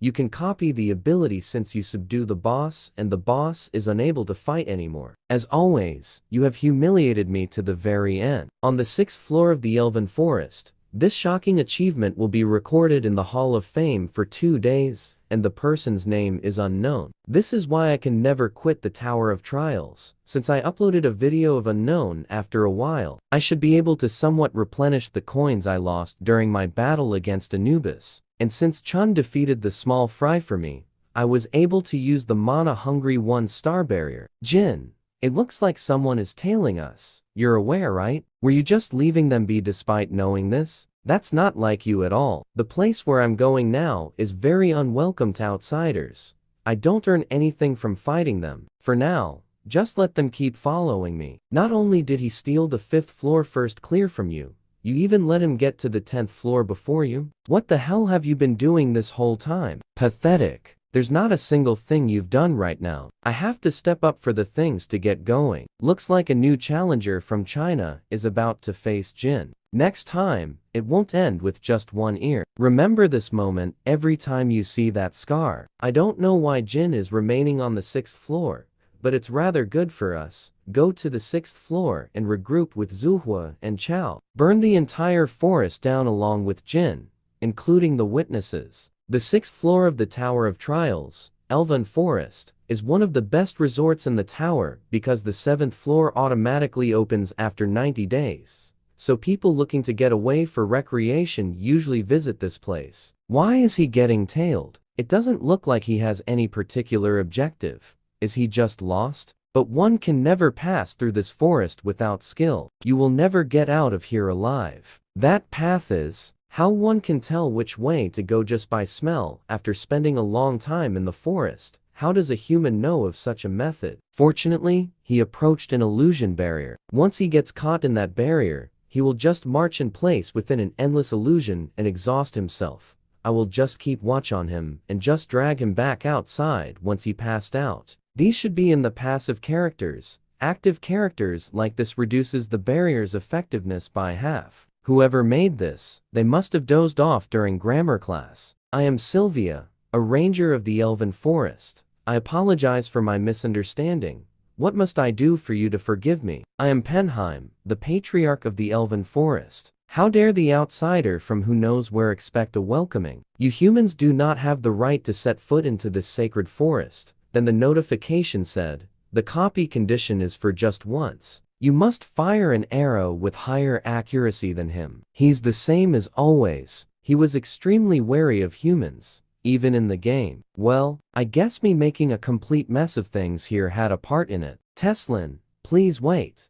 This is someone who I attacked by mistake. I invited him to this village as an apology. Shut that mouth of yours, Silva. Even so, how dare you allow an outsider into this village? You'll receive the punishment for this after I'm done with him. I didn't bring him in thoughtlessly. This person is very talented in cooking, and above all, he's able to come up with dishes that we've never eaten before. Is there a need to chase him away? We could give him a chance to prove it, right? The fig tree fruits of the Elves Forest are very special since they possess mana like magic crystal. One can increase their mana just by consuming it. The day, the elves harvest the fig tree fruits and give thanks to the forest, for it is known as the Moonlight Festival. Jin activated his skill, the otherworldly restaurant, and cooks for the elves during the festival. Please rest easy and eat these. They aren't real meat. They're meat made from beans. Teslin tried to taste what Jin had just cooked, but Jin saw him and said,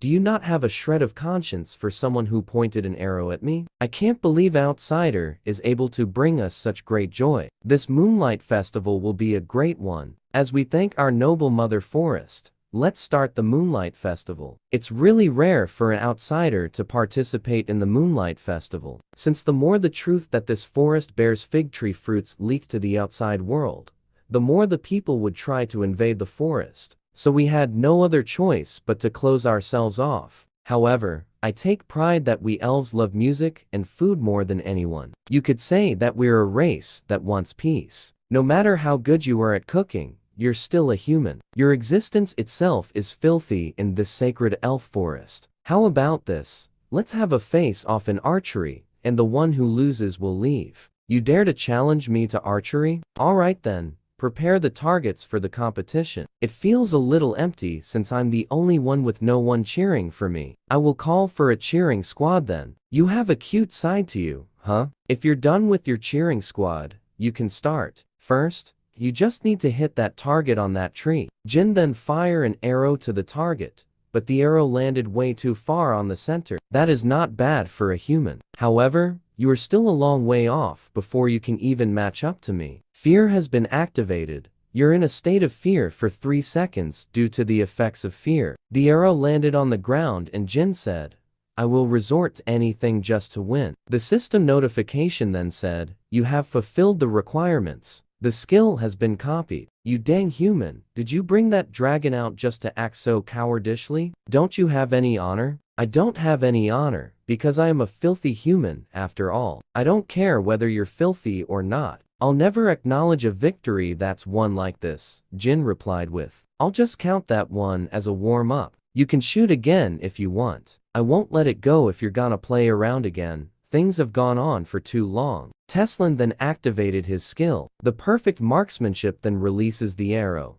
in which the arrow landed on the center of the target. It's not too late. Why don't you beg Teslin for forgiveness? Teslin is the greatest ranger of all of us. It's impossible to win against him in archery as a human. Jin then casted his skill, the glacier formation, to hit the target, and the target spin into the air. Teslin then shouted at Jin and said, "What the F are you doing? And why did you do that?" Jin replied to him with, "What do you mean? I'm just adjusting the difficulty to match my level." Jin then fused the skill Blood Demon Key and the perfect marksmanship and created a new skill called Red Magic Bullet. Teslin noticed something and said, during that split second, something changed. Jin then fired his skill, the Red Magic Bullet, on the spinning target while it was on mid-air, and he was able to hit it on the center of the target. I can't believe it. That target is made out of fig tree wood, so it shouldn't break easily. Since I lost, I will immediately vacate this village and never come back. As Mother Forest's ranger,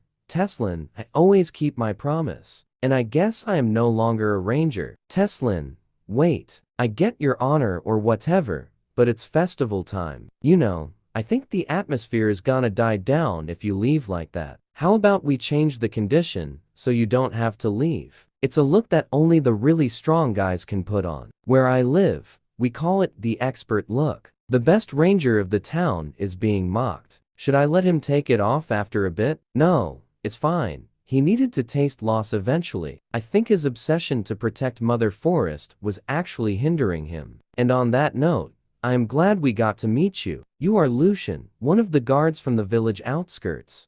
What happened to you? And why is your arm cut off? There are some invaders who manages to enter our realm. A bunch of masked guys suddenly appeared and started swinging their swords at whatever was in front of them. It wasn't something that the rangers of the village outskirt could handle. They are very strong. Even the higher-ranking rangers couldn't defeat them. Please stop talking, Lucian. You are not in a good condition to talk anymore. Please come with me and the healers will take care of you. Prepare for battle. Unlock the weapon storage. The invaders should already have surrounded the forest.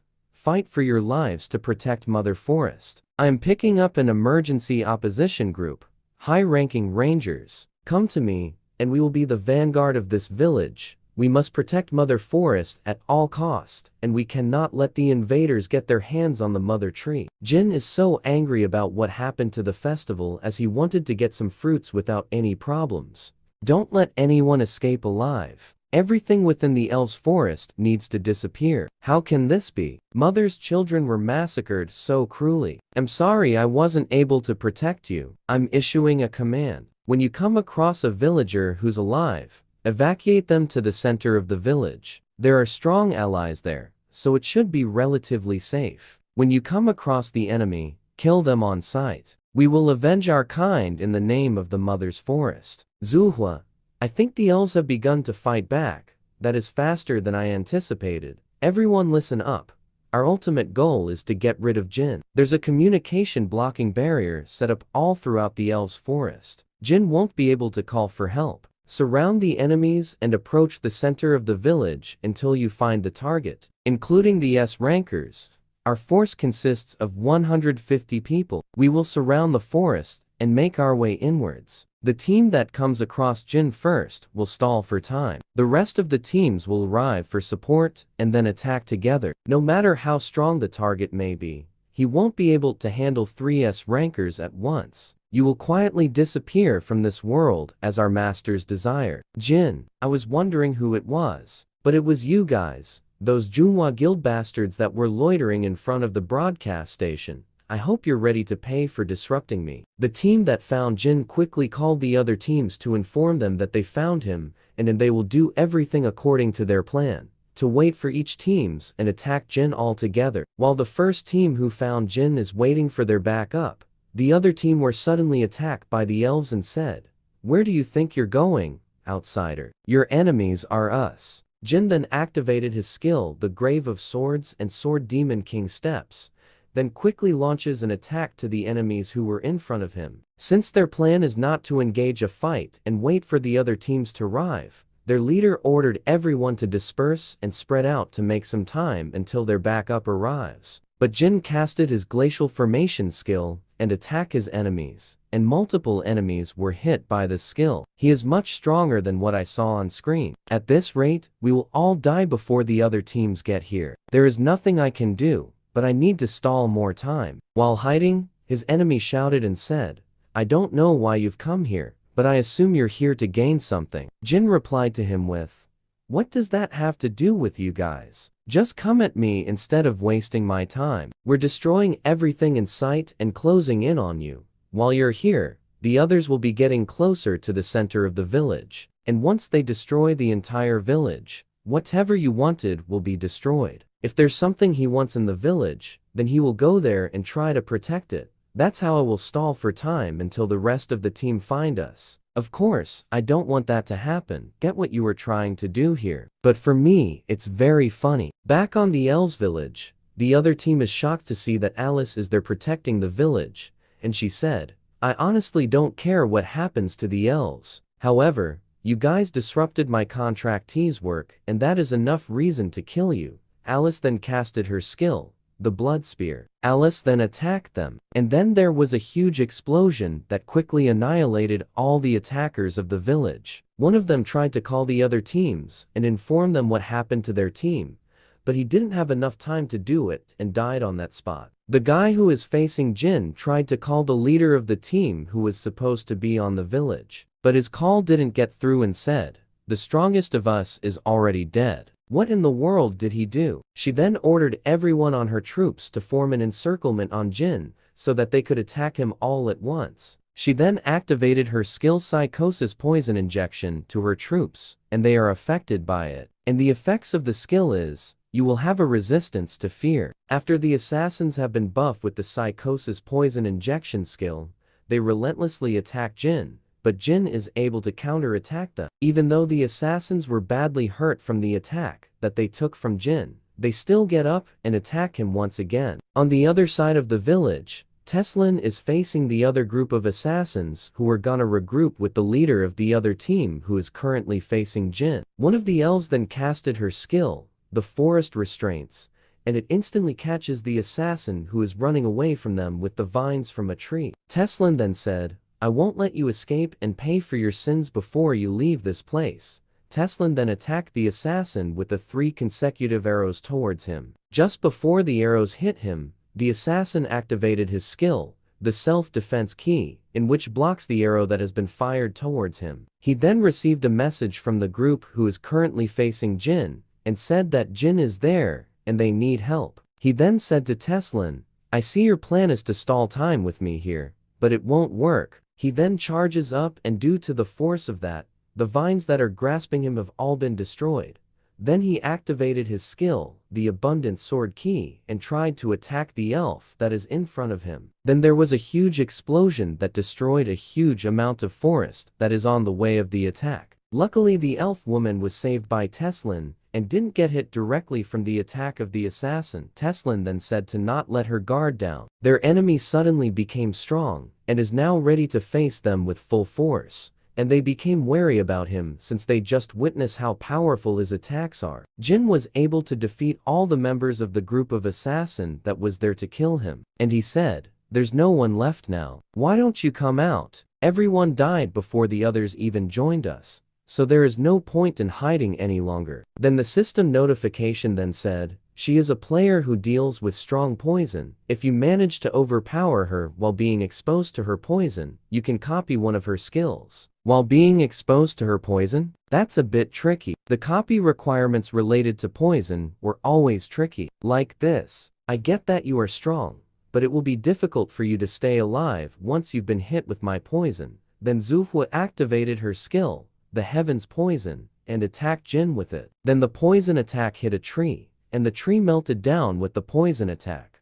And Jin said, "This is gonna hurt, right? I do want at least one poison skill, but this is going to be troublesome." Jin then quickly attacked Zuhua, but she casted her skill, the self-defense key, in which the skill gives her an increase in defense by 50%, and blocked the attack of Jin. Even though she casted a defensive skill, the attack of Jin still penetrates into her defense skill, and she felt the strong attack of Jin and said, "There is no way that I could receive this much damage." Despite that, I activated my defensive skill. Jin is thinking whether he wants to copy the poison skill or not and said, "I'm trying to think right now, so stay quiet. I have to somehow hold on until Chao gets here, and I have to damage him somehow." Zuhua then quickly attacked Jin with her poison. But then Jin punches Zuhua, and right after Jin punches her, he noticed something that is pierced on one of his fingers. "Did you really think I was only going to foolishly take on damage from you, without even giving you any damage back?" The system notification then said,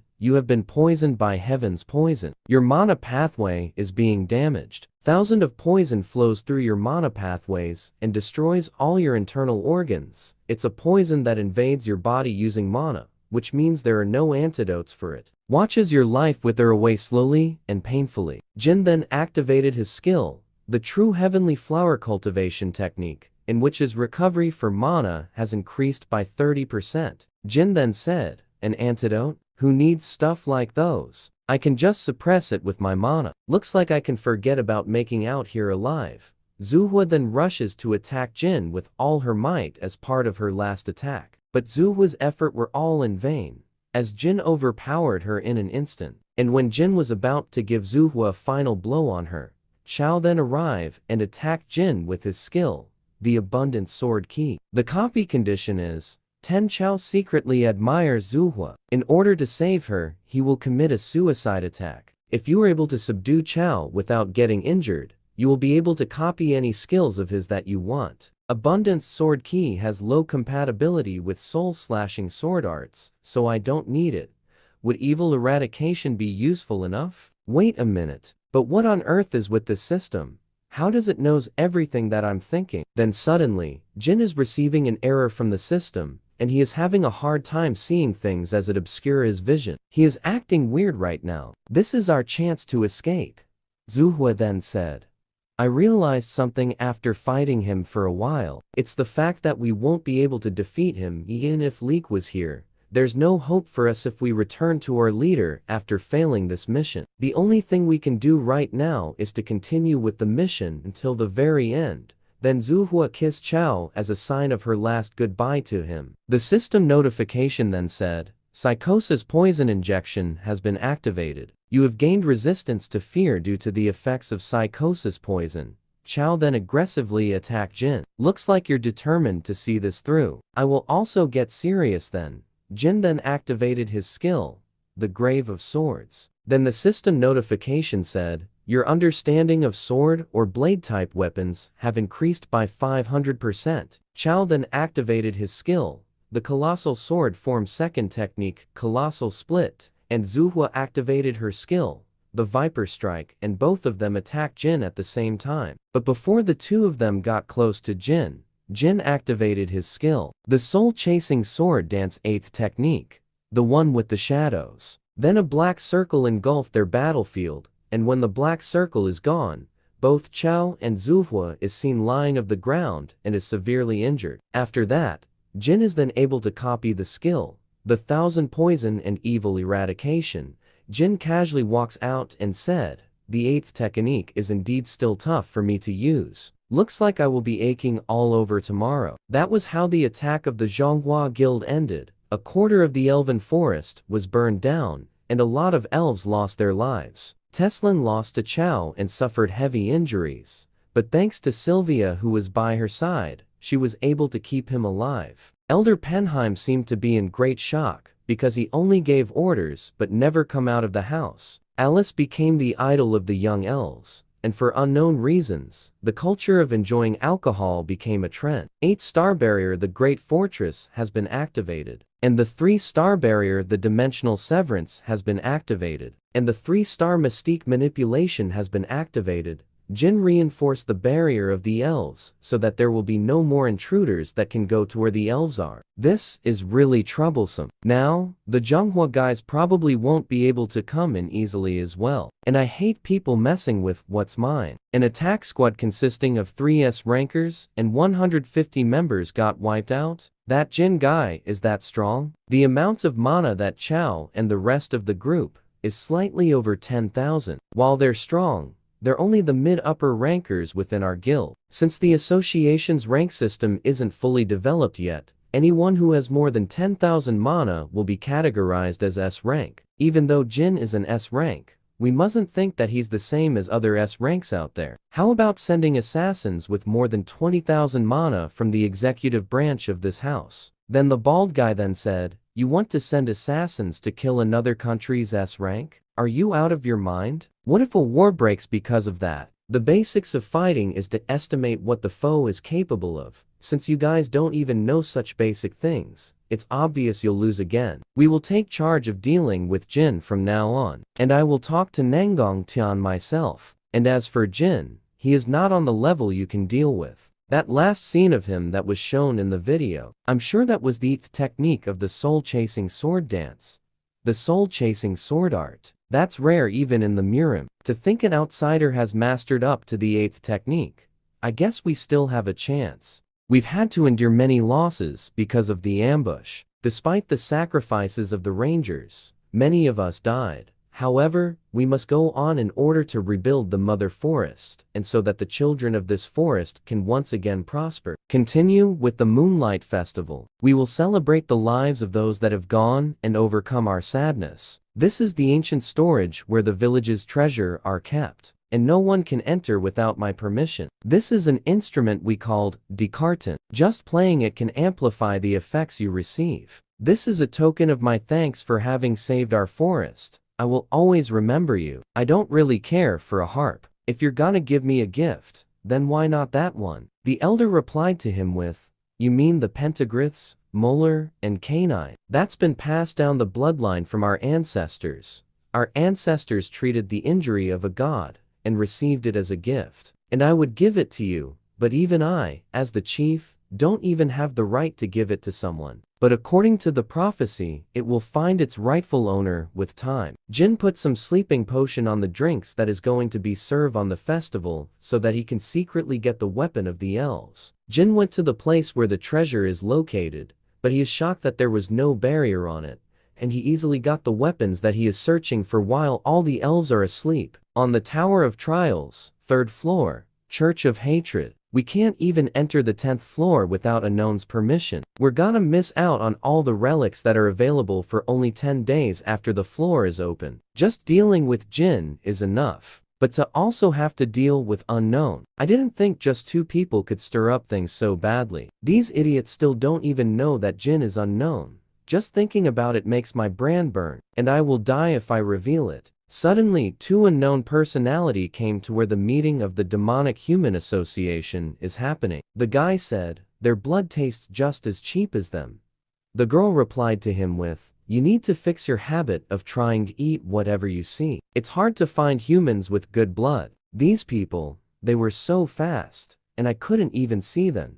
Just what are they?" Well then, shall we see what her blood tastes like? Then suddenly Lancelot showed up just before Melina was about to be killed by the 2 unknown people that showed up on their meeting. "Sorry to show up like this. Dear aristocrat of the noble knight, how can I help you?" The woman then said, "Finally, someone who can understand." 90 days after the elves' forest, the 6th floor was unlocked, the 7th floor was automatically unlocked, and small things began to happen in preparation for the next step. Just 1 more year. I need to graduate at least. Maybe the world will have ended by then.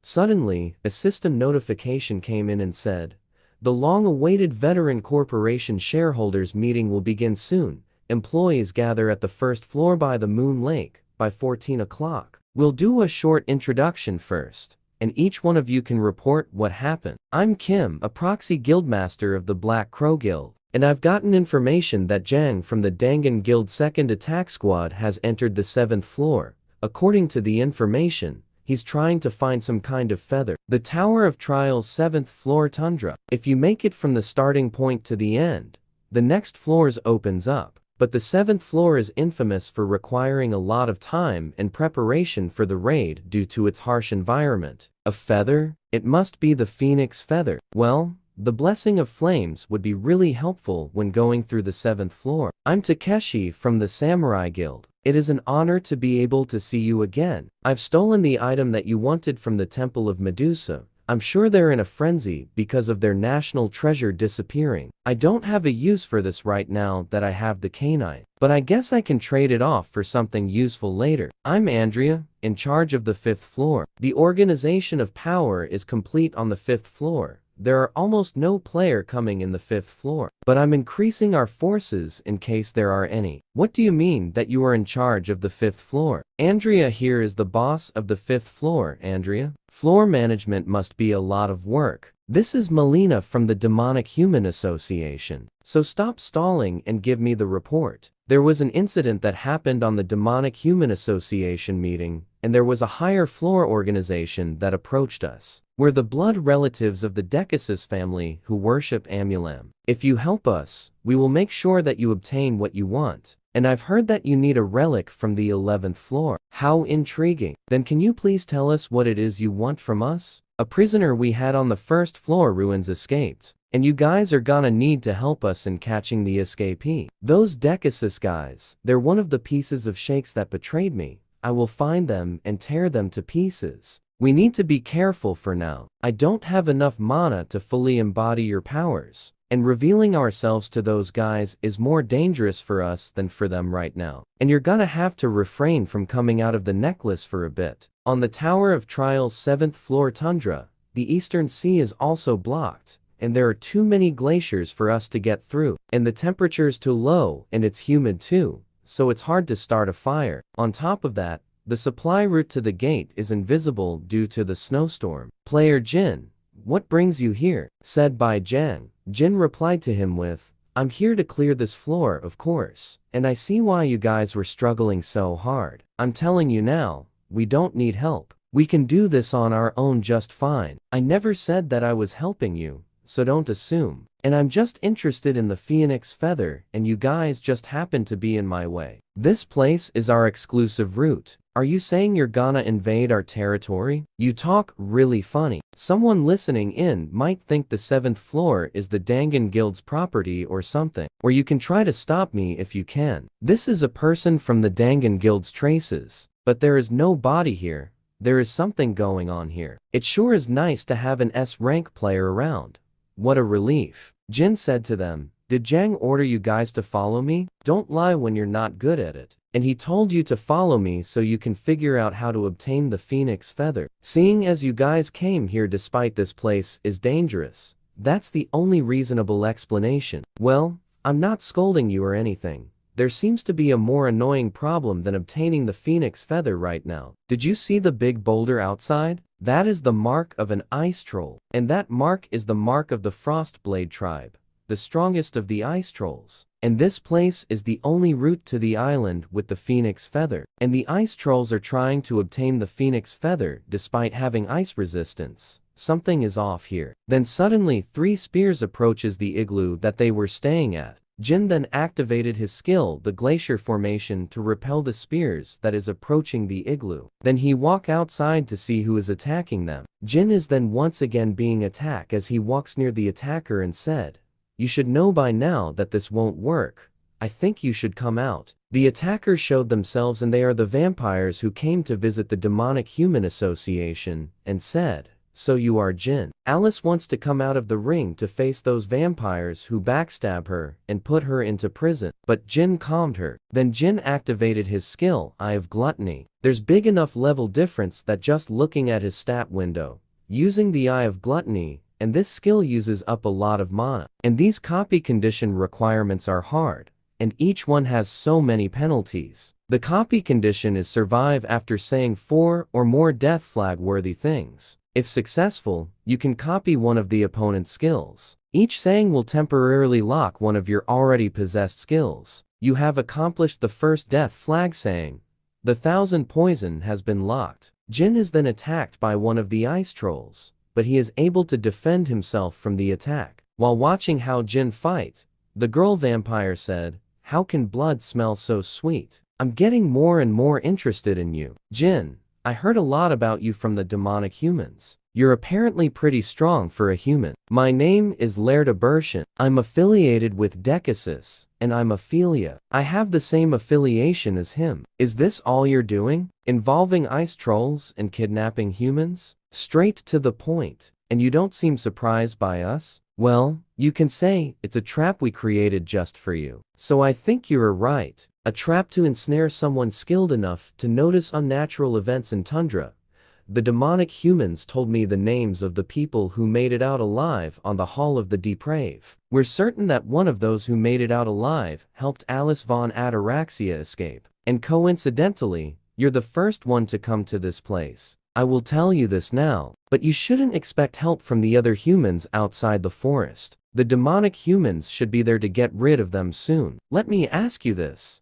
Where is Alice now? Jin replied to them with, I don't know who you're talking about. Well, I guess we have no choice. If you want to play dumb, then I will force you to remember her. Leorda then went to the back of Jin and activated his skill, the dark fighting spirit, to attack Jin from behind. But Jin blocked all the attack that Leorda releases to him with his weapon. While fighting Jin, she said to Leorda that he can't kill Jin and they need him alive. Leorda then activated his skill, the Blood Jade, in which blocks the sight of Jin for 30 seconds. Then he followed up his attack with his skill, the Blood Thorn, to further give damage to Jin. But Jin activated his skill, the Fire Element, to burn down the blood skill that has been blocking his sight, and said, That's not gonna work well on me. I heard he's strong for a human, but he's not losing at all against Leorda. Is he the one who helped Alice escape? You guys told me an interesting fact first, so I will tell you guys one too. I already knew you guys would come find me, and I have a lot of places I can get information from. Back on the human settlement,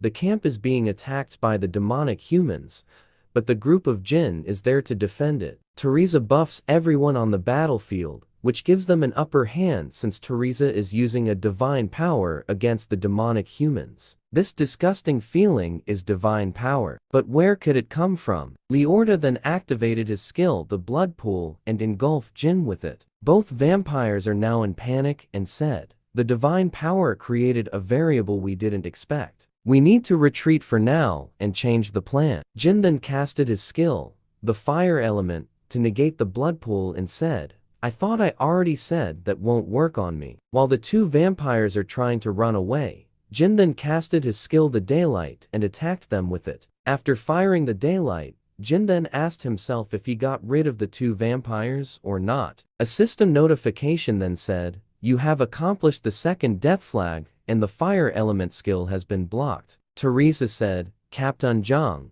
the damages to the camp are bad. The demonic humans will definitely continue to attack us. Why don't we retreat outside of the tower, and I will be in charge of defense on the way there. We've managed to block the demonic humans, but we can't let our guard down since we don't know who is behind it. The demonic humans are working together with the high vampires from the higher floors of the tower, and I think they're scheming something here in Tundra. From what I gathered, what the enemy wants is an outbreak. The ice trolls were defending the location with the Phoenix Feather despite already having ice resistance, and the Phoenix Feather is famous for ice resistance. However, if you combine it with the right item, it can also become a portal. Dangan Guild members were kidnapped, and a lot of them at that. I think they're planning to combine humans with the Phoenix Feather to get out of the tower. Teresa then suddenly said while shaking, Then a large outbreak like the one on the Amsterdam. It will definitely kill large amount of humans if that happened again. Ophelia and Leorda, is that human Jin that strong? And you couldn't even bring back a prey caught in a trap? I'm greatly disappointed in you. At this rate, how will you catch the escapee? There was an unexpected variable. The human Jin. He wasn't surprised when he saw us, and he was able to calmly respond to the skills that Leorda used against him as well. And one thing is clear, it was subtle, but when he was fighting Leorda, I sensed Alice von Ataraxia energy on him. Really? Then we may find her sooner than we expected. I feel a bit better now, It seems like a much stronger enemy have descended into the lower floor. Timin and Yianhui will stand by in the forest, and will use the drones to catch the demonic human's attention. Teresa and Stalker will separate from the group to fulfill their task. I don't get why he always complains. He's gonna do what I say anyway. The Dangan Guild will abandon camp and evacuate to the outside of the tower, except for one person who refused until the end. While Jin starts to travel and look for the other vampires that escaped, he is then followed by the captain of the Dangan Guild, and he is getting annoyed by this. Jin then said that they will be stopping by a freshwater lake somewhere around this area. A freshwater lake, it's where mana is most concentrated. On the 7th floor, when something bad happens to the tribe, the Frostblade tribe's chief comes here to reserve mana. Jin and the captain went to the area where the tribe of the troll are located, and the captain is holding a white flag signaling that they are not their enemies and are just passing by. The ice trolls aren't that savage, they value honor very highly, and they prioritize family over everything. So as long as you hold up the white flag, they won't attack us. I've heard a lot about you. You beat up my tribe members with your bare hands.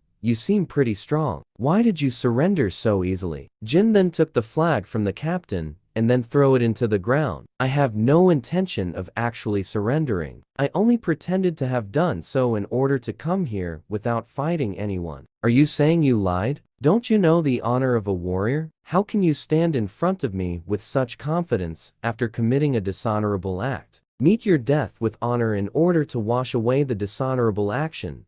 Following the old tradition, as I am the chieftain of this tribe, I am requesting you to a duel. Meanwhile in China, all those members with 3S ranks died in the Elven Forest. I don't think Jin is an opponent you can win against. How much more do you need to be embarrassed in order to learn? Don't involve yourself with him any longer. The chieftain then attacks Jin, but Jin blocked it, and then the chieftain followed it up with his skill. The chief's cry, which is a loud wave attack, but Jin activated his skill, the 2-star distortion barrier, in which repels the attack of the chieftain. Jin then casted his skill, the glacier formation, and attacked the chieftain from above, and the chieftain is caught off guard with this, and he is directly hit by the spell attack. While the chieftain is down on the ground, Jin then activated his skill, the Grave of Swords, and launched an attack to him. The chieftain took a direct hit from Jin's attack, in which caused his defeat. The chieftain acknowledges Jin's strength and begged for Jin to kill him as an act of honor. I don't know about honor, but I know a lot about ice troll traditions. Absolute obedience to the winner in a duel. It's an unbreakable and divine rule. And do you know what I thought of when I won against you? I thought that you're good enough to win against the demonic humans and the Decasus mosquitoes. So why are you obedient to them? I assume you are talking about Ophelia and Bershan. Not obedient to them because I lost in a duel. I lost to someone who was incomparably stronger than those two.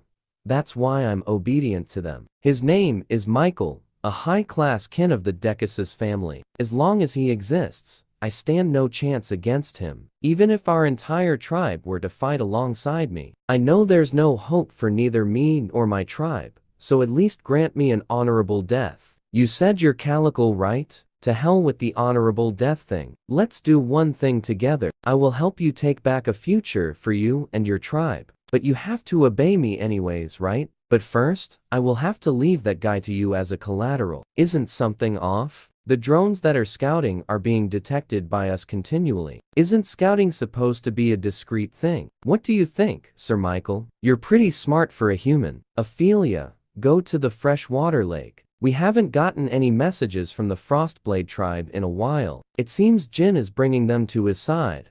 I assume those drones are bait to distract us. Right after that, Michael then casted his skill, the climate reformation. Then a strong wind blew all the drones in, which destroyed them. Timin then informed Yenhua that all the drones were destroyed. Then Yenhua activated her skill, the heavenly flower cultivation, to ready herself, as she know that the enemy will soon arrive at their place. Timin then also ready himself up, and casted his skill, the Great Fortress skill, and calls upon the machine cores. While Ophelia is traveling to the freshwater lake, she then said, "Is he trying to take the phoenix feather using the ice trolls? That is pretty clever." Ophelia then arrived to where the trolls are, and she saw that the trolls and Jin are together. She then casted her skill, the Mana Storm, to attack Jin and the trolls. Her skill landed on the center of the tribe, and it obliterated the whole place and caused a huge explosion. Timin and Yenhua felt the impact of the explosion and is now wondering if Jin is okay. Jin then suddenly appeared behind Timin, in which startled him, and both were shocked as to how did he suddenly appeared to them. Ophelia has been outplayed, and the one that she attacked was just an illusion barrier. Right after that, Teresa showed up and said, "I won't kill you if you surrender now." At the same time, Yenhua then charges straight to where the demonic humans are located. The black mages then casted their skill, the dark projective body, and attack her with their dark magic. While Yenhua approaches the demonic humans, Timin backs her up with numerous missiles that came from his mechanical summons. But the dark magician activated their mana shield to protect them from the long-range attack of Timin. After the smoke clears up, Yenhua is about to land to where the group of dark magicians are. On the other side, Ophelia is having a hard time fighting Teresa, since divine power is the weakness of vampires. Teresa continuously attacks Ophelia with her divine power, and Ophelia now doesn't know what to do anymore. While defending,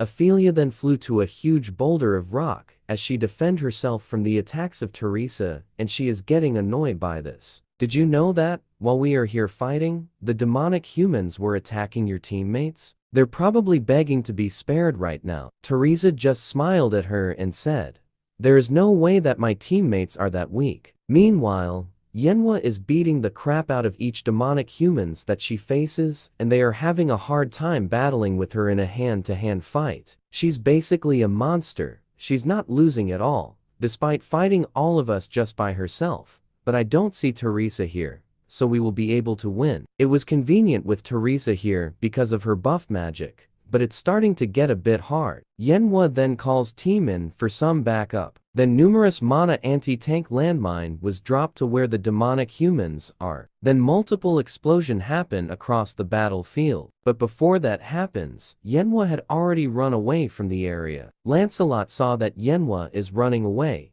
so he ordered his troops to quickly follow her and not let her escape. Michael then ordered Lancelot for his men to stop the chase as it is a trap, and they will be killed if they continue the chase. So the men then stop chasing Yenhua and get back to their spot. Jin then noticed that something is not right here, so he then ordered Yenhua and Timin to get back to the ridge. Then a powerful magical spell has been casted, and it destroyed the place where they used to hide. Luckily, they were able to escape in time, but the demonic humans saw them, and so the chase has begun. Yenhua and Timin are having a hard time running on the snow, and soon the demonic humans were able to catch up to them. As soon as Lancelot and his men got close to the three of them, Lancelot then noticed that Unknown is waiting for them. A few hours before Unknown showed up, the base of Nangoon was suddenly attacked. Nangoon is shocked to see that Unknown is right in front of him. He then took out a piece of paper and said,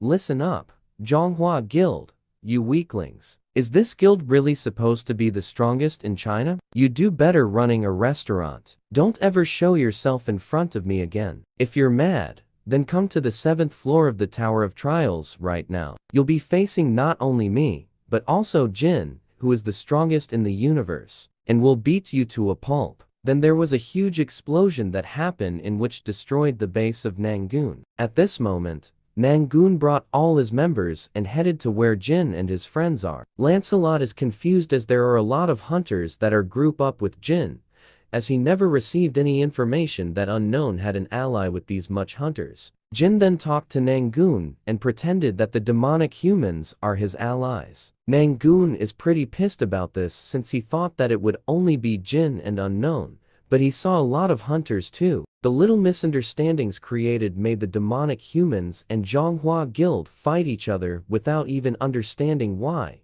and that was enough to turn the tables of the battlefield. And the one who made the last laugh was our MC. While the demonic humans and the group of Nangoon fought each other, Jin and his friends have already run away from the scene. Jin and his friends arrive at a secret location that only Jin knows of, and they are shocked to see that there are trolls in the area. No need to be nervous. They were being controlled by the vampires, and now, they are cooperating with us in return for us freeing them. Jin then saw Teresa as she is being helped by the trolls kids on her bandages and said, "Sorry Jin, I ended up losing to Ophelia. I guess capturing her alive was too hard. But good work anyway Teresa." Jin then gathered them up to explain his plan and said, "The enemy will head toward the island with the phoenix feather to get out of the tower. Thankfully, we're in a more advantageous location than them. We need to prepare a lot of things before they get here." Yenhua and Timin are clueless on what kind of preparation Jin is talking about. More reinforcement arrive and the slaves of Jin also arrive at the scene. In case you forgot, the two girls have the hand mark of Jin on their faces, and they cannot disobey Jin as their master, while the other one is the old man, and the other guy is the assistant guild leader of a top guild in Korea. This is an essence I've been collecting to revolt against Michael. It's a precious item we obtained by risking building a camp in the freshwater lake valley. The fact that I'm giving this to you signifies my complete trust in you. This is an essence event that usually occurs when you subjugate other tribes. But I guess it's happening in this manner this time. I decided to give you my full trust after seeing you fight for us. Let's make sure we don't regret anything in this war, so that we won't be slaves anymore. Everyone is then briefed once again on where they will go, and what will they have to do there. And after that, everyone went to their designated place. Jin then went to his designated location and exposed himself. And then Michael saw him and approached him. "I heard you made the demonic human fight other humans and convinced Calico to become your ally. You seem quite clever, so why did you do something so foolish?" Jin then brought out the mana essence and used it to increase his mana, but he only have 2 hours before the effect of this item runs out. Jin then tried to use the Eye of Gluttony, but it is ineffective against Michael as the level gap is way too high. "You must be Michael. I assume you're trying to leave the tower by using the phoenix feather. You realized? That is impressive. Makes sense that you were able to help Alice escape. There is no point in playing dumb. We're certain that you're the one who helped Alice escape. Where is she right now? If you tell me where she is, I will let you live." Jin then said to Michael, "What I don't get is why you want to get out of the tower." Michael then activated his skill called Blood Wayport, in which have a large AoE, and said, "The reason is Blood Wayport.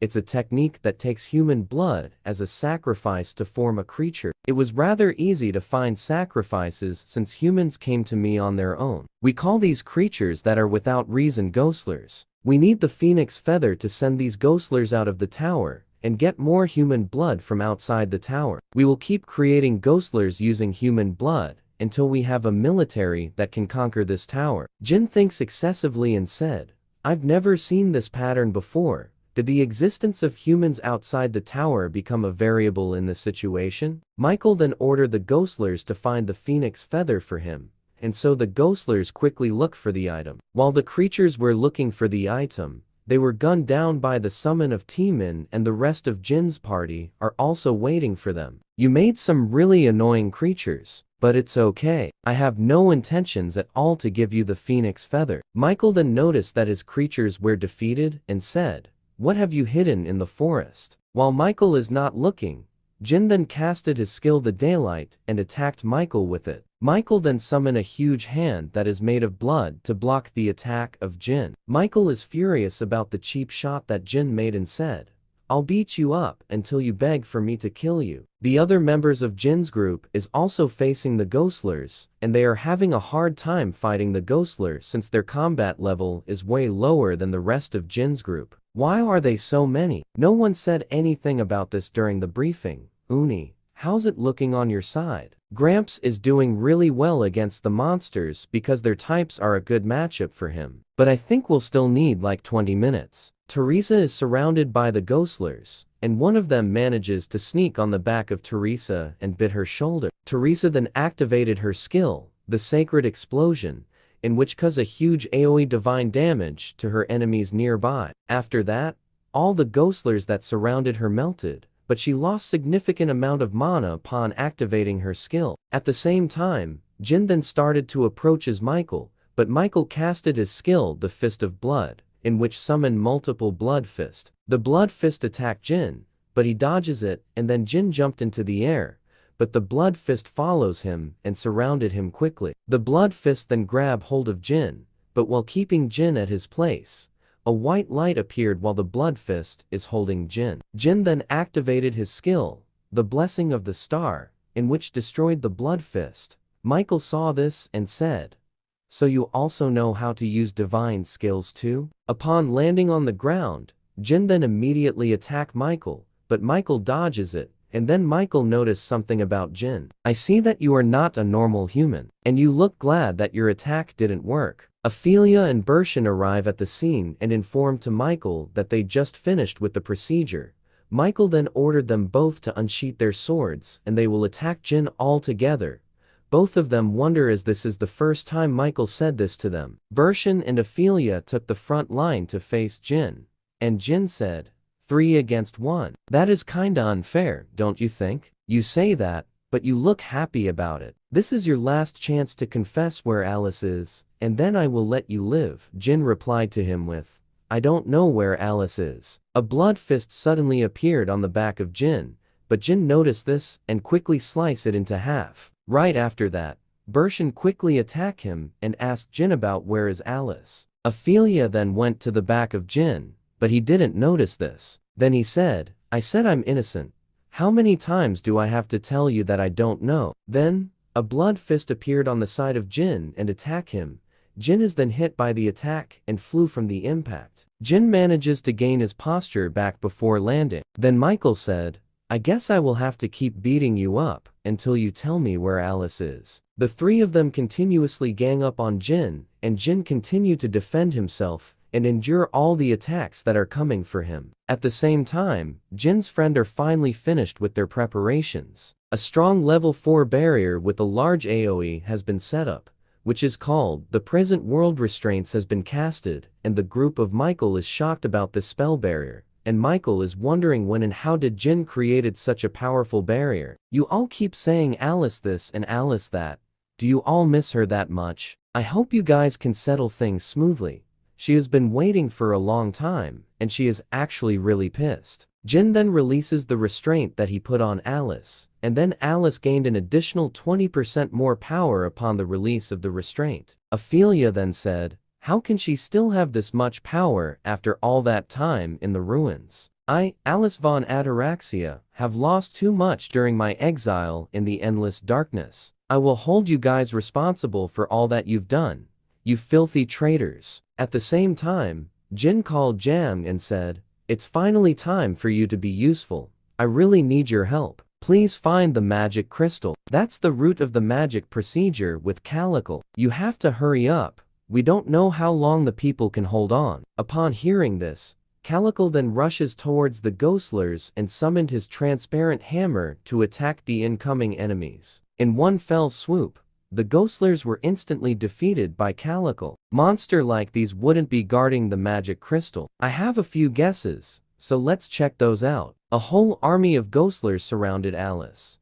but Alice flew into the air to keep some distance from them. Alice then activated her skill called Blood Sphere and summoned a huge sword called Judgment. Then right after that, the Judgment sword was dropped to where the whole army of Ghostlers are. Upon landing, the impact of the attack can be felt from a distance, and Timin and Yenhua said, "What the hell is that? This is coming from where Jin is. What kind of fighting is going on there right now? You've gotten rid of more than half of the Ghostlers with just one attack. That is pretty impressive, Alice." "Alice, it seems like you two have a lot to talk about. You can take Michael, and I will take care of the rest, and then I will join you." "Are you saying you don't think I can face them all at once? I just don't want you to take on all the risk on your own. We are teammates here. Michael, I will take care of your minions, and you can fight Alice, since I think you guys have a beef with each other. Long time no see, former patriarch of the Ataraxias. How have you been?" Alice got mad, and charges towards Michael, and said, "You BS. Don't you dare say my name with that dirty mouth of yours. You shouldn't have left that place. This is all you can do because of the tower's restrictions. When you used to be called the world's strongest. Seeing you in battle in such a weakened state is such a sad reality for me." Alice got mad and said, "Enough with your fakeness.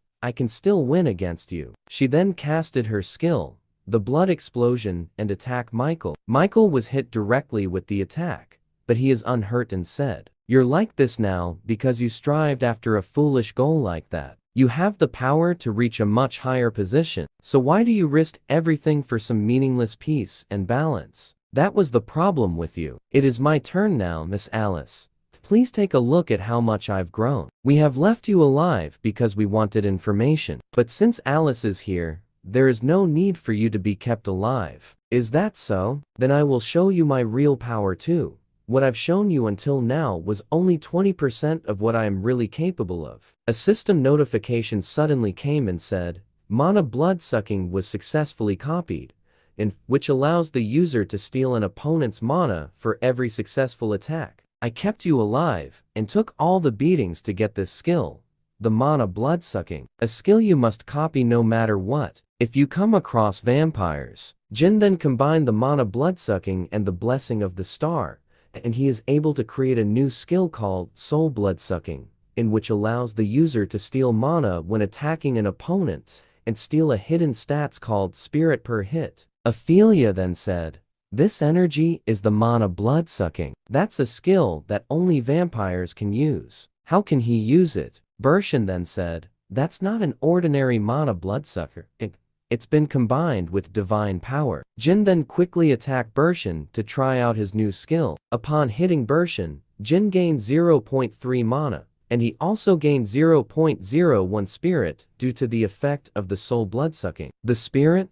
It synergizes with all the stats you have, and fills your body with vitality. A hidden stats I found by trying out 62,000 different combinations. A stat that grows infinitely. And now, there is no longer a ceiling on how much I grow. Jin then activated his skill, the Sword Demon King steps, and attacked both Bershan and Ophelia, and both of them is having a hard time keeping up with the speed of Jin. Jin is enjoying this moment since every time he attacked both Bershan and Ophelia, he is gaining 0.01 spirit due to the effect of the soul blood sucking. And if this continue, Jin can absolutely gain enormous amount of spirit stats, and he can eventually face off with Michael in a one-on-one battle. And while Jin is gaining stats, both Bershan and Ophelia are losing 0.3 mana on each attack that they received from Jin. And if the fight prolongs, it will be bad for the both of them since they won't be able to use any skill because they will lack the mana to do that. And while they are defending from the attack of Jin,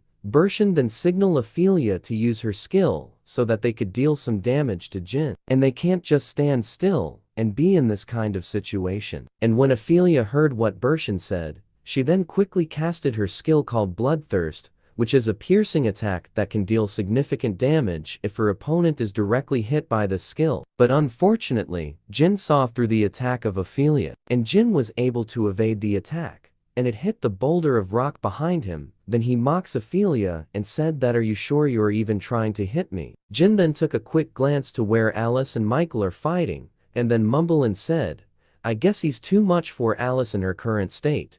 I will have to get back to her as soon as possible." Jin then talks to both Bershan and Ophelia and said, "I don't have much time, so I will stop with the stat stacking. Fess up what it is that Michael wants. Only then will I try to consider keeping you alive." And right after that, Jin then activated his skill, the Grave of Swords. Both Bershan and Ophelia are shocked to see how much mana is coming out of Jin, and they are being pushed back by this huge mana burst, and thought that he was hiding all his powers until now. Bershan is shouting and said there's no way we would fall of such. But before Bershan could even finish what he was about to say, something happened to him, and Ophelia then look at Bershan and is shocked to see what happened to Bershan. The head of Bershan was decapitated, and Ophelia can't believe what she just saw. And then Jin said to her, "I only need one person for information. Then are you ready for an honest conversation with me, Ophelia?" Back at the fight between Michael and Alice, Michael uses his blood summon to grab hold of Alice and pin her down into the ground. And while Alice is pinned, Michael then quickly follow it up with another attack in which Alice took a direct hit and gave her significant damage. Due to the restriction that the Tower of Trials gave her, Alice's power is still not 100%, and currently she doesn't have any more mana to defend herself against the attack of Michael. Michael then quickly jumped over to Alice to give her another attack. Michael then gave Alice a solid attack, and right after that, there was a huge explosion that happened. On the other side, Calical, the chieftain of the Ice Troll, is facing with the Ghostlers who are blocking his way to search for the item that Jin told him to find. Calical then saw the item that Jin told him, but it is being defended by dark mages and a group of Ghostlers. But Calical said, in order to win this war, we need to destroy that magic crystal. Calical then said, I will open up a path for you so that you can reach the magic crystal. But the captain can't comprehend what the chieftain said since there are so many enemies who is guarding the magic crystal. The captain said, so you're telling me to get past all those monsters and destroy the magic crystal? I just want to become popular with women, just want to become a more successful person. The captain is losing his mind because he might die if he faces with the group that is defending the magic crystal. Calical is being swarmed with the Ghostlers as he moves forward to reach the magic crystal and said, don't make life so complicated. Life's meaning is much simpler than you'd expect. It's just doing what you can do at the moment. Calical just run over the Ghostler and increase his movement speed, so that all the Ghostler that managed to grab him just flew away. Calical then drop off the captain near the magic crystal, while he plans to fight the rest of the Ghostlers. Congratulations on becoming the second captain of the Dangan Guild. There aren't many better jobs than this these days. You'll be able to have it all. Upon arriving at the magic crystal, the captain gave his all to attack the magic crystal, and he was able to destroy it, and the system said, the mana source of Blood Wayport has been destroyed. Right after that, Michael notices that the Blood Wayport that he casted is vanishing as he fights Alice. Everyone also noticed that the Blood Wayport is vanishing, and the Ghostlers that Michael had summoned are also vanishing. While Jin still tortures Ophelia by drowning her into the river, and Jin wants to know everything that they are planning. And when Jin raises Ophelia out, she then said that they are aiming for the 29th floor, and Michael wants Balmung, in which the Empire have the best dragon slayer sword. Balmung. I guess he was gonna use that to kill the dragon on the 48th floor. Jin then asked Ophelia if she wants to live. Ophelia then cried and said, why are you asking such an obvious question? Of course, I want to live. Right after that, Jin gave Ophelia the brand of tribulation so that Ophelia will be under his control. Then Jin said, I look forward to working with you from now on. On the other side,